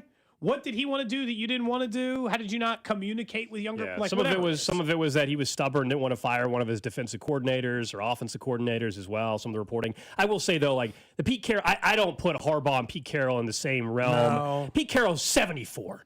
But John Harbaugh's 63. And he'd been out of the game and had been fired from. And it was previous already spot. trending in a really bad Turned direction. 63 Like, this football season too. So yeah. What about you take a look at some of the other names that are mentioned. We were saying, other than Clint Kubiak, who's the OC for Seattle, there doesn't, did not appear to be a great crop. And then now it's Harbaugh, it's Stefanski. Suddenly there's actually a pretty good coaching cycle if you're one of these teams. Yeah, if you want a proven guy, and you got to think, all right, how much control did a coach have, like Stefanski in Cleveland, or how many just bad decisions did he make? Was it his choice to draft 2 quarterbacks this year when you needed somebody early on to be your quarterback, and getting Shedeur behind Dylan Gabriel? I mean, which is silly. They should have got him earlier than that. I think we can agree on that. I mean, if I can draft a guy later, why would I draft him earlier? They waste draft picks like crazy. And is it all Stefanski's problem? He was 2-time coach of the year. We can debate if he deserved that or not, but he did earn that. He was better than any other Browns coach for the last 3 decades because, and look, he was not given much at quarterback. Let's admit that at least he was working with a short deck. I mean, he didn't have much options there. Not given Deshaun Watson? Baker. He did have Baker, and those shocker, those were Stefanski's best years. One of those years he won Coach of the Year, big, weird. Baker was his quarterback, a viable NFL guy. Remember when he coached from his couch during COVID? Yeah, that's so weird. Look, I think Stefanski deserves and will get another chance, and it's partially because this is not a great coordinator crop this time around in there, but no team has any easy solution right now. It's why Matt Nagy's probably gonna get a job. What do you think is the second best job? Do you think it's Gold thought it was the Giants? The Ravens is now the best job. Yeah, Giants with that ownership group and that history. I mean, that's New York, man. I mean, as bad as they've been lately, but that team's ready to roll. You got Abdul Carter doing his deal. You got Scadaboo on there. You got Jackson Dart, Malik Neighbors. I mean, that team is ready. That team has the pieces to go. They have the franchise quarterback. You got that franchise pass catcher, Malik Neighbors, and you got a defense it's a hungry defense. We've seen how good that defense can be. They just need a head coach to put it together. But I think the Giants have the most pieces out of anybody. Text line's obsessed the last couple of days with John Gruden. We were talking with Drew about this before. Do you think he coaches again? And if so, is it more likely in college? I hope so. I mean, he's such a personality in football, but sometimes football just passes you by when it's been so many years. It does. I mean, we don't think it does, but it does. Like Coward never got back, into it when he had plenty of opportunities. It still does probably, but it is passing by. But I think college would be more for John Gruden. He coached in 2021, as we all know, for the Raiders, the whole email fallout and that mess. I think he's still a good coach, though. I think he coached still. I think college might be the better path for him at this point. I can see him in college. And is he really going to take an OC job in the NFL? Because the people are texting in, they want John Gruden as the OC in Kansas City because Andy Reid knows him. I would be shocked if John Gruden took an OC job. Wouldn't you? No, because it's in Kansas City with Andy Reid and having Patrick Mahomes as quarterback, which that would give you wins, you would think. You think you would take an OC job? I do, because of who's quarterback and who's the head coach. I will not try not to on this show very often give pre-takes, as in if they hire John Gruden, I will hate it, and I will make that very clear on the air. Stop hiring everybody in their 60s or 70s to come in and run this offense for a guy who hasn't coached in 5 years. Well, you think he can coach still because he's been doing Barstool content? Get the hell out of here. Well, he runs that fired football because he's been watching some YouTube clips with a couple of prospects and opening up stuff from Coastal Carolina. He can coach? There's some good stuff. Because he sat in a couple of training camps? He gets some good stuff. God, no. Please don't. Missouri sent him some great stuff. He opened some Missouri State stuff once. I think Drew maybe sent us a clip. He gets a lot of stuff. Sent him man. stuff. Yeah, everybody does it because it's good publicity for whatever it is. It's smart. And it's a great gig for him because he constantly just has free stuff being his said. whole wardrobe. Not that he ends up giving it away to a bunch of his other he never staff. wears it. He never wears it. He's got so much stuff. I mean, he gives a lot of it away to staff members on like the Barstool stuff. But he's never wearing college gear. No, I know. Would you be more mad if you found out tomorrow that the new offensive coordinator of the Kansas City Chiefs is John Gruden or Eric Bieniemy? John Gruden, I think.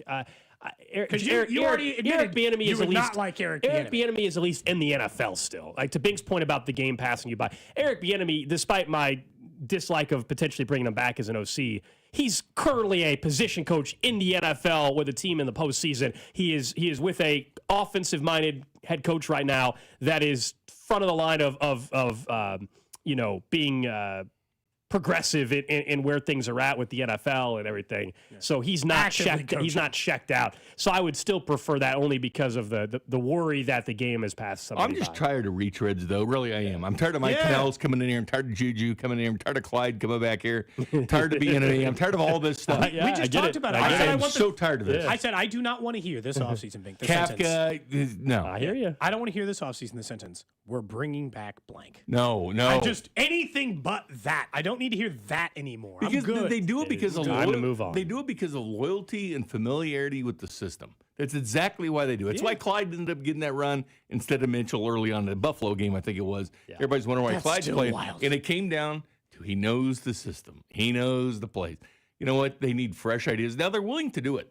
You see in training camp, Gruden was there, Antonio Pierce was there. These coaches go. Chris Holt was one time hired by the Chiefs to help Alex Smith with the pistol offense because he originated in the FBS. So they brought in Chris Holt for a couple of years. So they have been willing to do these things that you need to do. Who do you think they'll actually? So we already know they're moving on from Nagy. All reports indicate that that's done. Joe Blair. Who else do you think they'll actually move on from? Do you think Embry or Toe? I think Embry. Todd Pinkston, wide receiver as the running back coach. I think Pinkston could be run out, but Embry for sure. The running backs haven't gotten better. The wide receivers haven't gotten better. I think it's fair to ask. And the special wide teams are the worst unit on the receiver, field running this year. back coach. I think you got to look in those situations. This is the opportunity. This is the opportunity to actually hire somebody. Because beforehand, it's been, hey, you've been here back in 2019. Come on back. That's what it's been around Kansas City. They just don't have job openings. I mean, it's been very few job openings. Jay Binkley's hanging out with us here. All right, let's look ahead to the weekend a little bit. Wild card weekend. What's the game top of the list for you of the entire weekend that you're most intrigued by? We had Ross Tucker on the show earlier. He said he thinks Bills-Jags, the winner of that's going to the Super Bowl. Ooh, I love that. Well, Jags are on what, 8-game winning streak? Yeah, they're hot. Hottest team in football right now. Yeah. Does it have to be pro or can this be college? Let's keep it NFL right now. Keep it NFL. Yeah. I think that Bills-Jags game's the most interesting to me because you have one team, trying or going places or hoping Trevor Lawrence, this is his chance. And then on the other side, you have Josh Allen trying to prove himself with all this pressure coming down. No Mahomes, no Lamar Jackson, no Joe Burrow. You got to be the dude and go out and win this thing. You got to keep Drake May at bay. You got to keep these young quarterbacks at bay and prove you're the guy. I think there's a lot of pressure on little Joshy out in Buffalo to succeed. Little Joshy? Oh, here's the deal. I root for teams to lose. Like I want. We gave our list. Of I know. Our 3 teams. What's your list? I want chaos, destruction. I want to see teams lose. I want to laugh at them losing, and I root for teams to lose. So somebody's got to win. Somebody's got to win. Yep, so that's true. The team that I would rather see win out of anybody is the Seattle Seahawks. Okay. And they're in the NFC, so it's not AFC, it's NFC. Because Sam Darnold, if he gets it, I don't think he's ever getting one again. Right. And just let Sam have his deal. Nobody liked him. I feel bad for him. He saw ghosts in New York. Let Sam Darnold get his ring.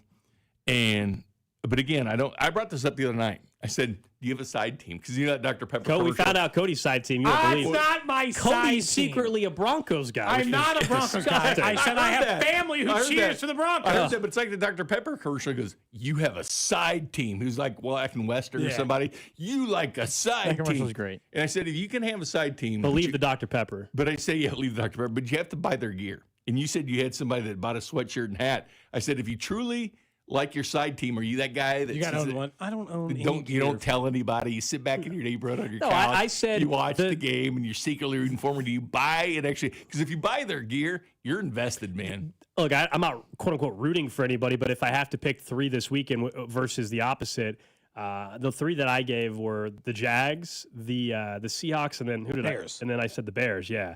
And then as far as rooting against, it was Broncos number 1. Rooting against Eagles number 2, and number 3, the Buffalo Bills. Who are you rooting against? I can't disagree with any of that list. Binkley, I was going to say, who are the 3 that you were like, who's the 1? The Broncos I want to see. That's one, okay. I would rather see the Broncos completely get rolled. Ugh. The Eagles drive me nuts because this would be Jalen Hurts' 3rd Super Bowl appearance. Yeah. 2 wins if he gets there and gets it. The Eagles, I'm telling you, man, people sleep on this team. I've always had them number 1 in the power rankings. Even the roster's loaded. Even when they thought, they suck. That's what they said about D'Amico Ryans, too. And I was like, wait a minute, this guy's won playoff games. He's got the best defense in the NFL. Let him figure things out. And he's figured things out. But the Broncos are the most annoying with that incomplete chant. I hate everything. I agree. Cody knows I can't stand that. I hate everything about the Denver Broncos. Josh Allen and the Bills drive me nuts. Their only parade that they've had is Hallmark movie. They were in a Hallmark movie. Normally we root for... And they had a parade for that. Normally we root for franchises who haven't won, though. But I think Drew made a good point. I think what happened with the Bills is they have been good for too long now that we forgot that they were bad. Like, they haven't won anything ever. They were, but we forget about that because they've been very good for a while. And we also know that the insufferable nature of the whole sports television in the offseason, if the Bills win it, oh, God. By the way, it's going to be insufferable. Our friend Mike Schill from WGR 550 is going to join us tomorrow on the show, and so we'll have to talk to him. I'll tell him, plain and simple, I don't know if I can be rooting for you guys at all. That fan base out there throwing stuff at Derrick Henry's he's scoring or throwing snowballs at Patrick Mahomes and everything. Yeah. People hate the Chiefs. People hate the Chiefs. You know, this is Chiefs fans' time. This is Chiefs fans' time to sit back and laugh at everybody else. Because they laughed at you all year. This is your chance. Sorry you didn't win it. Your window is open. And so many of these teams, because Gold and I have hated the Colts since day one. I didn't think they were any good. Yeah, I didn't either. Yeah. First team ever to be 6 games above 500 at any point in the season. I called him Johnny come lately. Admittedly, I should have made the bet. I said this is before Daniel Jones got hurt. I said they were not going to win another game the rest of the year. He had 7 turnovers before and they were he got plus hurt. 400 to miss the Should have made the playoffs. bet. He had 7 turnovers before he got hurt with the Chiefs, and the other team was Detroit. It shows you how quick that window closes, man. That window was wide open with Jared Goff and Dan Campbell and freaking Ben Johnson to do something. Then he goes off to Chicago, and you lose Glenn in New York, and all of a sudden that window goes Slam boom. shut. I mean, it was big enough for me to get through. It's just it's tough, but it's like it's going to be weird watching a playoff run where I have no vested interest in what that team looks like and Hell, the Drew potential can't of even the get through it. Chiefs and the Chiefs playing them. Right? Like none of this matters for the Chiefs in the sense that other than narrative, It's still going to be fun, though. It's going to be so much but it fun. doesn't like we used to watch these games and be like, "Oh, that Jags team looks good. What if they see them in the AFC title game?" Now it's just like to watch a game independently of that is going to feel bizarre. Here's why I don't believe in the Jags. We've seen this twice. We saw Blake Bortles get them to the AFC title game, fell on their heads. We've seen them win a playoff game against the Chargers, fell on their heads. They drafted number 2. We've seen them rise before, but they don't parlay it the next year. This shows you the Chiefs, 7 straight AFC title games, how tough it is. Because look at the Jags. They never parlayed success. They had success, but couldn't roll it to Let's the get following Jags Seahawks Super Bowl. No pressure here. Gross. Always feels like a one-off no matter what. Let's go Trevor Lawrence Little this weekend. Jags Pump Seahawks. that So into my Lawrence veins. That's what I versus want right Sam there. That's what Darnold. I want. I mean, that one has the least amount of quote unquote consequences of I deeply fear it's going to be Eagles Broncos. So a couple months ago, Binkley, yeah, I can't even eat nachos during that. So I don't know if beer tastes good for that. I am with you that after all this, as painful it is, it would not shock me at all if the Eagles get it together and they end up back there. Would not shock. I'll stick with from a couple months back we were talking about Rams Patriots. I kept going back to. I know the Rams have to play on the road, but if the Rams beat the Panthers, they will.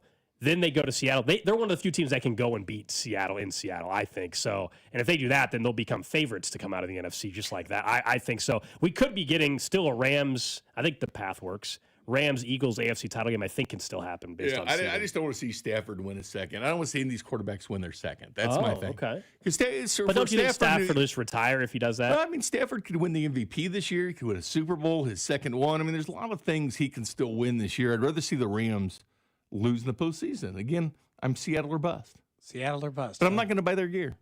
You're not going to buy a.